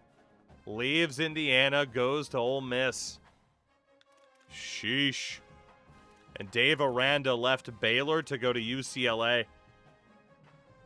Wow. Okay. Okay. Well, let's see if one of our shot-in-the-dark applications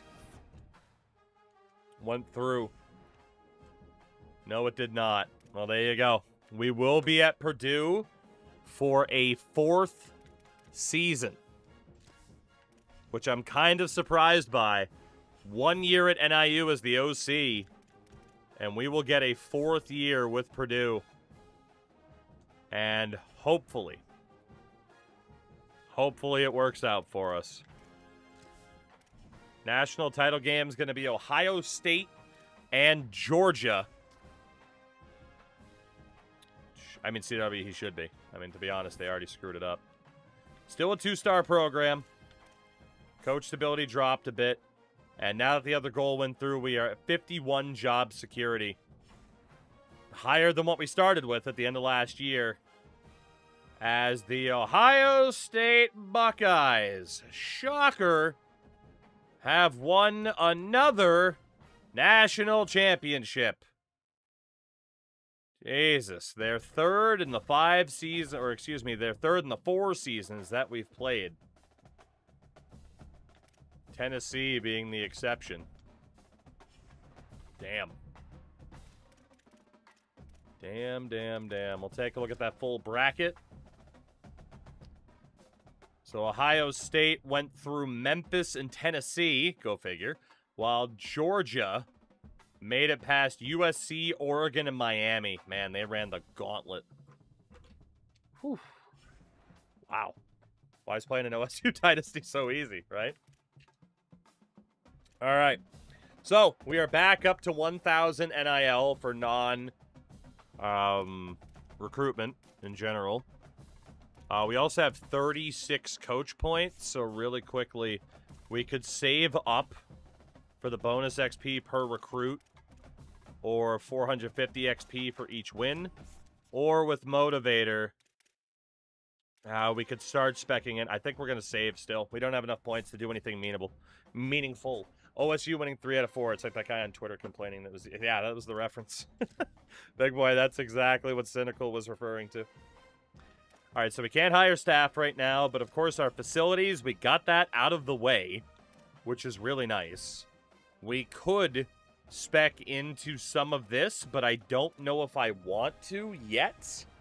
I do want to make sure we have money for staff next season. So let's take a look at our roster NIL and see how badly we might get screwed here. Our punter should be back. Our kicker should be back. Safety David Small is going to need a bit of money. So is Shaden Earl. What about Channing Nicholson? He'd need a bit of money. But Edward Hutton should be back. Taylor Molinaro would need some money. And Lemon is a toss-up. But none of those guys are above normal dev. I don't think I want to spend. Free safety, Kona Whiteheart. Oh, boy. Is going to need money. Wimbush and Kempfert should be back. Kona Whiteheart is looking for so much goddamn money. Jesus. I don't think we're paying that. I'm just saying. Corner. Tavares Kidsey is also looking for a lot of money. Finau Ha is only looking for a minimal amount. Whereas Dexter McCann is looking for a decent amount as well. Tevin Beckham should be back. Clay DeLuca's not looking for that much. Sam Duck isn't looking for that much. Ramon Michaud's a bit of a toss-up. Bradley Townsell looking for a decent amount. And then Ezekiel Yazzie looking for pretty minimal. I want to try to sort out the defense first before we decide who gets points, who doesn't. All these guys are normal dev. Keglar should be back at least. In the middle, Lincoln should be good. Trevor Bush and Gentry a little bit shaky. Strong side linebacker, Jacques Walker and Nate Riggs. Yeah. What about a DT? Wait. There we go. I was going to say that was being weird. Do any of these guys have above normal dev? No, they don't.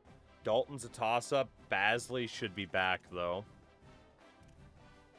And then a right end or edge rusher. We'd want to spend a bit on James Lane.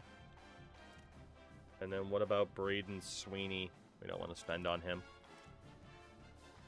And then left edge, Jermichael Ricks is going to want some money. Okay. So out of the guys that want money, it's just going to be a question of if it's worth it, but we can keep going towards the O-line here. Fabian should be back. Lund probably not. Impact dev for Ankra, so we spend a little bit on him. Star dev for JP Isaacs, but we don't have to spend that much on him. And then impact dev for McMorris. Okay. What about its center? Star dev for Damian Middlebrooks. We'd want to spend on Kiki. We don't care as much about Okoro. We'd want to spend on Gideon. Okay. Left guard, Holcomb. Spend a little bit on Tony Darling. Nothing on Matlock. Left tackle. Okay. Tight ends. Melvin Marvin, we definitely want to keep.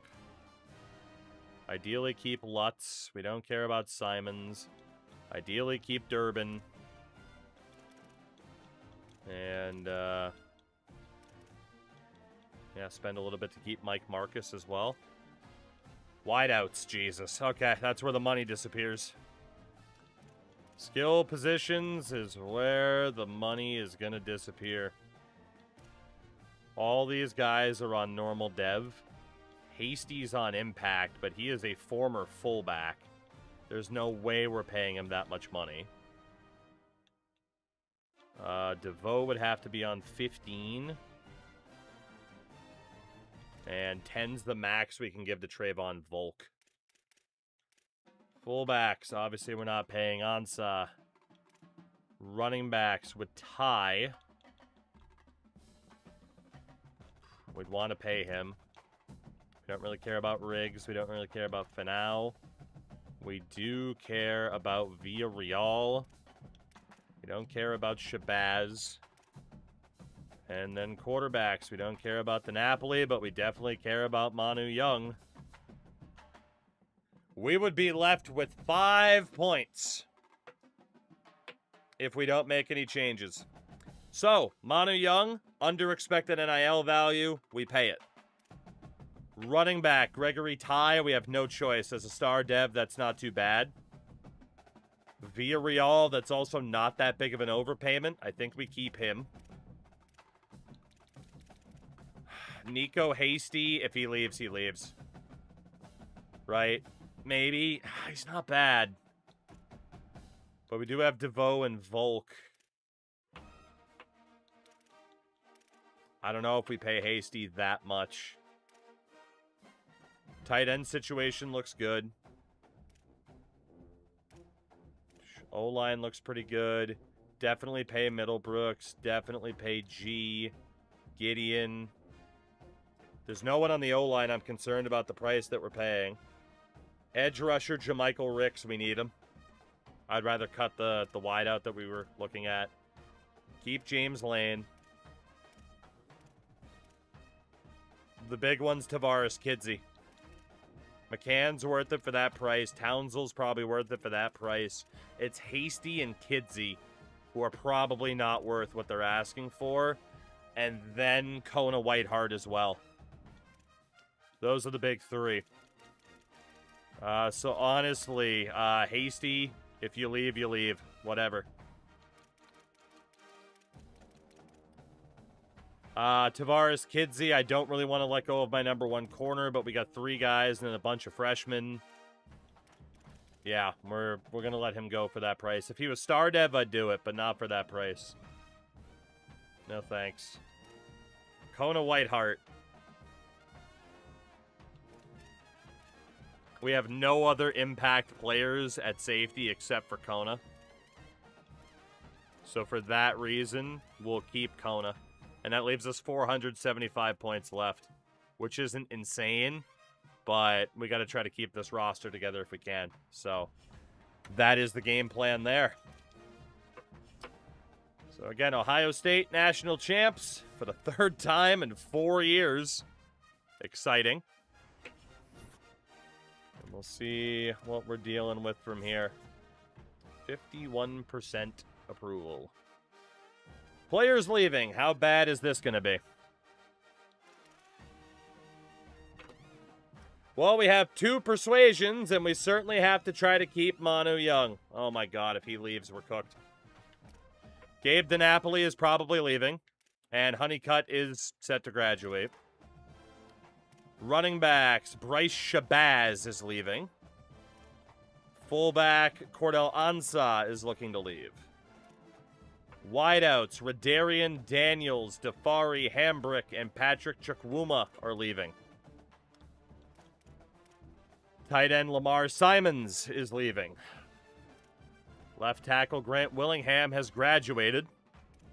Left guard Freddie Matlock is leaving. Center DeMarcus Offord. Right tackle Randy Lund. Edge rusher Jamichael Ricks risking leaving. Bradley Ragamba is gone, and Alfonso Warren is graduated. He was a good player for us. Defensive tackles, Glenn Kranchik, Alex Sauer, and Eric Dillard are all leaving. I think 2 out of 3, if not all 3, were portal pickups last year. Edge rusher Braden Sweeney is leaving. Corner Tavares Kidsey is leaving, and Finau Ha is threatening to leave. That's not good. Strong safety Shaden Earl is leaving, while Ethan Sawyer graduates. We got 3 dudes that we can try to keep, and only 2 persuasions.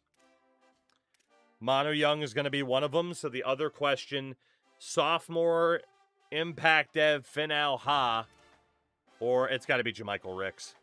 He's going to be a redshirt freshman this year. He's only 3 points worse. It's got to be Ricks. So can we keep Jamichael Ricks? Yes. This right here will determine whether or not we get fired by Purdue. Manu Young, star dev quarterback. His freshman year wasn't very good. Is he staying or is he going? And the reason why this is dramatic is we have already had a player with very high persuasion chance leave. Manu Young. Thank God. Thank God. That was scary. That was actually genuinely scary. As long as we still have the quarterback, we're okay. Maybe. We need him to play next year. We got to find maybe a better playbook or something that works better for him. We'll have to figure that out. But his overall should be sky high next year. Pro potential is dropped. For whatever reason. Draft results. That would be the reason we didn't graduate anybody up to the pros. So if we look at this roster right now, as it stands, right? After all that just happened. Honeycutt is still here. So it did the thing where it says he's gone, but he's not. Honeycutt is still here. We have 2 quarterbacks. We have 4 running backs. The best quarterback of the bunch, of course, is star dev Manu Young. The best running back of the bunch is star dev Gregory Ty. We do not have a fullback. We have 6 wideouts. Impact being the best of the bunch. Not good. We have 4 tight ends, all of them being impact dev. Left tackle. Hasty did stay, you're right.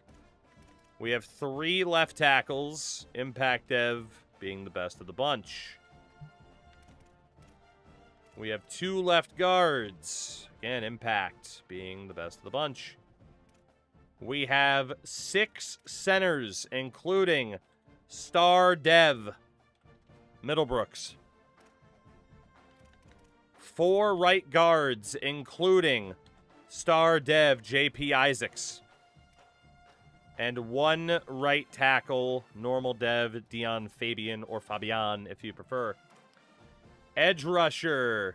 Oh, shit. The seniors are actually going, though. We got to make sure. I don't know why they'd still be on the roster, given we passed. Wait, why is he here? It said that he and Willingham graduated. Why are they still here? They should technically be off the roster, shouldn't they? Okay. You know what? So we're just going to presume that Honeycutt is gone. Fuck. All right, so that's 1 quarterback there. Let me double check my counts then. Which weird, though, because the transfers are off the roster, but the seniors, it still shows them. That always gets me. So we have 2 left tackles, best of the bunch, Impact Dev. We have 2 left guards, that's fine. We still have the same amount there. So edge rusher is where it first changes. And no, Warren wasn't a redshirt senior.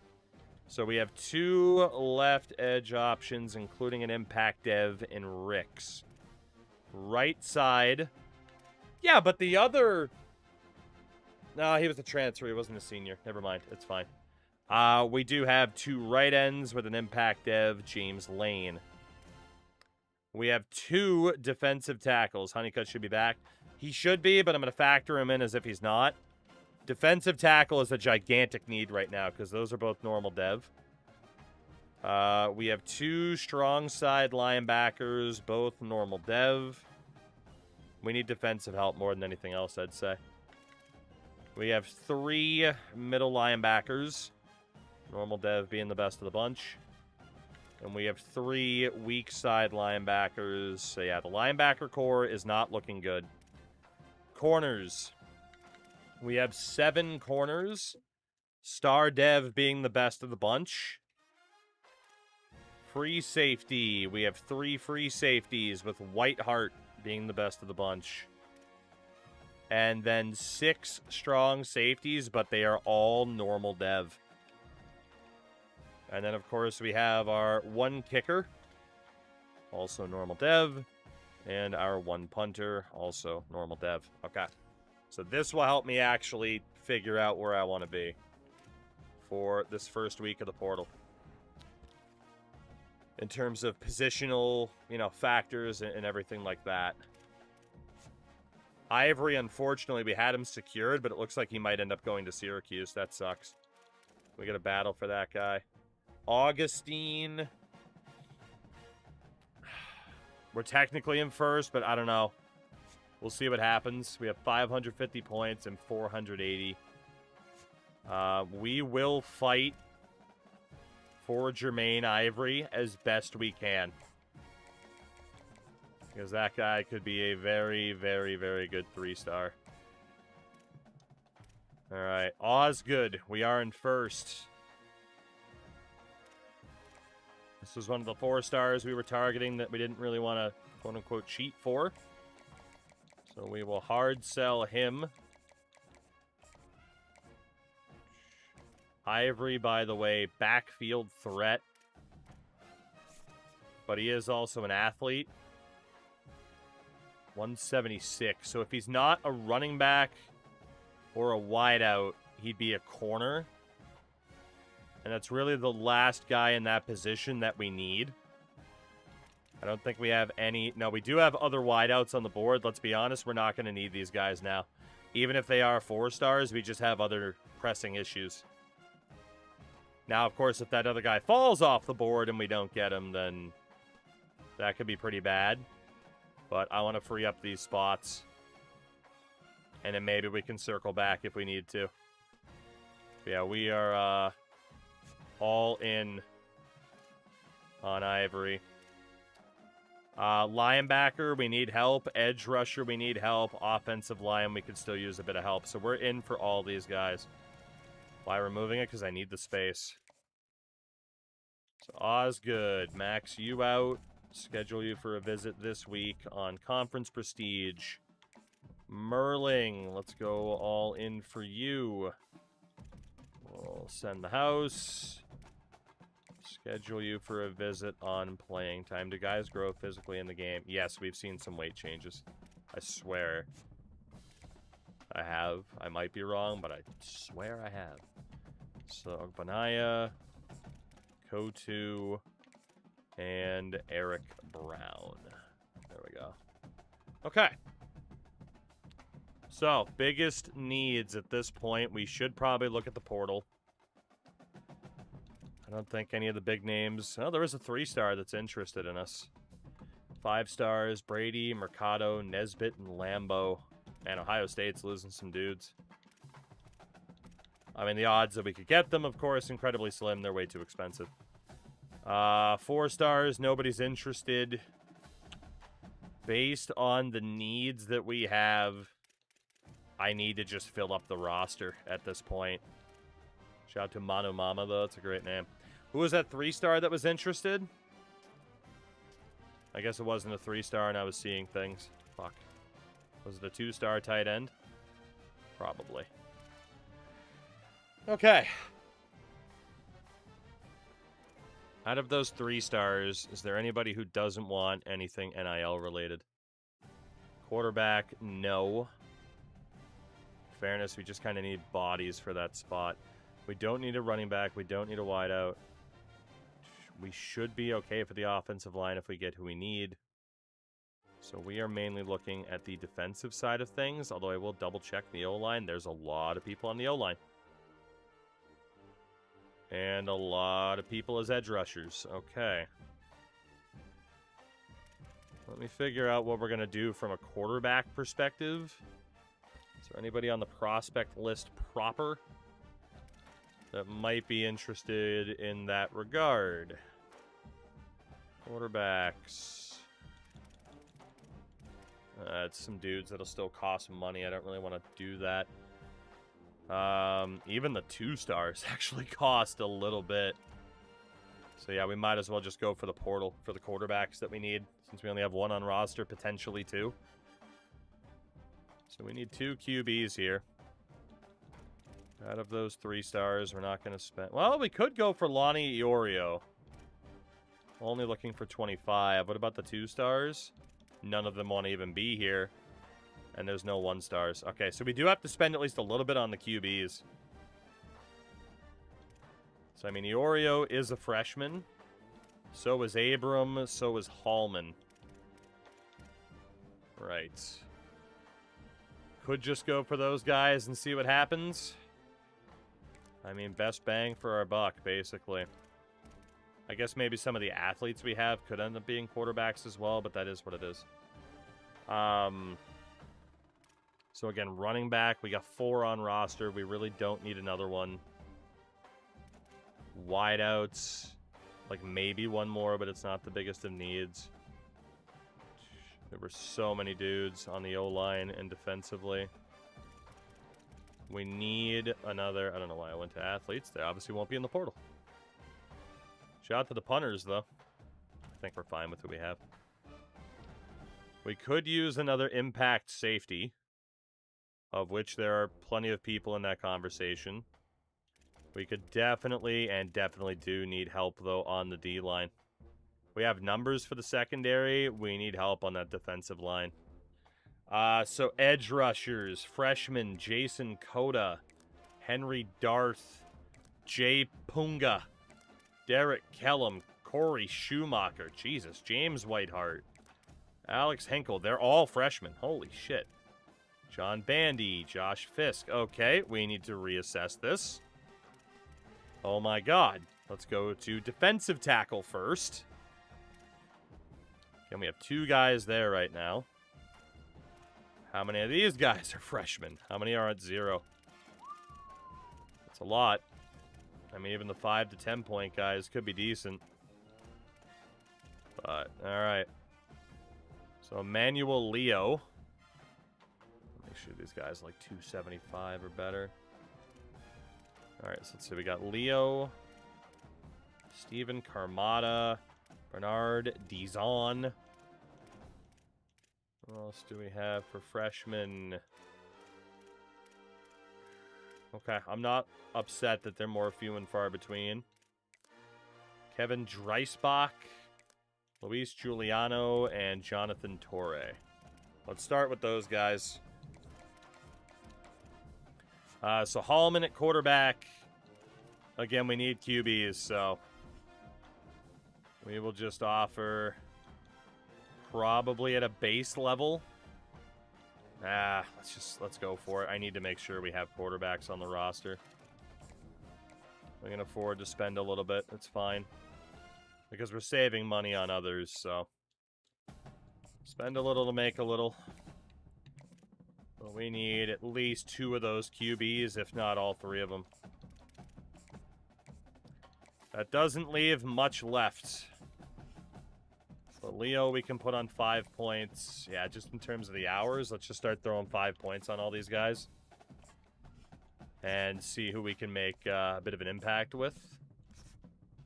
But yeah, defensive line is our biggest position of need in terms of just overall amount of players. We got Torre on that 5. And we'll sort it by weight. 306 pounds, Kevin Dreisbach. Congratulations, you're getting some points. And we'll just throw 5 on Giuliano for the hell of it.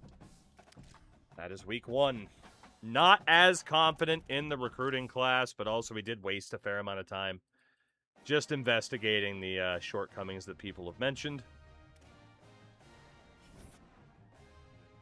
All right, Leo at defensive tackle is out. That's okay. We had plenty of them. All right, what else can we do here for week 2? Week number 2, Augustine. We'll just wait and see. Ivory, we're probably going to fucking lose, but we'll keep trying. Osgood, we're looking good for. Merling, we don't know what to sell him on. Florida's come after that guy. We're going to keep fighting, but we're probably not getting him. And then Ogbanaya is desperate for K-State to send him an offer, but they haven't yet. And there's Kotu in the top 5. We don't know enough about him yet. That's a lie. Yes, we do. That is a lie. There's my 2 green. There we go. Get him on 50. I think we need to be merciless on the positions. Need more strength and speed to survive. I don't disagree. Conference prestige for Kotu. Brown is desperate for Nebraska to send him a deal. And the quarterbacks, like Holman, they've definitely taken a step up. We'll get him a visit on playing time. It's not going to be worth a ton, but it might be enough. What about getting 1 big star and seeing if we can care? I mean, we've started going after more 4 stars than what we had been doing before, so we're doing that to the best of our ability, basically. And then Iorio, get you on that conference prestige visit. And then Leo took us off the board. Are any of these other guys? Yeah, like Dizon we're not getting. Dreisbach is... We could fight for him, but let's be honest, he's probably going to New Mexico, maybe. Air Force offered Giuliano. Yeah, let's back out for Dreisbach. So for those DTs, we're going to look for Camarda and Torre. And we'll be able to put a decent amount of points on these guys. Not a ton, but hopefully enough. But I am starting to be a little bit concerned. A little bit. About the shape of this class. Good thing is we did have a lot of redshirt freshmen, but it just might not be the ideal setup I was hoping for. We get the hard commit from Lonnie Iorio. So that is looking good. And nobody else took us off the board. It's not bad. All right, we got 2 weeks left. 2 weeks left. In fairness, something I didn't do before was double check. Like, hey, we could have a bunch of quarterbacks here. So in theory, we actually have 2 quarterbacks already with Greg Stevens. We have a crap load of athletes, so we don't know for sure. We're back ahead for Ivory. Alright, so let's see. For Ivory, we just got to keep pushing to outduel Syracuse. Osgood, we're fine. Merling will keep fighting, but he is probably going to Florida. Ogbanaya, we're now in first for. We should be able to switch him to the soft or hard sell, actually. Even better. He's going to care about clocked in. And we will schedule him a visit this week on playtime. So I'll be signing Antonio Gates with the athletes. It helps to have that versatility, that's what I'll say. Merling, we just don't know enough yet. Kotu, we are in first for. We already got him on Sunday player. Brown, again, we are just trying to hope that Nebraska does not send this guy an offer. Hard sell. And conference legend. 10 points. Schedule you for a visit on conference prestige. Hallman. At this point for Hallman, if we get him, we get him. We're not going to invest that many points into him or Marcus Abraham at this time. If they sign, they sign. If they don't, whatever. We'll be okay regardless. Iorio has commit. And then Camarda, we're in first for. We need to up him to 50 points. And Torre, we're also in first for. He also needs to go up to 50 points. Okay. Now, the choice from here is, do we try to target anybody else? Or do we only go for players that are already interested in us to fill out these roster spots? Right? So, quarterback, we are potentially targeting 2 other dudes. Now that we got Iorio and we got Stevens, we're at 3. If we get Hallman or Abram, cool. But if we don't, whatever. Honestly, to the point where I'm even taking the 10 points off of them, I don't think we're running Hicks as a quarterback. But if we get either of those two, cool. If we don't, whatever. But we'll put a 2 at the end there to say potentially that many. Running back, in theory, we are good. I don't think we need to worry about running back or quarterback anymore. Fullback will just be whoever. Another wideout wouldn't be the worst thing in the world. We already added 2 potential tight ends, so we're good there. You could argue that's also a wideout, though, between one of these two. Because we can move a smaller tight end to wideout. I think we're good at that position. The O-line. We have 15 people for the O-line. Potentially adding 2 more. I think we're probably okay for the O-line, too, if we're being honest. Defensive end. We've already added 2 others, potentially.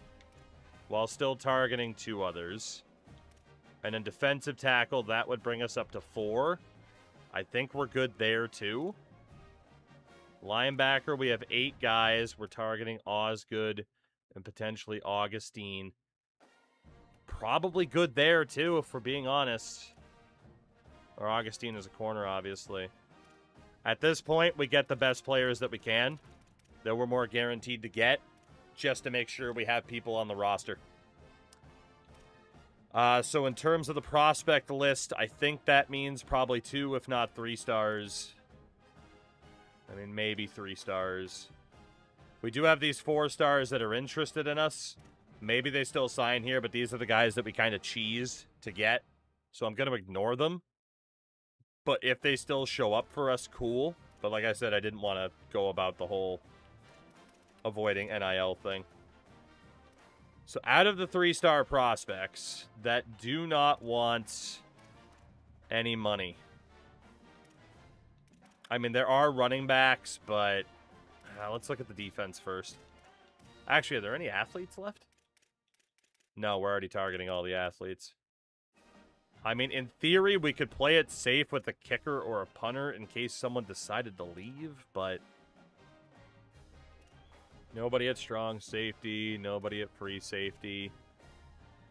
We got 2 corners, Gilmore and Emmett Woods. Sure, might as well throw our name to the hat for those guys. Middle linebackers, we have Bryce Lane. We'll throw our name into the hat for him. Outside linebackers, KJ Lowell and George Madden. Corners, jeez, I thought I was going the other way for a minute. Defensive tackle, there's nobody. Edge rusher. Amari Dodge has already signed with us, so there's nobody else there. Centers, nobody. Guards, take him away. Henderson. What about tackles? Nobody at tackle. Tight end. We do not technically need a tight end, but we could go for them. So it's Terrence Wiley, Johnny Marks. And then that leaves either wideouts and running backs, or we look at the portal for people that are not wideout or running backs. So back to the 3 stars. Again, find us some nice discount options, I hope. So strong safety. He's got an offer from Maryland. He's got an offer from Washington State. No offer on Daniel Callaway, but he's a junior. We want to specifically look for freshman players, younger options. Junior, sophomore, junior. Freshman, Sean Griffin with no offers. Perfect. Charbonnet's probably going to Miami of Ohio, I believe that is. Another freshman, Kona Maway, son of Kevin. In my head canon. There's also Zach Edmond. And Zach Tarai. I mean, that is quite a few safeties. That's way more than I was expecting. And then what about at corner? Junior, sophomore. Freshman, he's got an offer. Sophomore, junior. Who's next up for the freshman options, if anybody? Deontay Busby. We also have Chad Bullock, Eric Barr, Josh Estandia. Hakeem Free is a no-go. Either Estandia or Kevin Bruner. Dude, there's so many corners, though. And it's not like we have time to scout these guys, either. Shit, man. Well, I mean, there's certainly then plenty of people from the portal. Plenty. My God. I just don't know if I want that many dudes on the board right now. Because when are we going to have the time? So let's see who was already here. These were the guys from outside the portal. So let's focus on them first then, because there's just so many people. So Eric Gilmore. Give you 5 points worth. Get you 10 from there. Emmett Woods, 5 points. And the follow-up DM, Bryce Lane. Yeah, I mean, this is pretty much what we have the time for. I mean, technically, you know, we'll have these guys in our system for longer than we would the portal options, too. George Madden. Dude, looks like Mike Bryce Lane. Spencer Henderson. Don't go jumping over a board and breaking your arm. And it's Wiley. This is actually perfect with the amount of people that we had already. And then Johnny Marks. And that is our point total maxed out. Okay. Let's see what we have from here, then. Let's see. Hard commit for quarterback Glenn Hallman. Nobody took us off the board outside of that. Cool. Final week.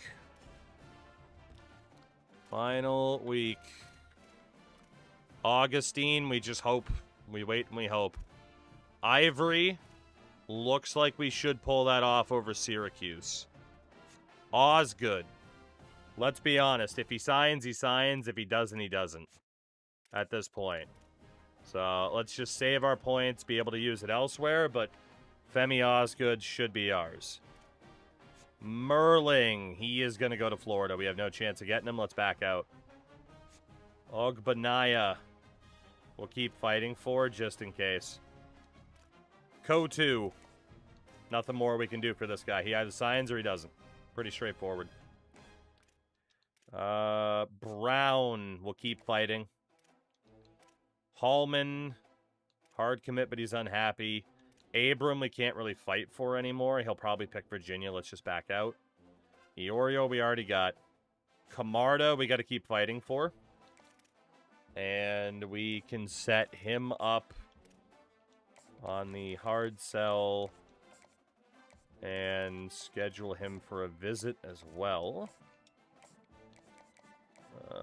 We'll go on pro potential. That's fine. Torre, we got to keep pushing. Best we can. Jonathan Torre. We need these defensive tackles. God, why can't there just be an indicator of which one to pick? It would save me seconds even. Get that guy on conference prestige. Gilmore, we didn't make a dent. Woods, yeah, we're too late for these guys. Unfortunately, we're just too late. I mean, 10 points, it's tough to make a dent, but yeah, we're just too late. Okay. So game plan, since right now, at best, we're only getting 17 people. Look for 2 stars that have interest in coming to our school, where basically all we have to do is offer a scholarship and they should sign. That's what it's going to take. We'll look at the 3 stars first. Anybody off of interest? No. So with the 2 stars, is there anybody who is significantly interested? We don't need Whitaker at quarterback, but I mean, fuck, maybe. Running back, like Akbar has us in 8th. All text, we finished the season, and now we're working on getting ourselves set up for next year. For better or worse, we almost had our quarterback leave. We cannot get canned mid-season, no. Thankfully not. Alright, doesn't look like there's anybody left that has, like, any higher than 5th in terms of interest. Are there any 1 stars that have interest in us? Just to know. Barely. Okay. So what about in the portal? Anybody from the portal that has any interest in us that we can make a play for to just fill out this roster? Try to get towards 85. 3 stars, nothing. So we're down to 2 stars here as well. And there are more people, so that's good. Topic of franchise mode in sports games. Do you remember the first NHL to allow custom teams? My guess would be like NHL 01 or 02. Because PS2 era. But maybe it might have been the PS1 era with like NHL 2000. But my thought is early PlayStation era is probably the top one. Alright, Chris McGee-Mitchell has a good offer from UMass, but if we swoop in, maybe he says yes. So we'll go for him. We'll go for Dobbins. We could even go for kicker Connor Teague, but he's a junior. Let's go for tight end Miles Nkansa. He was ours, wasn't he? No, FIU. Edge rusher Dalton Baker. DT Lester Speaks. Another DT. Another edge rusher. Another tight end. DT. Running back. Tackle. DT, edge rusher, corner, edge rusher, guard, edge rusher, and a free safety. And we'll see who we get out of this group. So Chris McGee-Mitchell, there's your offer, pal. We'll see what we can do for you. Let's put you on 25 points to start. Glenn Dobbins, there's your 5 points. Man, we can already hard sell you, and we'll go ahead and act. Well, we might need those points. Let's soft sell them. It's about the same as 25, right? Yeah, it's 20. And we will still schedule you for a visit this week on Conference Prestige. Kansa at tight end, 5 points. I'm considering resetting my history with my custom San Diego team, going back as far as I can. A bad idea. Like I said, though, I'm not 100% sure, but I'm pretty sure it was around that time. But also, some of those games really do kind of blend together. At the same time, up until, like, NHL 04, like, you really only had, like, a season mode, you know? Like, 04 was that big difference maker. What do we got for this guy? Clocked in. Do we have room for a visit? No, we do not. Mr. Wayne Cave. Give you 5 points. 10 points on top. Watkins, 5 points. And an extra 10 off the top. Demarius Durbin. What can we soft sell you on here? It's always literally the last one you check. That's insane. Mr. Weeks, 5 points. The extra 10. Robert Backgammon. Let's see if it's enough. Casey Saunders. Not that we want to rely on so many 2-stars, but we need to make sure we got numbers on this roster. Max Garrison, give you the offer. Raekwon Ball, give you the offer. We're going to be a little bit short. Noah Folk. Josh Blake. And let's go for that safety, Julian Holt. Who can I take a couple of points off of? You know, Backgammon, let's put you on 5. So yeah, I don't think this is going to be our largest, you know, depth of class here, but let's see what happens. It's all we can do at this point. It's all we can do. After a disappointing season, let's hope we get some wins here. We land Jermaine Ivory, thank God. 3-star gem of an athlete. We get 3-star defensive tackle Steven Camarda. We get 3-star defensive tackle Jonathan Torre out of Brookfield, Wisconsin. 4-star linebacker Femi Osgood, our first 4-star. And again, we did it without the not using NIL cheese. We spent for him. So welcome in Femi. We also get 4-star edge rusher David Ogbanaya of Lincoln, Nebraska. And 4-star tackle Quincy Kotu of Gillette, Wyoming. And 4-star right tackle from Omaha, Eric Brown. 2-star safety Julian Holt. 2-star edge rusher Sinilau Uhatafe. 2-star edge rusher out of Toledo, Wayne Cave. 2-star back out of Metuchen, New Jersey, George Weeks. 2-star tackle Robert Backgammon.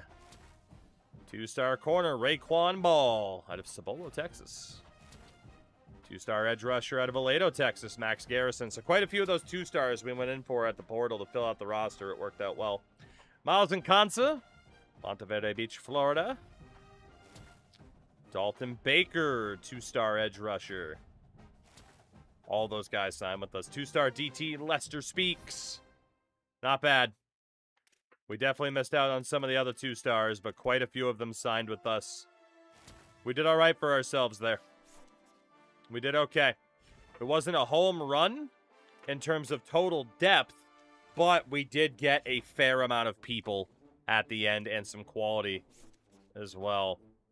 Ohio State, shocker, #1 recruitment class in the country, having spent the most NIL. No, actually, Oregon had them beat God damn, man. Oregon spent 1,000 more than third place Texas. That's crazy. Missouri State, just 6 people for 5 NIL. Damn. Kent State is ranked. Oh my god, I suck. How are we in a world where Kent State is ranked? How many people did we have in total? And where was our recruitment class? We ended up at number 31 in the country. 1,000 NIL spent, almost 1,100. 25 recruits, 4 4-stars, 11 3-stars, and 10 2-stars. So that's another top 35 class for us. That's honestly not that bad. But let's see how we did overall. Quarterback, Greg Stevens, Impact Dev. Athlete, Quan Hicks, Impact Dev. Hallman went to Michigan State. And normal dev for Lonnie Iorio. Running back, Randy Gee, or G, whatever the fuck, Impact Dev. Impact Dev for Jermaine Ivory. Normal for George Weeks. This game should have released at midnight. Yeah, they're doing that noon release. It's tough. Trey Fudge, normal dev. We have Lamar Lutman, Miles Nkansa, and Taylor Watkins went to James Madison. At tackle, Robert Gammon, Impact Dev. Pretty good for a 2-star. Eric Brown and Quincy Kotu, Impact Dev, as a 4-star. Josh Blake went to Missouri State. Edge rushers, Charles Person, Amari Dodge, David Ogbanaya, Impact Dev. Mitchell went to UMass, McGee Mitchell. Dalton Baker, Wayne Cave, Max Garrison, and Uhatafe. DT, Saunders to FIU. Durbin to Coastal Carolina. Mid-10 for that guy. Normal dev for Speaks, Torre, and Camarda. Okay. Let's see. Impact dev for Femi Osgood. Dobbins went to NIU. Augustine goes to Washington. Raekwon Ball is there. Julian Holtz. Okay. I mean, we did all right. No major home runs. None of the 4-stars we signed were incredible either. We did okay for ourselves, though. You know, to get that many players at the end, you know, we'll be able to make sure the roster's, you know, fully accounted for. And then in terms of coach coins, we're up to 61 now. 100 bonus XP for signing a recruit, or 450 bonus XP for each win. I feel like we got to go for the 450. I mean, we could also afford to get the off-season training boost for somebody else, but I think I'm leaning towards that extra XP per win. That could go a long way, long term. Yeah, and we're not close to unlocking anything else, of course. So let's get base level tactician. As expensive as it is, I think it'll work out well. And then, our favorite, the position changes. How many guys can, in theory, play quarterback? 5 of them. Hicks is the only athlete. And for some reason, has selected Lonnie Iorio. Good to know. But yeah, Quan Hicks could be another project quarterback of ours. How many QBs does that leave us with? 5. So Honeycutt is still here for the extra season with Young and Iorio, and then we can redshirt Hicks and Stevens. And that way we can start training up Hicks to take over for Young, especially if Young decides to leave. But man, at Star Dev, we're going to have to fight hard to keep that guy.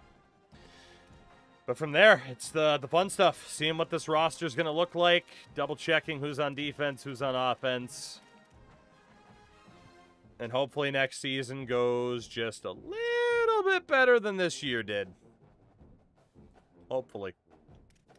All right. Are there any defensive players who cannot tackle, or athletes who cannot tackle? Defensive players or athletes?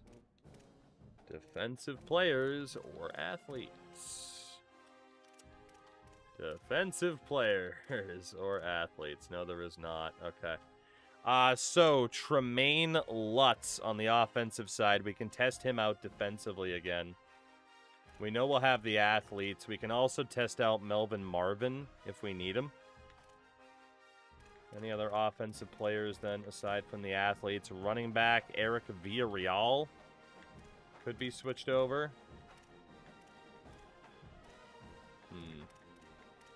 Any other offensive player? Man, all these tight ends. Incansa could be switched over.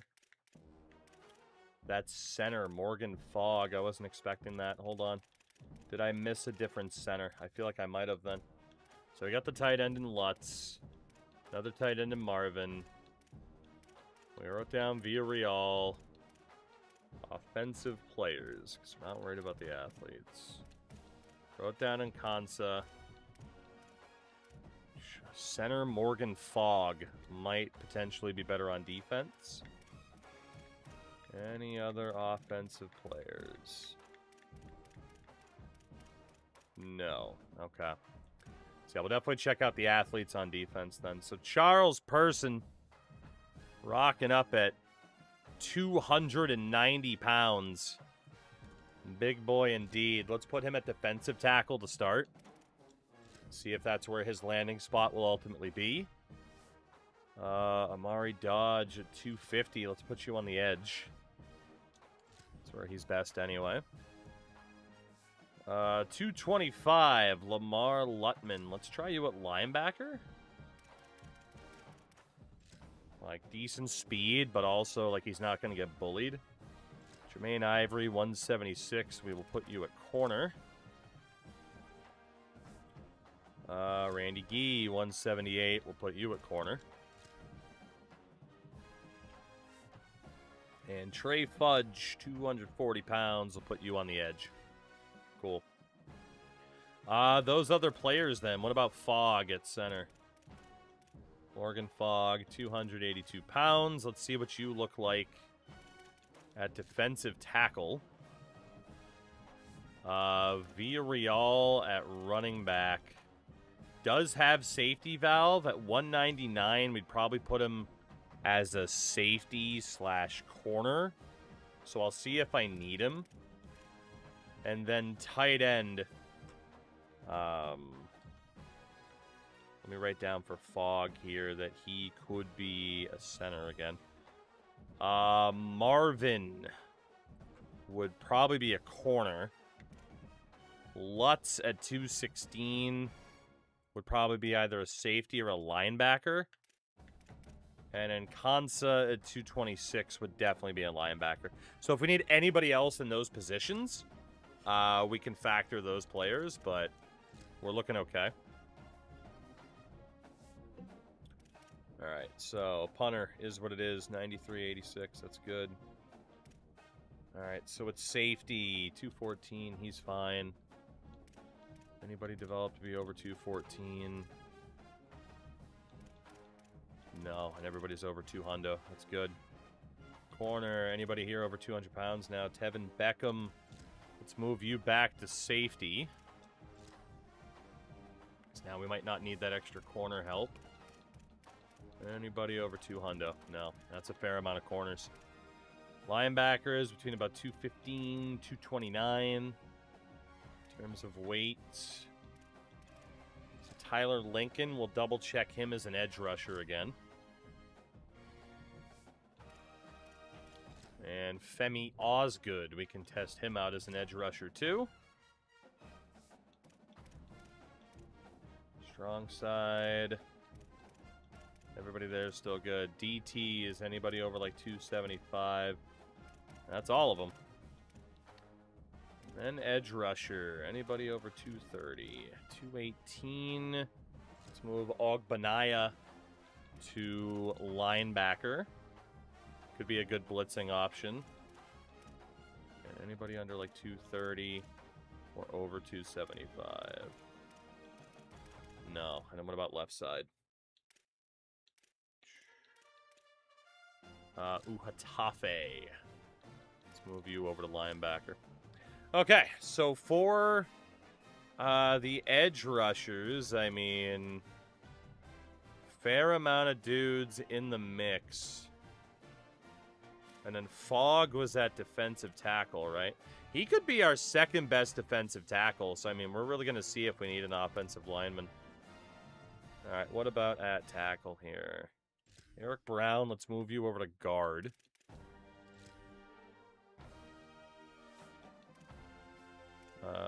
Right guard. 6'4" and 6'5" is generally what I try to do.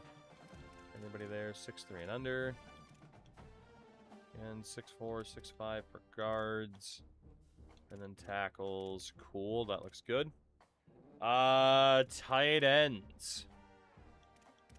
Tight ends. Let's move Nkansa over to wideout at 6'1".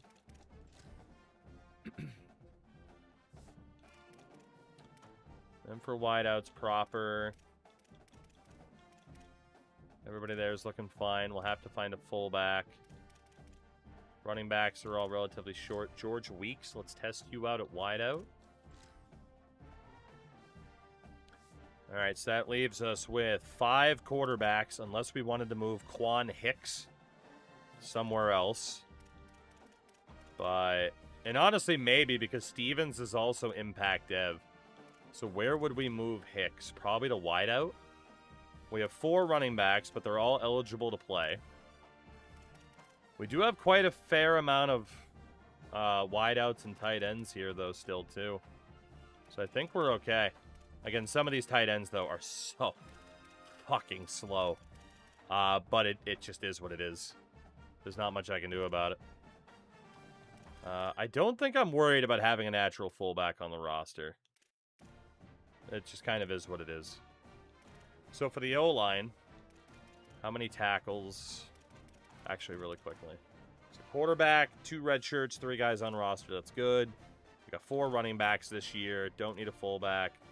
Wideout's good. Tight end's good. See, we got a freshman and a sophomore there. 74 and a 70. Honestly, it's fine. I mean, people can play on either side. See, we got 3 and 5 and a bunch of centers.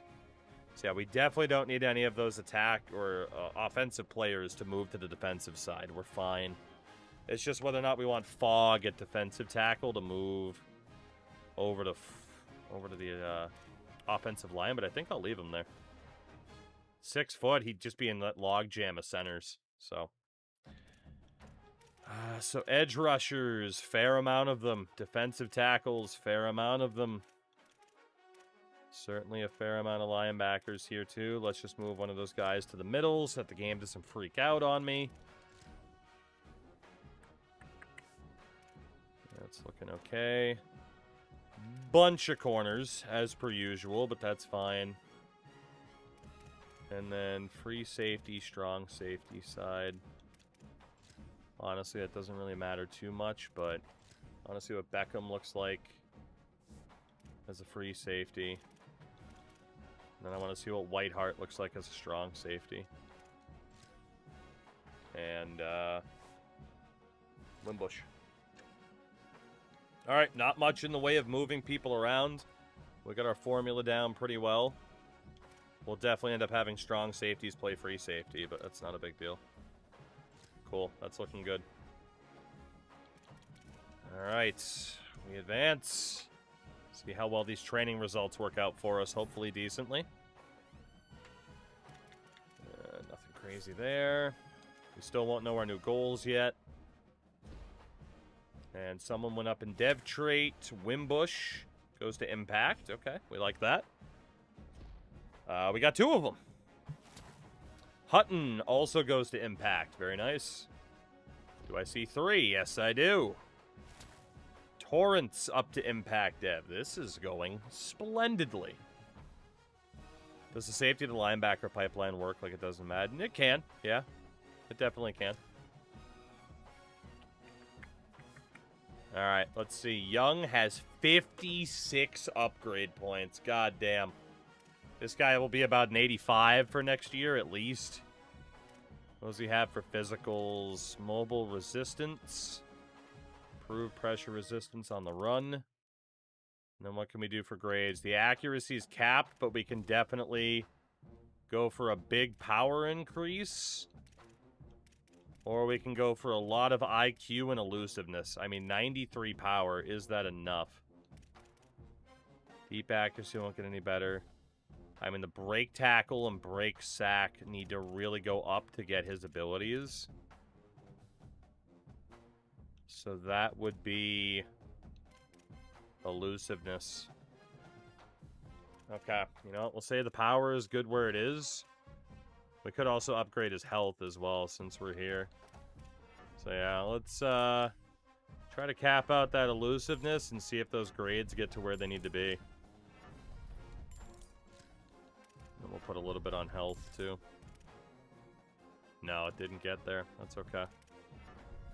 And then we'll put points on IQ. Yeah, he's going to be an 85 is my guess. Yep. Alright, Manu. Not bad. Not bad, not bad. Shane Honeycutt. We can't get rid of this guy. Will definitely be the backup quarterback this year, though. His throw power is a 94. It's just everything else about his power sucks. Break tackle needs to go up. Change of direction, speed, juke.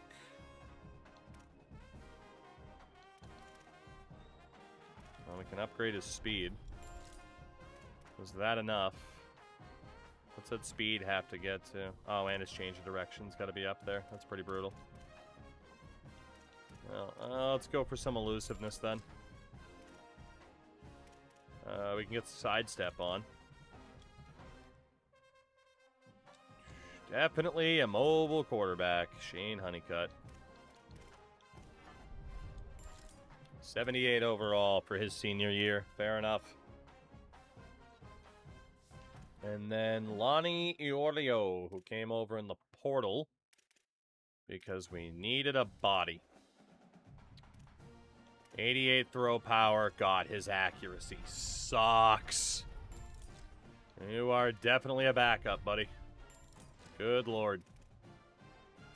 You are definitely a backup. We said we needed a warm body to be a depth quarterback. He is just that and nothing else. Definitely overspending for him. What about Gregory Ty? 56 points for the human bobblehead. What can we do for him? We can definitely just go for outright quickness and elusiveness. I mean, power, he's never going to be good at trucking. Go with IQ and hands. We can definitely upgrade that quickness a bit from the 90 speed, but elusiveness in general, it's like, I don't know. And then hands, the carrying to make sure he doesn't fumble.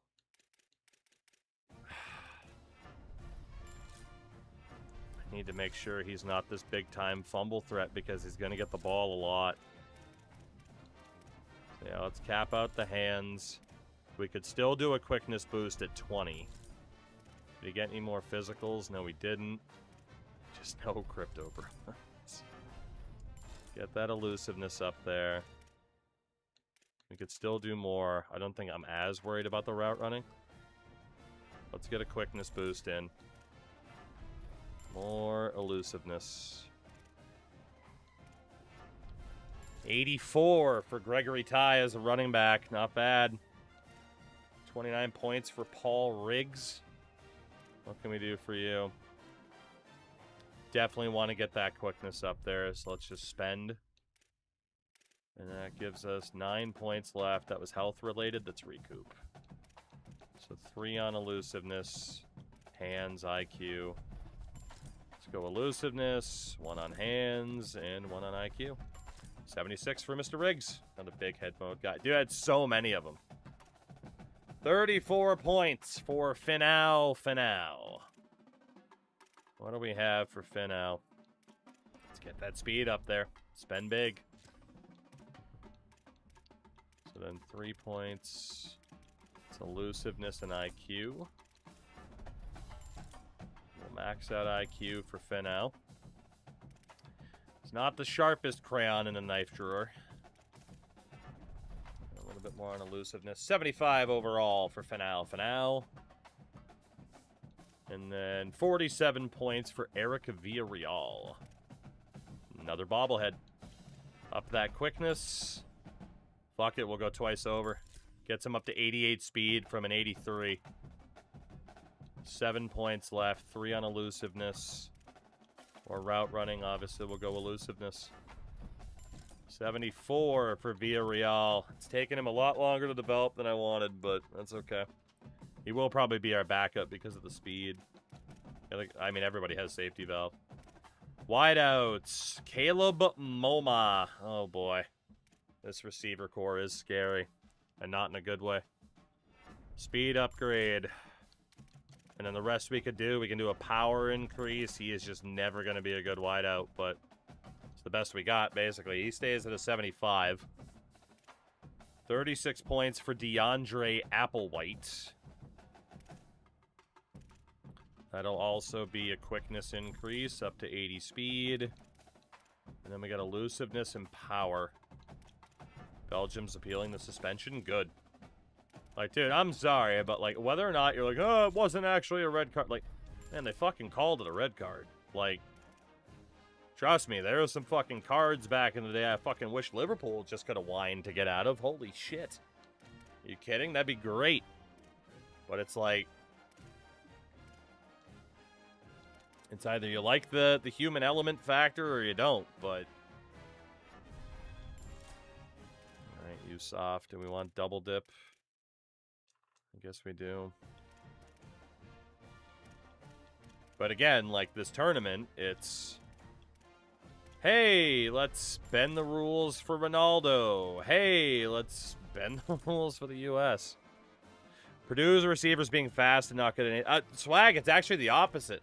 We're not fast. They have, like, okay hands and route running, but they're not fast. That's the big problem.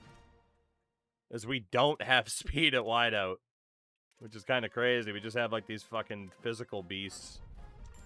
But we'll definitely spend on the upgrades for Hasty. And aside from that, it's power, which we're 1 point short. So... I don't know what the hell this receiver core is going to look like. Let's see. George Weeks, new player from the portal. No physicals. Spend on quickness. His route running is atrocious. Honestly, the hands aren't much better. We are definitely going to need our quarterback to ball out. Really all we can do, all we can hope for. But, you know, maybe some of these grades, some of these, you know, ratings explain certain things. Not fast and quarterback would have a hard time hitting a barn door. That's fair. Bladder shit-talking decision, which I think is funny. Yeah. I mean, look, the fact of the matter is, like, people have already seen it, too. Like, the guy makes sure he's on camera multiple times a game. Like, he is, you know, well, talking about Infantino, I mean, obviously, Sepp Blatter talking about the decision's funny. I got ahead of myself there. The point I was going to make was that Infantino gets himself on camera multiple times. So the idea that Sepp Blatter, who everybody hated, who was like the most corrupt fucking individual, can rightfully shit-talk his replacement is insane and was unthinkable a decade ago. Fucking unthinkable. But... that is where we are. And it's crazy. And it sucks. Almost like it's 5 a.m. Yeah, imagine, right?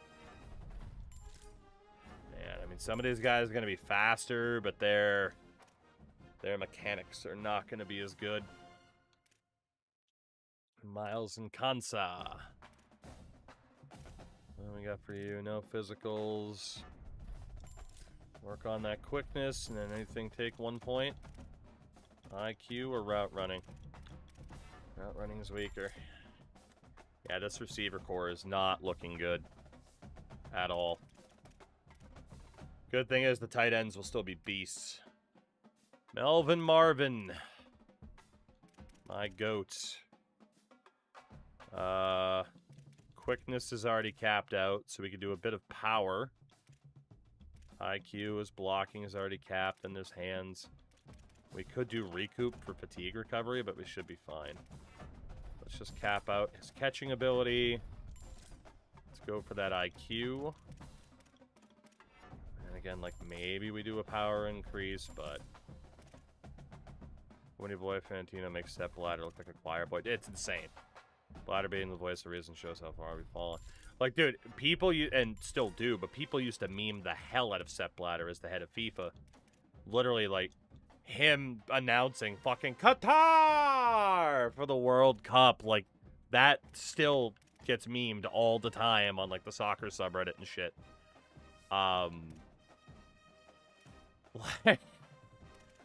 But the idea of, like, yeah, no, he was probably better for the fucking sport than this guy. Like, it's insane. Genuinely insane that that's even a conversation. Let alone a justifiable conversation. But, you know, it is what it is. I gotta be honest, like, you know, I talked about it, right? Am American. Not the most patriotic American. Was kind of rooting for Belgium anyway. God, it'd be so fucking funny if Belgium wins. Even if the red card doesn't hold, or, you know, and Balogun plays, it would be so fucking funny if Belgium just wins anyway. So, fingers crossed for that. That'd be a good time. Noah Durbin showing off the tum. Let's work on that speed, buddy. Make you more of a threat. And now we just start upgrading IQ and hands. Any physicals, improved jump ball ability. We like that. Alright, that's looking good.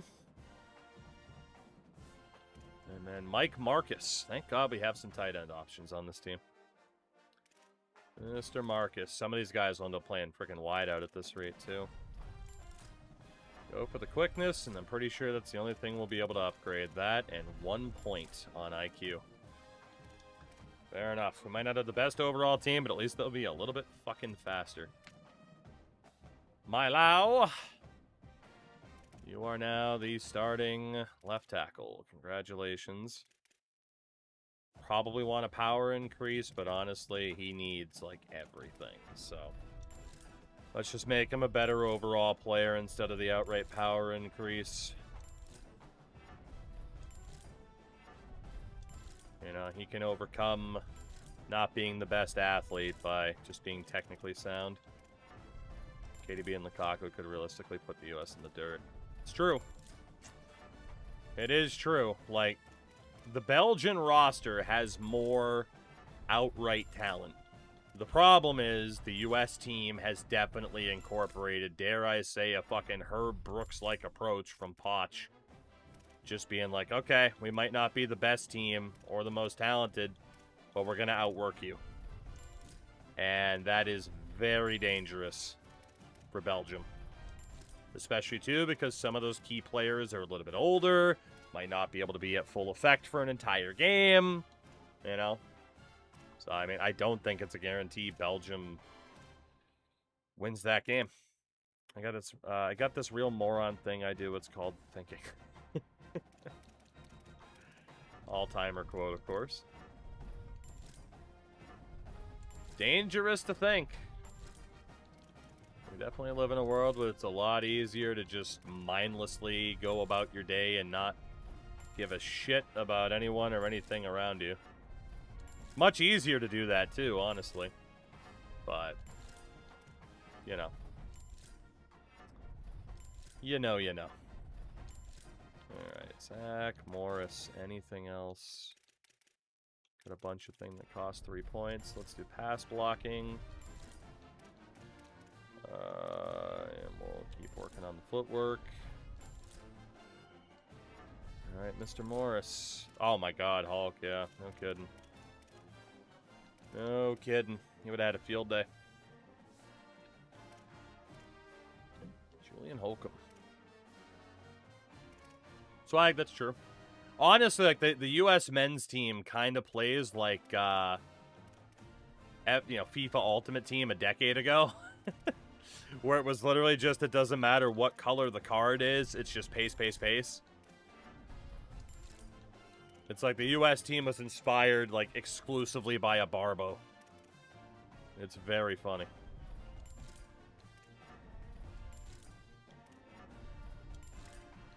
Alright, Holcomb. 83 is not bad. Don't have enough to add any abilities there, though. Morocco's the only team that can outrun. Fair shout.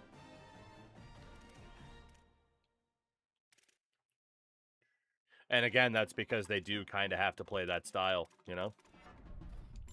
It's like, all right, we might not be the best overall, but we'll outwork you. Coco, I'm very happy for you. Hopefully you end up enjoying it. I think you will. And you know what to expect at this point. How's we doing? Did we get our 3 wins? We did only get 3 wins, unfortunately. It has been a rough go, but they haven't fired me. So, you take the good with the bad. We haven't improved as much as I was hoping through last season, but they haven't, thrown me out on the street. So, take the good with the bad. Rough after 2. Yeah, 2-0, and then we did not win a game for the rest of the season. Or we won 1 more game over the rest of the season. We lost, so out of our 9 losses, 5 of them were by 1 possession. We just kept losing every close game we were in. Which was depressing. Alright, let's do Pocket Shield for Middlebrooks, improve play action, wear down defenders. I left when you were 2-0, and I was like, he's got this. And then I didn't. Coco, why'd you have to leave? You brought the... you took the good vibes with you and left me with nothing. Let's just do improved pass blocking overall. Alright, Middlebrooks looking like a beast. That's good. Kiki G. The 5th BG. Were there 4 BGs? Or there 3 BGs? I don't remember. I don't know how many Gs you won the CSU game you played, and then every other single game you got Heisman. Indeed. Indeed, indeed. Alright, Kiki.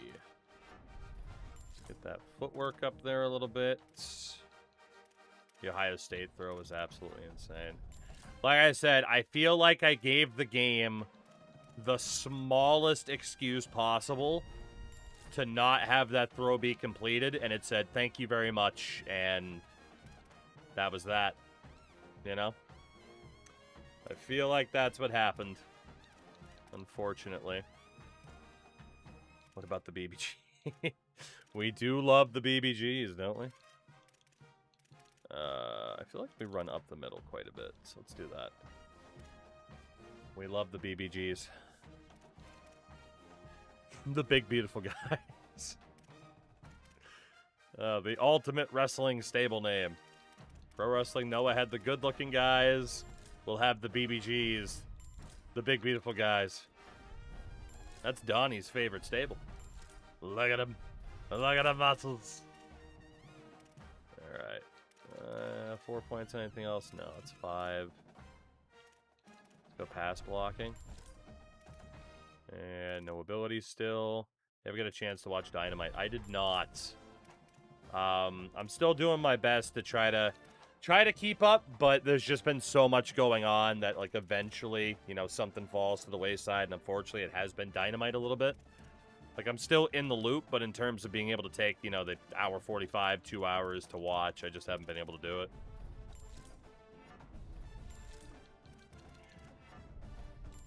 Sounds like a rip-off of the beautiful people, honestly. The beautiful people. They're beautiful. Alright, well, definitely... You know what? I mean, it's not if. When I go back to playing TEW, We should just make a company where it is just nothing but the largest of lads. And we'll definitely have a stable called the Big Beautiful Guys. But when everyone's large, is anybody actually large? Hulk, I know, I didn't think it was going to happen. Largest vertically or horizontally? Both. Both. Either or. Either or. I don't care if you're tall, I don't care if you're wide. We want the tallest, we want the widest. Size Queen Wrestling. Let's go. Let's see. Anybody else on 5? Footwork. There you go, Lorenzo Wilds. Bundy was one of the widest of the wide, that's for sure. Dante Ankra.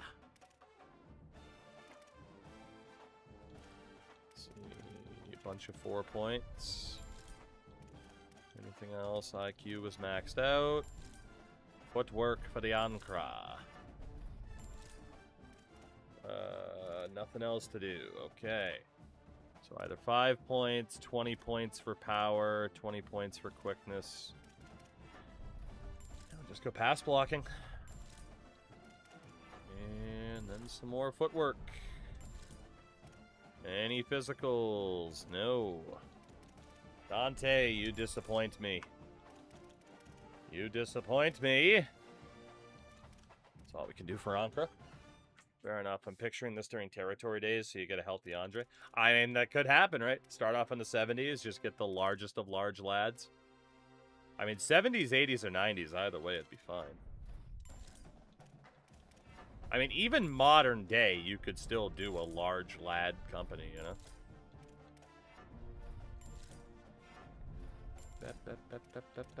20 points, 5 points for quickness. Weird. Thank you for the pocket protection. Tyrone Torre. 65 points for JP Isaacs. Damn. Star Dev. What a man. At the Pink Pony Club. I'm gonna keep on dancing. At my ballroom. Imagine he names the ballroom the Pink Pony Club. Then the tax dollars will be worth it. Be like, respectfully, the gayest club in town. At the very least, the spiciest. Alright, can we do anything for Isaacs? Not yet. Anything else on 4 points? IQ. And footwork. Still no abilities, okay. Bold of you to assume it'll ever be finished. A little bit bold, you're right. A little bit. A little bit. I am ready for it to be a talking point for the rest of my life, and that kind of blows, but, you know. Here we are. Alright, Mr. McMorris. Let's see if we can teach you how to pass block a little bit, shall we?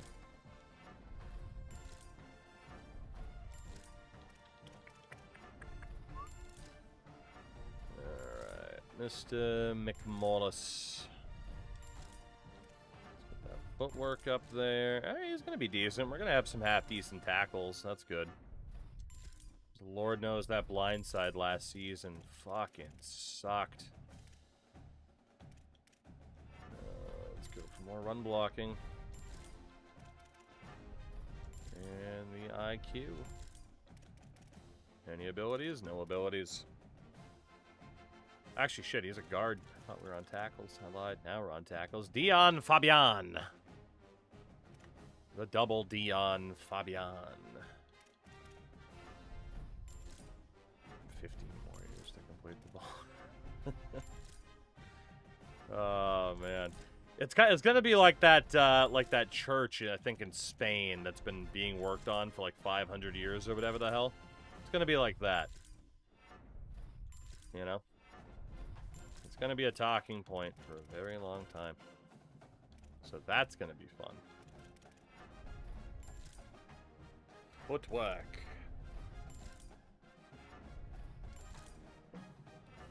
So much footwork. I'm glad that footwork. Sure hope so. Alright, and there we go. And that is it for Mr. Fabian. And our backup right tackle, Robert Backgammon. 42 points, Gammon. What can we do here? What can we do for the backgammon? Shatload of IQ. Down at the pink pony club. Nope, footwork not happening. No abilities. All right, back to the top. Pass blocking, pass blocking, pass blocking, and run blocking. 75 for Mr. Backgammon. Not bad. So, I mean, the offense, right? Like 85 quarterback, 84 running back. Don't got to talk about the wideouts. Tight ends are great, though. 77 on the O-line, 84 and a 79. Couple 81s. 79, 78, couple 75. We're looking good. Defensively, are we going to be able to say the same? Jamichael Ricks. Jamichael Ricks. No abilities. And everything just costs so much. So, from a physical standpoint, you are what you are, buddy. Let's just make you more versatile. Everything else is expensive as hell. Just keep going until it's 4. Get that run stopping up there. Classic. You weren't already trying following? to walk through this fucking grass. Thank you for the follow, but that doesn't sound right. If anything. Unless there's a different classic use I'm thinking of. Maybe. Who's to say? And Jimmy Fink. What do we got for Jimmy Finkel? Run stopping up there. And the IQ for Mr. Fink. Improve sack attempts. We like that. Get those power moves up there a little bit more. Any other physicals? Nope. So, finesse moves it is. 77 for the Finkel. Not bad. And Wayne Cave, who is just a water boy, basically. Who also cannot really get that much better than what he is. I mean, unless we add a base level of power, which we probably should, because he's trash. Get that pass rushing up there. He sure is a dude. A Purdue, if you will. Kawhi Torrance. Mr. Torrance. What do we got? Out of all the players on the team, he is on the list. Somehow, some way, he is in fact on this team. The desperate state of this program. All right, let's see. 5 points there. 5 points, 5 points. Let's do finesse moves. And any other ability? No. 79 for Kawhi Torrance. Okay. What about Tyler Lincoln? Tyler Lincoln. Through takedowns. Get those power moves up there. Get that run stopping up there. Get that IQ up there. At least he has a normal-sized head, right? I feel like his head is a little bit more proportional to the rest of them, but maybe just like in comparison to other other player models. James Lane, we are certainly hoping you will be a good player for us, but boy, don't you have a ways to go. Boy, don't you. I picture him at graduation, public state. I have no idea how I made it to graduation. Well, no, I mean, he came here to play school. Everybody else is here to play football, I hope. But that other guy, he definitely came here to play school. Alright, anything for Lane. Quick jump, we need that. God damn, don't we need a pass rusher? My God, don't we need a pass rusher? Alright, 75 for Lane. It's a decent start for a redshirt freshman. 26 points for Dalton Baker. Dalton Baker. Run stopping up a little bit.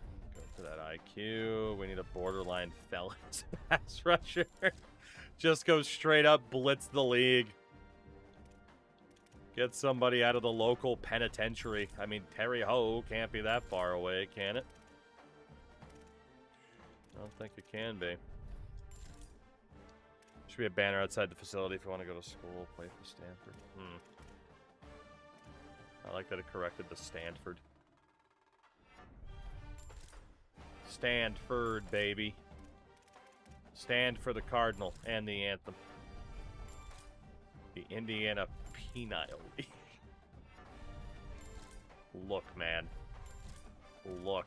You can't type penile in my chat at 5 in the morning and expect me to react like a responsible adult, okay? That's ridiculous. That is ridiculous. Borderline might win Purdue the Big Ten. You need a full felon to win the Natty. That's true. You think someone from Georgia will transfer over if we give them a fast enough car? You think we got that going for us? Stanford's singular cardinal. Indeed, there's just one cardinal. Just one bird. Hulk, you're right, but you don't have to say it. The most tricked out Kia. The best hire we could possibly make. Exhibit. Because that way we'll start stealing all of Georgia's recruits with the most ridiculous vehicles you've ever seen. Alright, Mr. Fogg, Purdue my ride. There you go. The Purdues get all the finest of vehicles, you know? Improved hit stick attempts. Okay, we like that. Put that pass rushing up there for one of our newest Purdues. We don't already have a racetrack, we'll build one. I'm shocked that Georgia hasn't done that, though. And other programs that have had issues with, you know, players not respecting traffic laws. But, like, that idea, if you're Georgia, the smartest thing you could do is just build a fucking racetrack. Or just get, like, a deal done with, like, Atlanta Motor Speedway. And just say, okay, we're going to let you drive fast, but you need to do it here. You know? Change the mascot from Boilermaker to Car Maker. There you go. We could be sponsored by Callahan Auto Parts.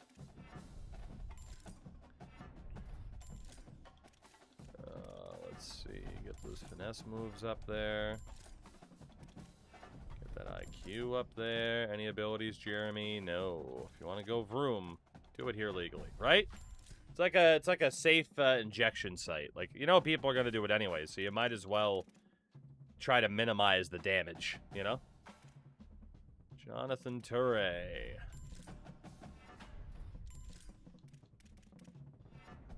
Get the IQ in there. Anything else for you, Toure? Nothing yet. More pass rushing. More run stopping. Any ability? No. Never knew why NCAA and NASCAR didn't team up. It'd be huge. Get a nice training program, you know? Let's see. Camarda. Get There's power moves. Again, for the love of God, they need to make it more efficient to do this. Please, I beg of you. I beg, I beg. There is a very obvious, more efficient way to do this. We talk about it on a nightly basis. Alright, Stevie boy. There you go. Anybody else? Lester speaks. Yeah, right, Start? Like, man, yeah, I watched this driver. He was the running back at Mississippi. And now he drives for fucking Roush Fenway. I don't know. I couldn't think of what else to think of. Game's out for 4 days, technically. Yet it feels like a lifetime. Like a lifetime. All NASCAR pit people were NCAA athletes and they have a combine. I would watch it. That's right up my alley. I would watch that. Alright, Jacques Walker. What can we do for you? Get that IQ up there. Talk about a lack of athletes. No abilities. Anything that costs 4 points. Let's do that. Run stopping up there. Oh, the quickness is just so expensive if they're not already fast. Oh my god. Well, there you go, Jacques. Don't disgrace or besmirch the number 24. Nate Riggs. Oh boy. This guy is cheeks. Absolute cheeks. Oh, brother. This guy stinks. So let's get you up to 3 points per upgrade. Why am I checking for physical abilities on this guy? Obviously not. Oh my god. I mean, he did improve a decent amount through these upgrades, but he's a 63. It's brutal. Make Arca series at collegiate level. You're speaking great ideas, Start. I'm just saying. I'm fully on board with this. There's the vibes higher. He is also, in fact, here to play school. Physical abilities, can walk. Oh, man. Physical abilities, capable of putting all the pads on by himself. Well, that'll do. 73 overall for Trevor Bush. What about Jeremy Gentry?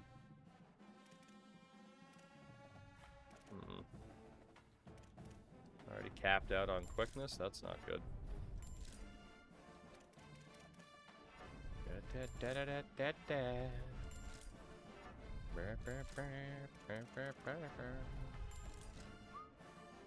Oh, 3-point upgrades out the waz.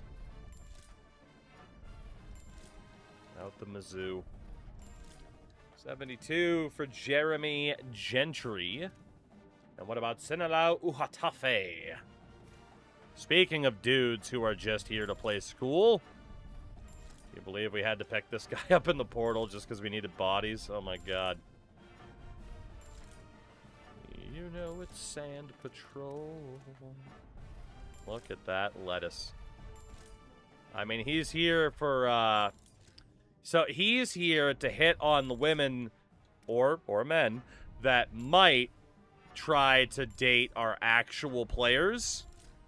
And that way, those guys stay focused. You know, this guy runs a cover. You know. That's his role on the team. Stephen Dwyer. Stephen Wolf. Who has no pass rushing ability whatsoever. That's not good. How long until he's got 3 points per upgrade? There we go. Any physicals? Of course not. Let's work work on that pass coverage a little bit more. Let's work on your intelligence. And that is it for Big Stevie Dwy.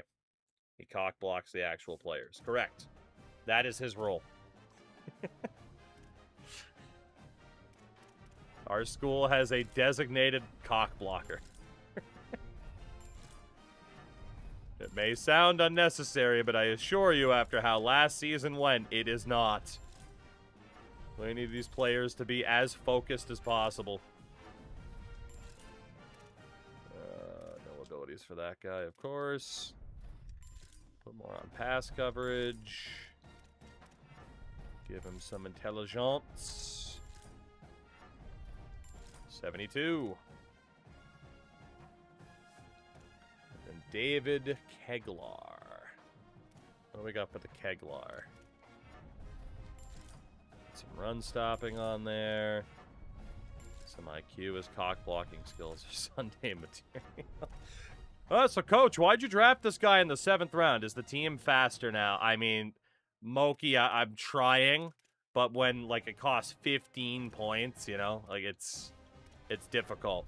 I did focus on speed for a lot of wideouts and our running backs. But for some of our defenders, they're just so bad at everything that it would be such a waste, unfortunately. So I'm doing what I can. I am doing what I can to make the team faster. But we haven't been able to do it exclusively for the defense. But maybe now that we're in the secondary, we especially try to make them faster. But, like, we do have 2 edge rushers with 80 speed. These guys all have 80. Defensive tackle is what it is. Linebackers are mostly still slow. I mean, we got 4 guys that aren't that bad. So, I mean, if we can definitely improve the speed of some guys here in the secondary, I think we might be okay. Dexter McCann. Quickness, 20 points. Fuck me. In fairness, he's already kind of fast. Let's go the other direction with this guy. He is already decently fast. It is kind of difficult to see these upgrades, but I want to see if we can get any abilities for this guy. He is definitely our top corner. Who can't tackle worth a shit. Honestly, we can still do a quickness upgrade from here. 72 man coverage. Never mind. We're speccing into that. Jesus. There we go. Then we get Jammer. Quinton. Let's just cap out his man coverage. 78. Not great, but it'll have to do. Then we can increase the hands or the run stopping. Let's go run stopping. 82 for Dexter McCann. Not bad. What about Clay DeLuca? Clay DeLuca. He is maxed out in quickness at 81 speed. Not ideal.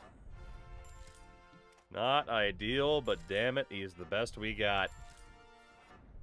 Well, one of the best that we got. That's why if people are going to be slower, they at least need to be good at coverage. That's why we need to play zone, and hopefully people are able to pay attention and help out. We are definitely not a man coverage team.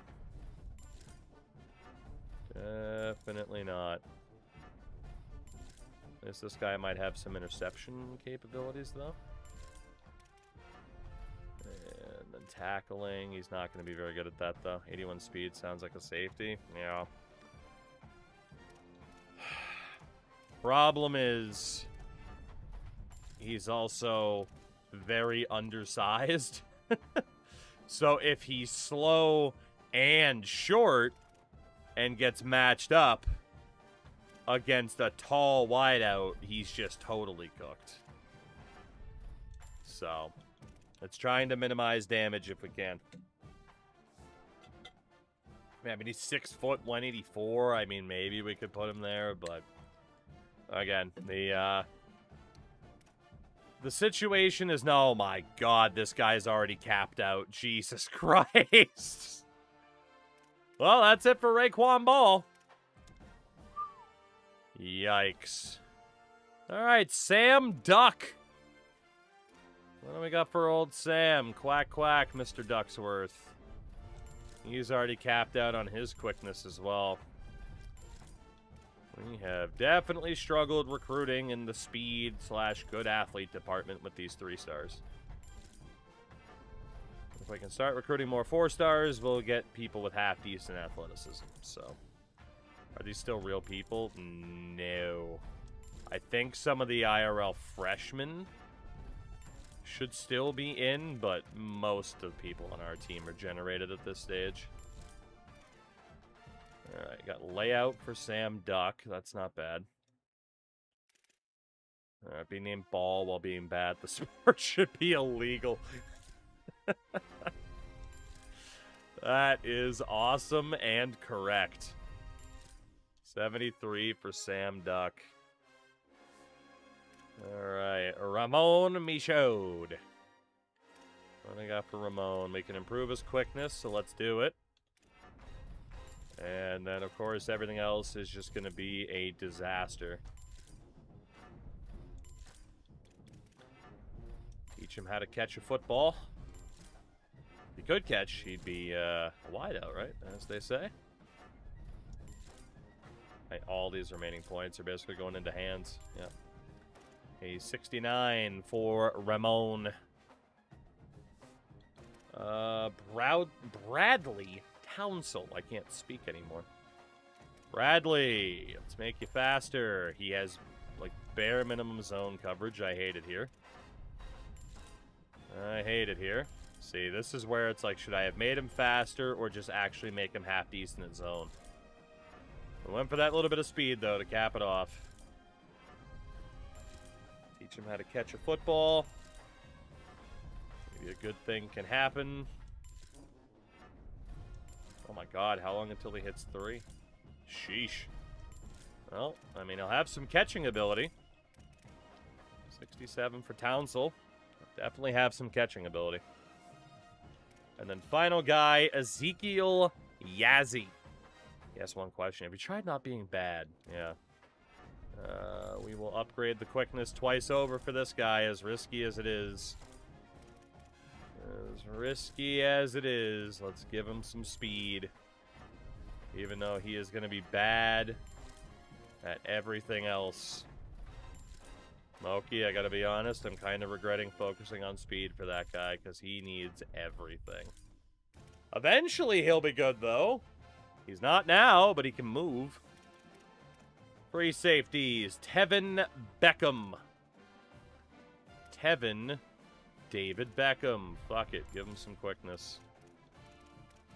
And teach him how to catch a ball. Probably should have gone for a little bit of power. He hits like a fucking deflated balloon. Alright, let's see. Any abilities for Beckham? Nothing that we can apply, so let's just go with the hands. 71 for Tevin. 32 points for junior transfer Julian Holt. Yeah, fuck it. Give you some speed. And get you to 3 points per upgrade. That's why I don't like the increased cost for physical. Yeah. Well, that's why I normally don't do it. But you are right. Like, it was worth the investment in a way just to even improve the speed of these guys a little bit. But they're just... You know, you can't brute force a non-athlete into being an athlete. It's just not going to happen. Yeah, for Kempfert, make him a little bit better. 4 points per upgrade. Let's go IQ. Let's go pass coverage. And that's that, barring an ability. All right, 70 for Kempfert. Strong safeties. Kona Whiteheart, 37 points. Yeah, we'll go with a big quickness increase. We will give him Platinum House Call. And from there, we'll increase the man coverage, and that's that. So 76 for Whiteheart, but he might be a little bit better than he looks. 60 points for Montrell Wimbush. Way to go, Wimby. Problem. He is capped out on everything except for power. Well, someone's hitting the gym. 3 power increases for Wimbush. He's up to a 72. Wow, okay. David Small. Oh boy. You know what? Fuck it. Let's just do the quickness anyway. And then teach him how to actually pass coverage and teach you how to catch a football. Let's work on that pass coverage because it's dreadful. And a little bit on IQ. It's a 73 for David Small. Big 10. Channing Nicholson. Carol, put on your Sunday clothes. Channing. Alright, let's see. Get the bare minimum for catching. They don't need to catch. I'll settle for SWAT. That's fair. They might be able to do that if they can keep up with the opposition, right? Alright, Mr. Nicholson, let's work on your hands. Give you a strong pedicure. Manicure? Pedicure. It's late. Give them both. Edward Hutton. Quickness. Quickness. Thickness. We could do increased robber or house call. We could do increased man coverage or run support. Give me the ability. Give me robber. 70 overall for Hutton.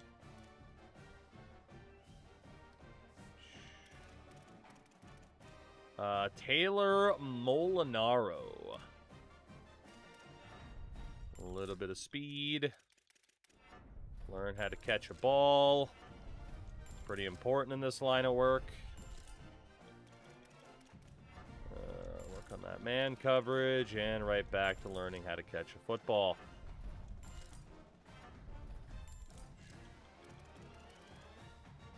I can't get house call. Okay, that's it for Molinaro. And then last is Alex Lemon until we get to special teams. So Mr. Lemon, hell of a mustache. Hell of a mustache.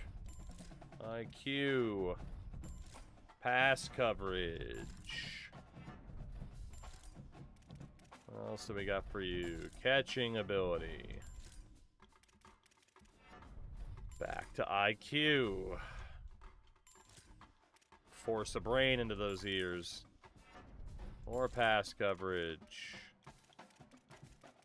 More catching ability. Anything else we can do for you? No. So here's some more brains. Maybe you'll graduate at least.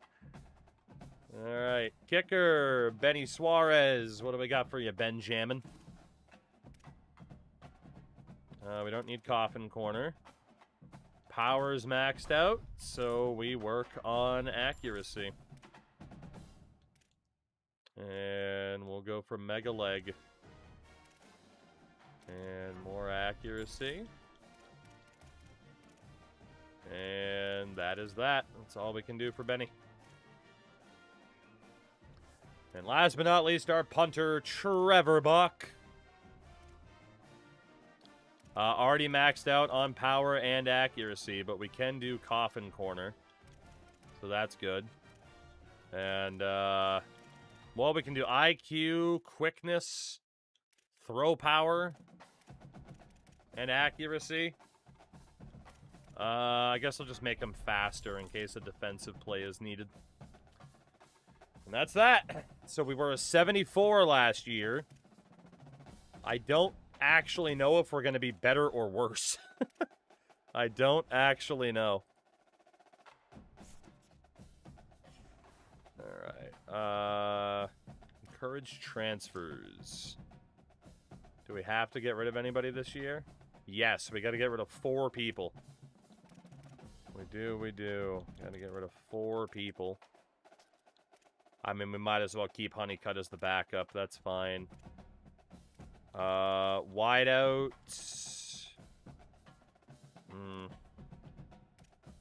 O-line. Anybody at, like, the bottom of the group that's a senior? Not really. Can't get rid of Cave. Yeah, we finally hit max roster size for the first time. I actually have no idea who the hell I'm going to get rid of here. Some of those extra 2-stars we brought in at the end we didn't need. All right, strong safety, Eddie Hutton. Yeah, all right. Let's make note of that. Eddie Hutton is going to go. Honestly, Wimbush only had those power upgrades. He's like 3rd choice at best. We'll get rid of Wimbush as well. And then we're going to have to get rid of somebody younger.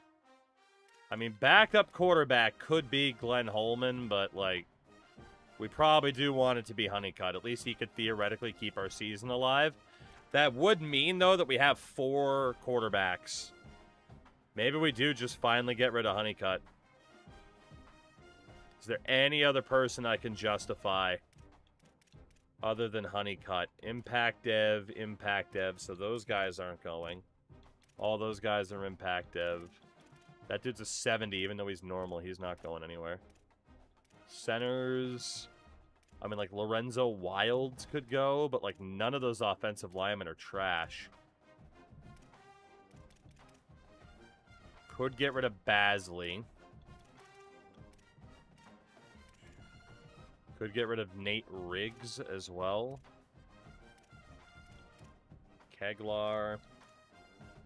Impact Dev for that guy. Taylor Molinaro. We'll get rid of another strong safety. And then it's either we get... Yeah, honestly, it's going to be Alex Lemon as well. We're just going to get rid of the strong safeties. And we'll keep Honeycutt for the memories. For the memory of blown seasons past. Because it has been a time. 82 overall is what we were showing up as. And 82. Let's see if that's legit. Normally it is. But yeah, 82, 86, 76. God damn, man. Let's go. So quarterbacks, we'll sit out Hicks and Stevens. Running backs, everybody plays. We don't have any fullbacks. Wideouts, we will sit out the only one here at the bottom, Miles and Kansa. No tight ends sit out. Left tackle, we got to sit out one of these dudes. It might as well be Kotu. And we'll leave Tui. Actually. So we have 1, 2, 3. So yeah, either Kotu sits or Fabian sits. We'll sit out Kotu. He's younger. Left guard. We got 1, 2. So we can definitely sit out Eric Brown. Right guard. Yeah, Jesus. You know what? We have so many linemen. Honestly, Middlebrooks can sit out, too, because we do have Guy, who's just as good. Let's sit out Fabian, because we can. We have so many guards. I don't know if we want to sit out Tui, though. But some of these guys have to be half decent at tackle. I think we get aggressive with the O-line. And try to rest these guys up. Because that way Morris, you know, he doesn't have to be the starter. We might be slightly undersized at tackle. You know, we'll have some, like, 6'5" tackles, though, instead of, like, 6'6", you know. Edge rushers. Ricks is certainly not... Well, actually, he's only 2 points better than Fink. Let's sit out Dodge and Fudge. And then right... Yeah, see, we have Torrance and Lincoln. Okay, cool. We can definitely sit out Ricks, then. So we'll have Fink at a 77, 81, 70. Yeah, we're good. We're good there. Defensive tackle, Dalton. He's only 2 points better than Fogg. Let's get aggressive. Try to get a little bit more time out of Dalton. Which, in fairness, is a little bit rough. You could argue that it's not worth it because he's on NIL 0 and he is going to ask for money next season. So, man, redshirting players does get risky. At least if they're on 0. Let's sit out these linebackers. But in fairness, right, he's only 2 points better than Fogg. But, I don't know, maybe I'll go back through. Honestly, though, like Bush and Gentry we can sit out. That leaves us 3 linebackers. Okay, we are going to have to leave some people in. So that's 1, 2, 3, 4, 5, and 6 with Dwyer. The only caveat is both will be juniors next year. Yeah. I might have to go back through this. I'm wondering if my tiredness is clouding some judgment. Sitting out those 2 makes sense. That's fine. Sitting out Brown makes sense. Sitting out Middlebrooks. Yeah, it makes sense. I mean, all those guys are going to be juniors at the same time. I think it's just defensively where it's like, okay, does that make sense? But, I mean, he'll be a junior. He'll still be a sophomore. I think for the most part, we'll be okay. Just have a big bunch of defensive tackles. I think my big question is just whether or not, and I'm going to get risky here, is just whether or not it's worth sitting out somebody if they're on 0 NIL, because you know they're going to ask for more. So it's like, that's the only question. Man, Jordan Augustine was a bust. Holy shit. About a free safety, we're fine. Some of these safeties can move down and play linebacker, too. Alright. What does the team look like, then? If we line up like that. I don't know what type of offense we're going to look to play this next year, either. Still in 82, so if we auto-reorder Young, Honeycutt, and Holman, that's fine. Yeah. Running backs. Whoever your coach is next year will thank you for these calls. You're not wrong. Ty, Riggs, Finau, and then Villarreal. We want to get Villarreal more carries as an impact dev.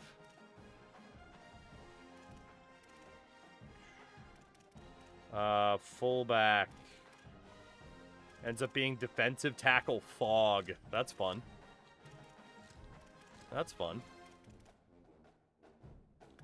The wideouts.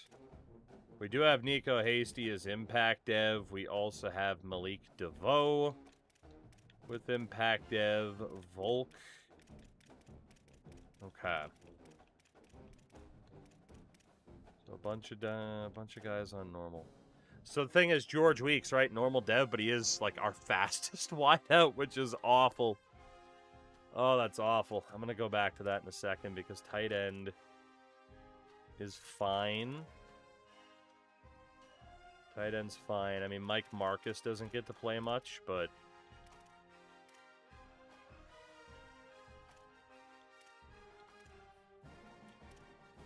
we're just not going to have the fastest wideouts pretty much no matter what we do.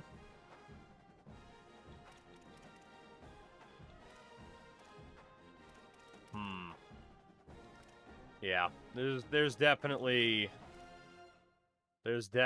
some decisions to make. The O-line ends up looking decent aside from that right tackle, though, that we'll have to sort out. The D-line still looks pretty good. I mean, we could add that other DT, but those two are fine. Linebackers, again, I will probably... Actually, it won't let me drop safeties down. I can play edge rushers on the edge, but middle linebacker is just middle linebacker. So at best, there would be a 72. But we can play the edges there, even though they're a little bit chonky for that. All right, so yeah, we're going to have to take the red shirts off of some of those linebackers. That's fine. I mean, honestly, I'm shocked that we got to an overall this high. I wasn't sure if we would. So let's see then. Walker and Riggs are in. That's fine. Middle linebacker, Bush or Gentry needs to play. We'll go with Trevor Bush. And then right side, Dwyer or Shahan needs to play. And we'll go with We'll go with Shaha plan. That's fine. Sahasrara. Okay. So yeah, outside of like double checking the depth chart, obviously the schedule and everything. Let's double check one more time. But I don't know, I might need a clear view of this, but again, Honeycutt, backup, that's fine. Get Villarreal, more carries. Have that DT at fullback, I love that. Honestly, I'm cool with our defense or with our fullbacks just being defensive tackles. Just get the big fuckers the ball. Just get the big sons of bitches the ball. I'm cool with it. All right, well, at least the top guy. Let's say if it's not him, it's Riggs. And then otherwise, actually, in fairness, the first choice should probably be Villarreal, just to get him in there more. That works. Wideouts, man, what are we gonna do here? Do we care about dev trait for some extra XP? Or do we just go with the highest rated of dudes? Because it is like Nico Hasty. And then there was that other wideout down here, Trayvon Volk, who could also be decent.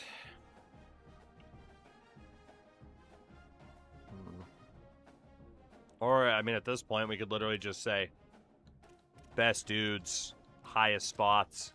Like, the other guys will still get training XP and everything, but, you know, because how much are those extra points really going to matter? And I don't have the answer to that. If we were to just go with that type of setup, I think we'd still be okay, too. Yeah, you know what? I'm spinning in circles here, so we'll finalize that tomorrow. Because we'll also have to check the blueprints, our schedule for the year, see if we want to make any changes, all that fun stuff. But for the most part, we're pretty much where we want to be. I do wish, though, that we got our goal for the season a little bit earlier than what we do. But we don't, and you know what? That's okay. That is okay. We do what we can do. That's all you can say. We do what we can do. Alright. Am I going to actually end a stream at 6 in the morning instead of 7? I think I might. Tonight didn't quite go the way I envisioned that season going, but you know what? We can keep fighting.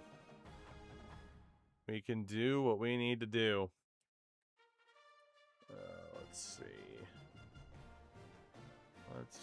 Let's see. Oh, why's that guy gotta be a cut streamer? Boo. That guy is looking at packs on NBA. Jesus. Everyone's playing this game online. I hate it. I hate it so much. So let's go say hi to Sid on the way out of here, everybody. And we will be back tomorrow for, can you believe it, our 4th season with Purdue. I genuinely thought we would have moved on by now. But apparently not. Apparently not. But it is worth sticking with this for now until, you know, some things potentially get patched. And then we'll be able to either do the big promotion relegation thing. Maybe a run with Army. Tulane coming back. We'll figure it out. But thank you all for hanging out with me tonight. I appreciate it immensely. I'm going to go get some gosh darn dang sleep. But until tomorrow, take care of yourselves. Brush your teeth. That's important. And I will see you tomorrow. And Purdue, that is definitely a concern of mine. Fingers crossed that doesn't happen. Good night, everybody.